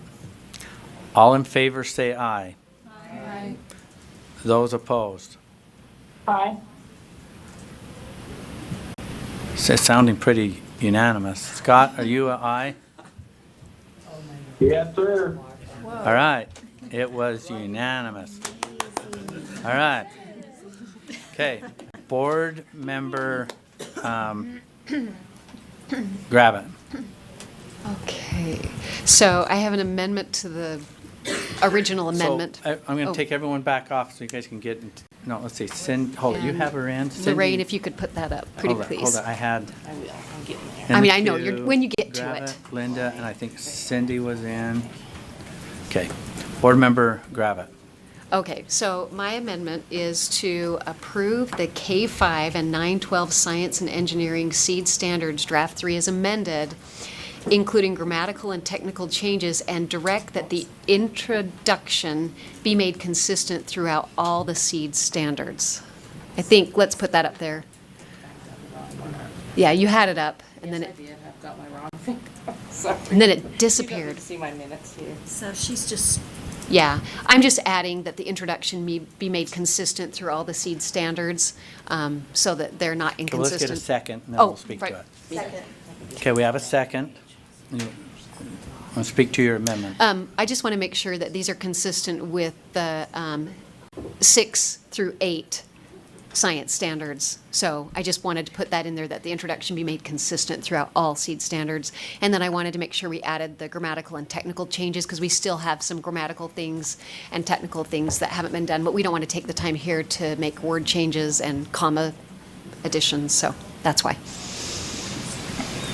Okay, anyone want to speak to the proposed amendment to original amendment?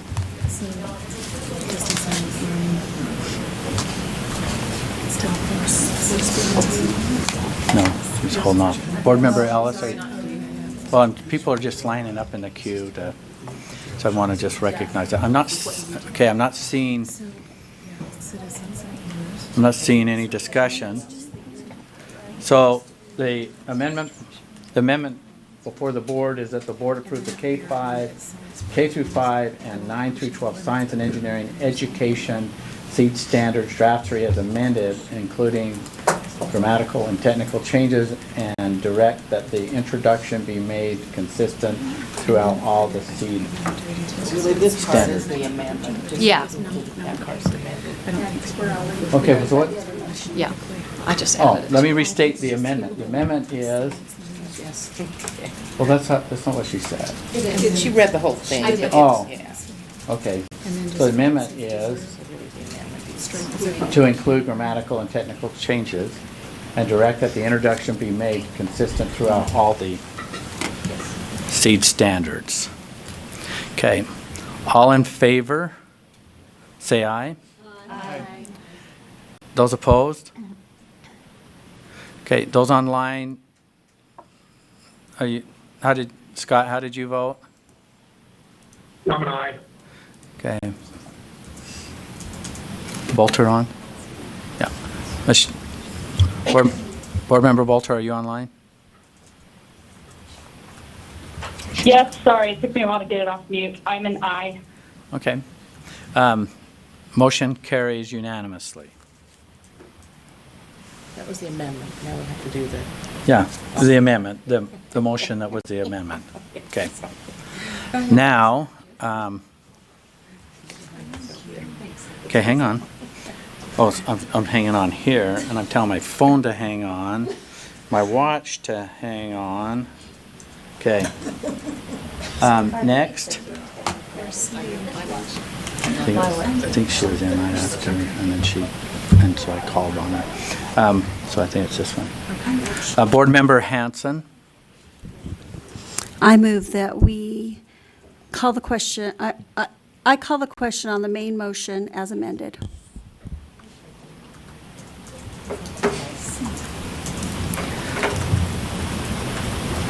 So we have a call to question. Yes, there is. Yeah, we have one motion. We have the original amended motion on the table with all the amendments. So is there a second? Second. Okay. We have a motion and a second. Now we'll vote. Okay. What's that? I'm just cleaning it up. This would adopt it. This is the whole thing? Be done. Well, I can tell you, isn't it this? It's right here. It's really what's up there. It's right here. But with all those, with the amendments there. I know, but it's all as amended. So the original, Yeah, you're right. so You're right. this is where we're at. I have been keeping track really well. I'm about out of ink here. So but it's not that difficult to state where we're at. There's the motion that was on the table, the amended motion on the table, is that the board adopt the K through 5 and 9 through 12 science with engineering education standards, draft 3 as amended. It includes all the amendments. Including grammatical. It's as amended. Every, Oh, you're right. That was an additional amendment, so you're right, yeah. as amended, so that every amendment that you guys have worked on today is included in this motion. Correct? Correct? Sorry, just not to be Okay. technical, but those all the other amendments amended the draft, whereas Jenny's amendment was an amended motion, so to sorry, I know it's technical, but to restate the motion, we would have one more. The draft was amended plus the amendment. Sorry. So every amendment, we amended through the body of the standard, correct? And part of the standards is the introduction. That's been amended right here. So the whole what came out of committee was, so how Just to many? make sure the motion is correct, when this goes through, all other amendments amended the draft. Jenny's amendment didn't amend the draft, it amended the actual motion. And so we have to state, in order for the motion to be accurate, would have to include Jenny's amendment, because you can't just say draft 3 as amended, because she didn't amend the draft. She didn't, There were additional amendments to draft. Okay, so how would we, Just as thank it you. reads up there. It would be this as the motion, sorry. Dang, I was wrong. You're so close, I believed you. Yeah, I was close, but, so, well, thank you. Okay, so the motion on the table is the board approve the K through 5 and 9 through 12 science and engineering education seed standards draft 3 as amended, including grammatical and technical changes, and direct that the introduction be made consistent throughout all the seed standards. Okay, I'm just, that's what you're calling to, that's, okay. We've got everything that's as amended. All right. So the vote is to end debate. Okay, so the vote is to end debate. All those in favor, say aye. Those opposed? No. Okay, will the ayes raise your hand and be counted? Yeah. Okay, Board Member Hanson, Board Member Gravitt, Board Member Lear, Board Member Newell, Board Member Belknap, Board Member Cannon. Anyone online? I'm a no. No, Mark. Okay, What did Michelle? no. I thought he said it'll work. What's that? It It's take, got to say aye or no. say aye or no? Scott. Scott, are you at aye to end debate? I am a no. Okay, No. what's that? No, I'm only the sixth. How many is there? I'll- Cindy, were you and I? No. She wasn't. Board Member Bolter is a no. There's six. Janet. 2, 3, 6. No, Brittany's not a no. She's not a, she's a no. She's not a no. There's six. Is there six? So you'd be 7. I'd be 7. So it's not going to end. Okay. Board Member Jenny Earl. Cindy, did you have something? Okay, thank you. I didn't include these, and I apologize for that. Time permitting did not allow those. I was going to ask if we could extend this out, but for another time. But at the same time, I have 2 left to make. One, it's under science learning is multi-purposed. It says also, so we learn science because it brings us joy and appreciation, but also because it solves problems. And I wanted to insert pushing the limits of current understanding and informs society. And then down lower, we've used the word voter. I'm asking we fix that to be citizen. I don't know that voter just eliminated half the adults probably in our state or more. I just think citizen is a better thing. Besides that, voter becomes a political issue. So those are the 2 on that part that I'd like.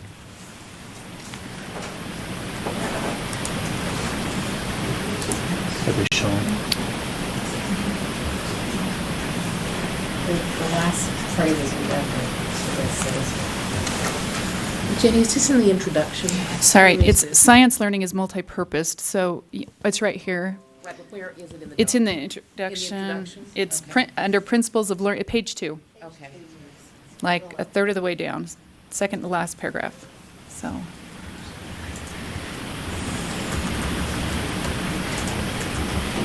So the-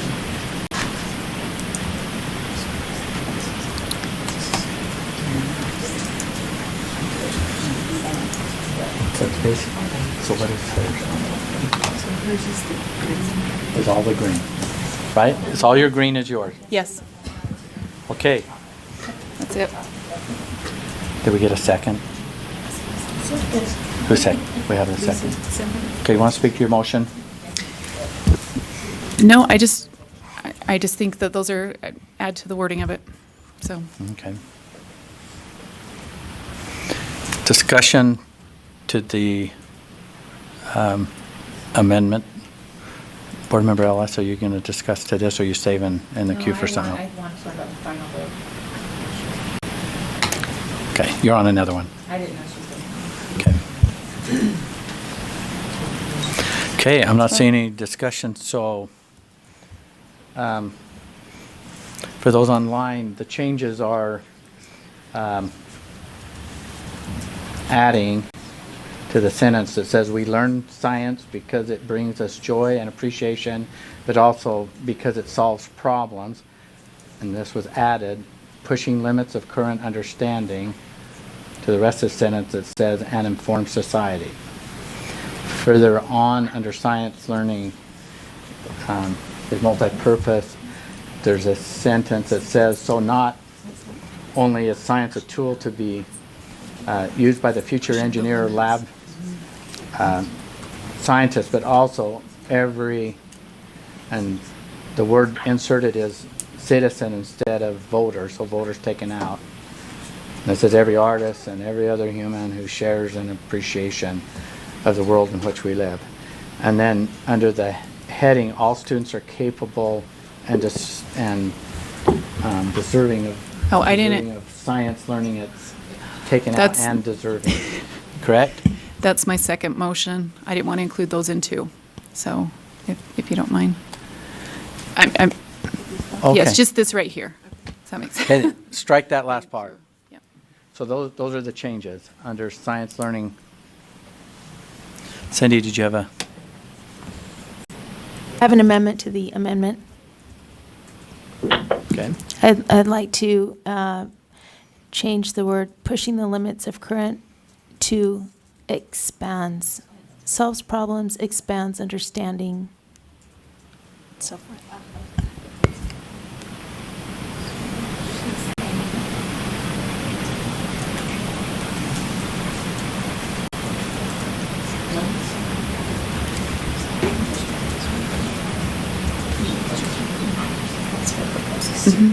Okay, is that, Yeah.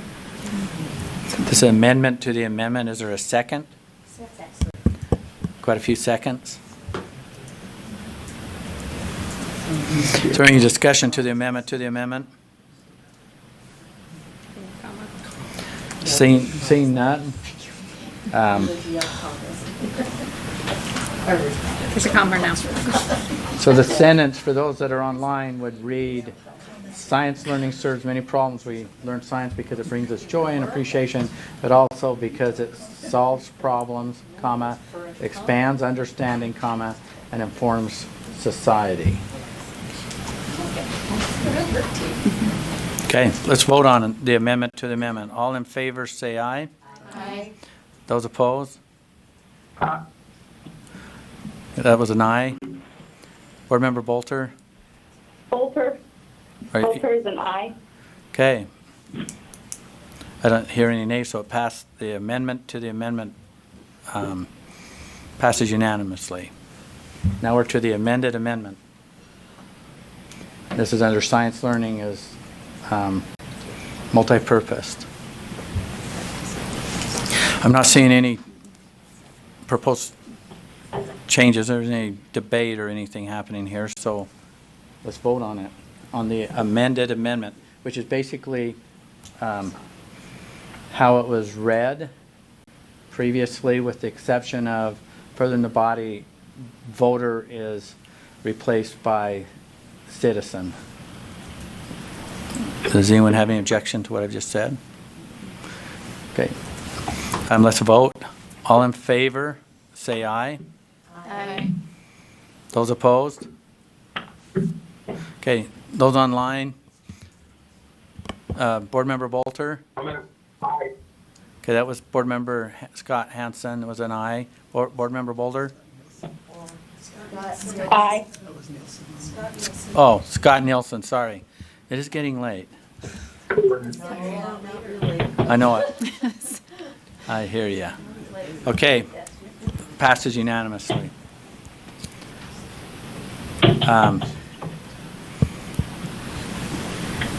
We've got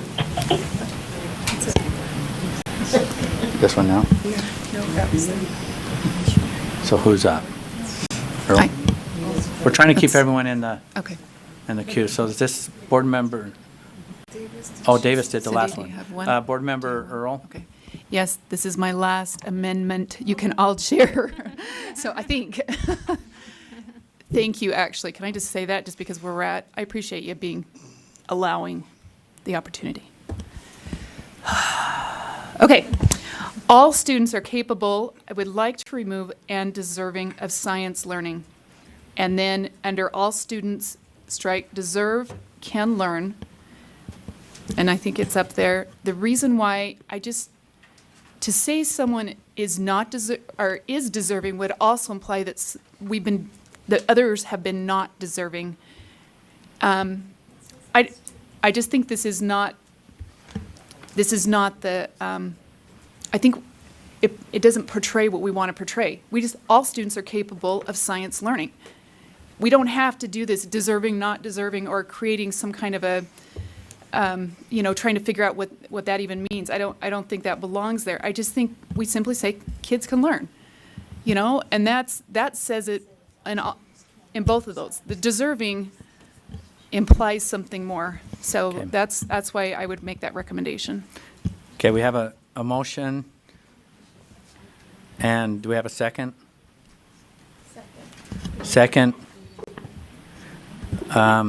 And you spoke to the motion, you want to speak some more to the motion? No. Okay. I'm not making fun, I just want to make sure you get your chance. Okay. Question on the motion? Okay. Okay. Are you on hold, or you have a question on this? Can I, oh, Okay, Board Member Davis? Is the language, the word deserve, or that language in any of our other content standards here? I'm not sure. Any other introductions or materials?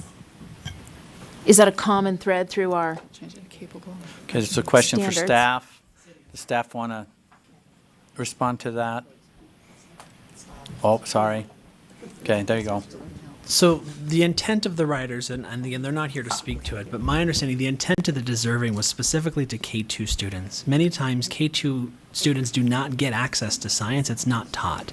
So when you read it with that light, and you say that all kids at all grade levels, that's really what it's trying to get at. But either way, I guess. That's just the intent. Okay. Superintendent just mentioned that we're kind of redundant on learn and learning. If we could put capable instead of can learn, that may. So capable, yeah. Oh, capable of would need to be, yep. Of science learning and science literacy. Okay. Is students at all grade levels? We need your mic on there, Board Make Member an amendment Scott to it. Hansen. I'm actually trying to off the record ask if Jenny would like. Yep. Do you We're want me to all say- on the record. Where at? Oh, so all K-12 students can learn. Yeah, I just don't like the word deserving. Back to me. Okay, is this good on your amendment? Is this how Yeah. you would like your amendment? Who seconded? Was that Elisa? Are you good with this second? I don't even know which one's Well, I thought you seconded it. Yep, I guess. Okay. Okay, I've got to respect your second. I don't remember. Okay.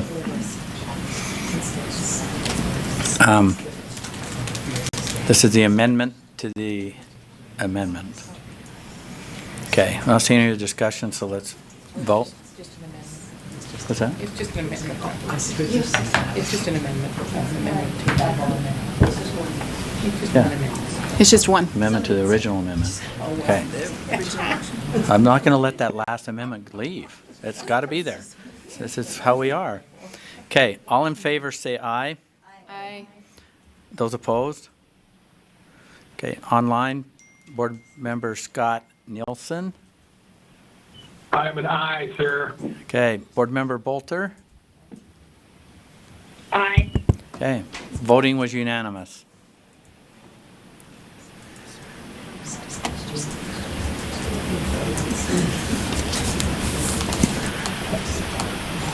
Okay.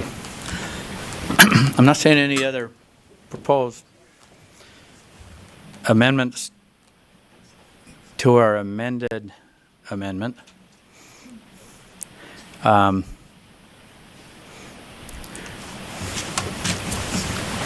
we go back to the, can I say it, so I won't say it wrong?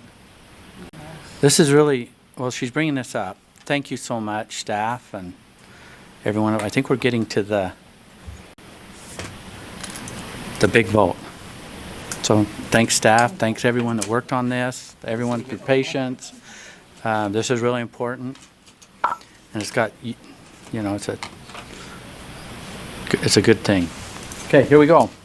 The motion before the board is that the board approve the K-5 and 9-12 Science and Engineering Education Seed Standards Draft 3 as amended, including grammatical, technical changes, and direct that the introduction be made consistent throughout all the seed standards.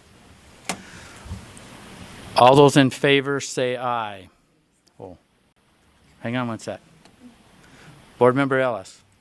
Sorry, I thought we would get to discuss this. That's why I didn't vote to call the question, because I feel like it's important to be able to explain votes so that the media doesn't get to interpret my vote for me, because that happens a lot.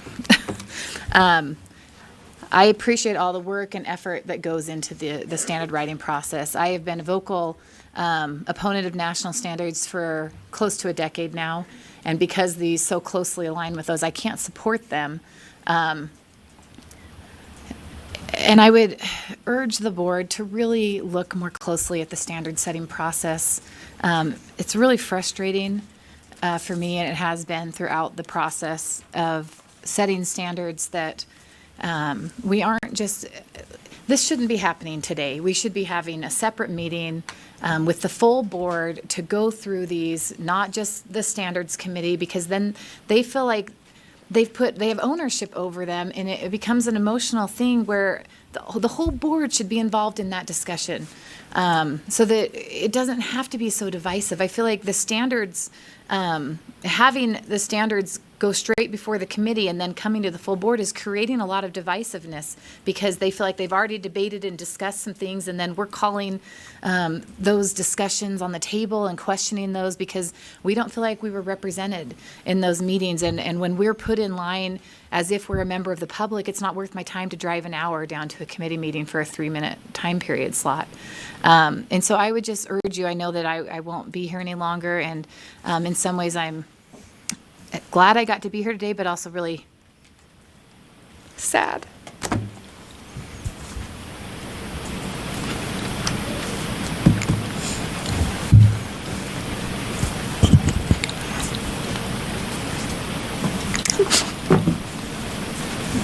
That this is what I'm going out on.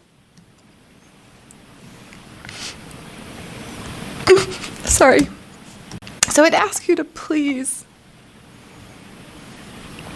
make some changes so that everybody can feel like they have the opportunity to discuss, and it doesn't have to take 6 hours in our regular board meeting, but there's time set apart to just discuss this, because it's really a heavy emotional thing on some of these standards, not all of them, to do this during a board meeting instead of a working session. It creates unnecessary conflict and tension.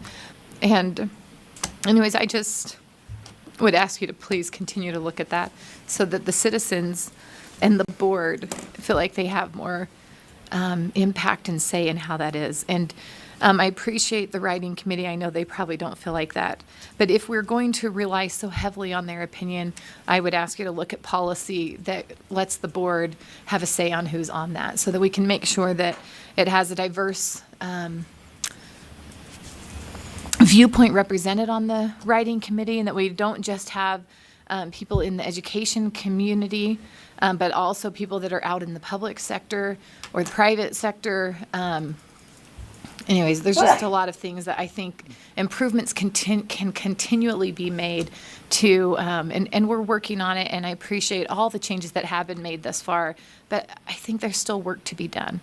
And so I would just ask you to consider in the future looking at ways to improve this process even more.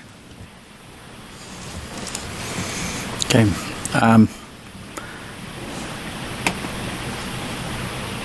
Board Member Hanson? Thank you. Linda? I'd like to thank Ricky and the writing committee for all their work. They've done an amazing job. I think these science standards are fantastic. I had so many teachers come to me after the middle school science standards came out who said, when are you going to redo the rest? Because they are so awesome. And the kids that are on the Student Advisory Council, the last meeting we had, I went around and talked to them, and they said, we support these so much because we see what's happening at the middle school level, and those kids are learning. They want to go back and learn at that level because the kids are having so much fun learning science. And so I'm excited for this. I'm excited for our new standards. I'm excited for the kids, and I'm excited for the teachers too. So thank you for working so hard to make it happen.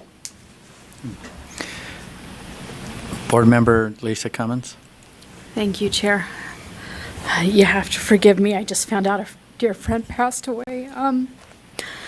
But I have to not let the media talk about my vote either. For the last 9 years, I have been standing against national standards. And I've had the vitriol, and I've had the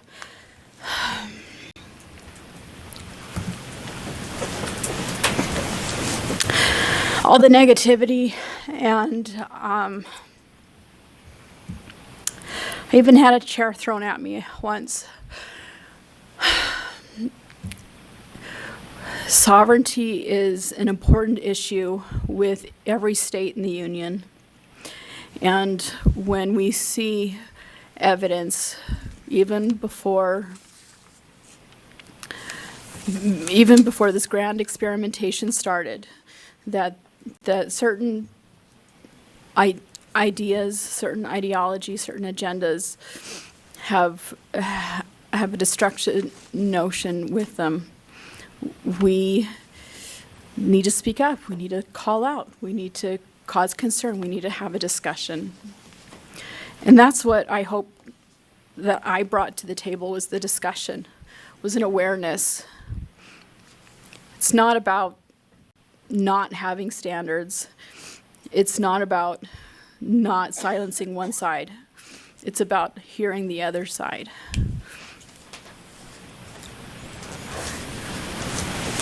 I'm concerned that these standards will not raise our science scores or not allow our kids to excel in science. Methodologies are great. I have no problem with hands-on explosions. I have no problems with getting dirty in the dirt to find out the pH balance, right? It's about the content. And if we're going to allow content of one side, we need to allow content on another.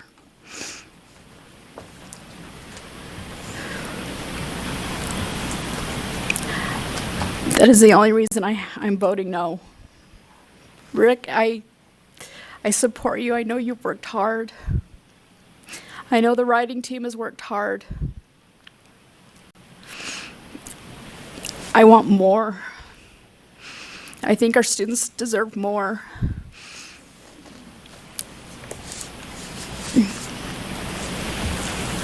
So, thank you for this opportunity.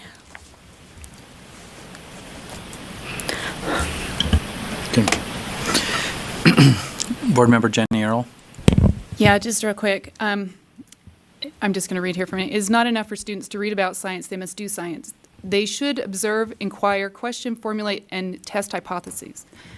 Analyze data, report, and evaluate findings. The students, as scientists, should have hands-on active experiences throughout the instruction of the science curriculum. I just read from our current standards. I don't know if it takes new standards to do that. I'm not sure that a pedagogy, and maybe that's what it takes to do the hands-on, is changing the whole thing up so that everybody thinks it's new. But this is what we had in our previous standards. So if it wasn't working, I guess just because we were used to doing whatever we were doing.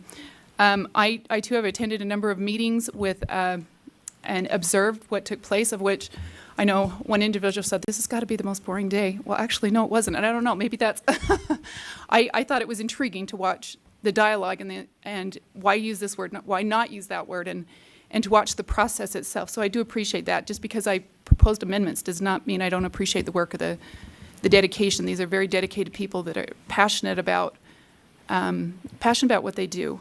And so that's appreciated. I still have great concerns. National standards are a concern as well. So those are just my comments. Board Member Davis? Back when we were looking at the 6 through 8 standards, I wasn't on the board at the time, but trying to just wrap my head around all the changes. And I said to a person who is a science teacher, I said, he's just a well-respected person in the community. And I said, how do you go and teach science knowing that I know that some of the things you teach, you believe differently scientifically? And he said something that has been kind of my guiding principle through all of these discussions. And he said, he's a man of very few words, but he said, if we don't teach current science, we run the risk of becoming provincial. And that prevents kids from being able to do what they need to do professionally, and that impacts families. And I won't claim to be a scientist, but we have done a lot of study, and I do believe that this represents current science that our students will need to learn. And I also want to say that while I do not believe there is a Utah science, I do believe that there is a Utah stamp of approval. And I believe that these standards have contributions that have been made by so many board members here and writing staff and public that has given input. And I believe that Utah has its stamp all over these standards. And for the time that all of you have taken to listen and work and write and rewrite, and contribute and voice and be patient and try again, I am just want to say a big thank you to you. I am grateful to have been a part of this process and to have seen how it has unfolded, and I think it's going to be good for kids.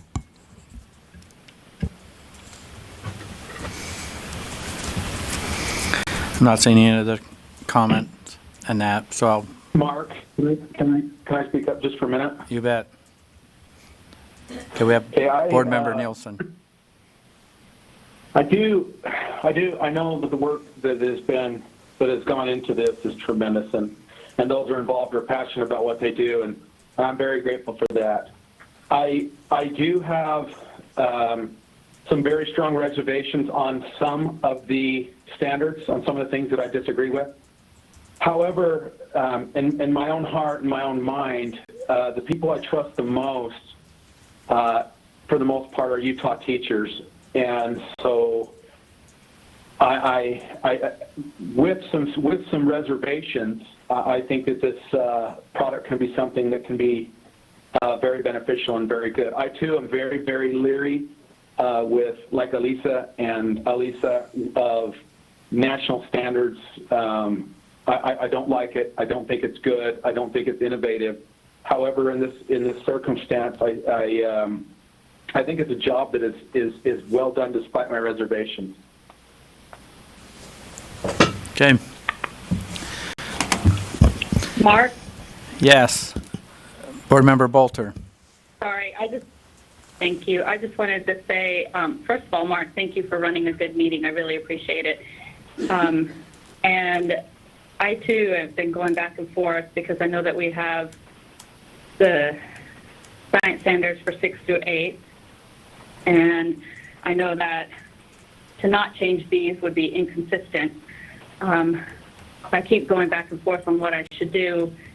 In the end, though, I was reminded that I ran on a platform that I would do my best to keep everything Utah and not bring in any more national standards.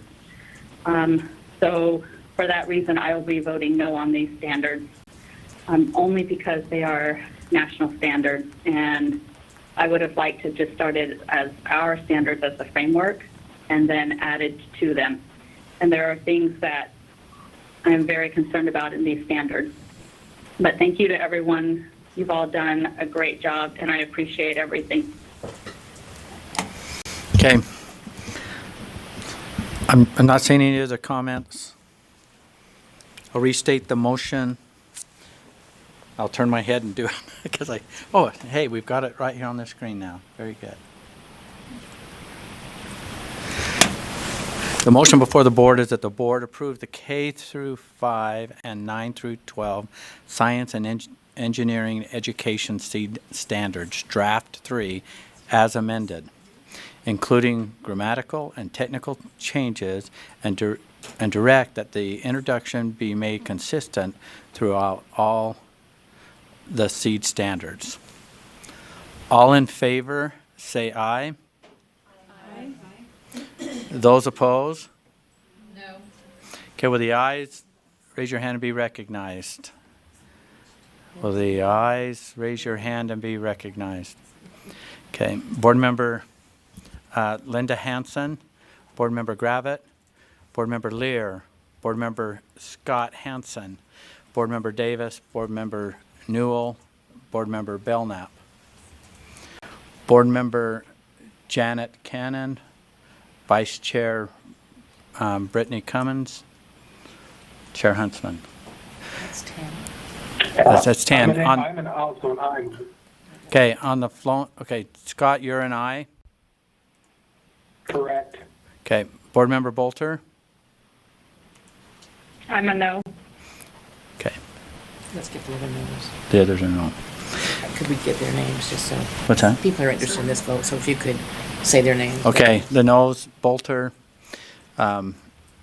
Earl, Lisa Cummins, Board Member Ellis. Motion passes. Now, I can't do it. I just got a good, I mean, it happened. Thank you. It's a lot of work.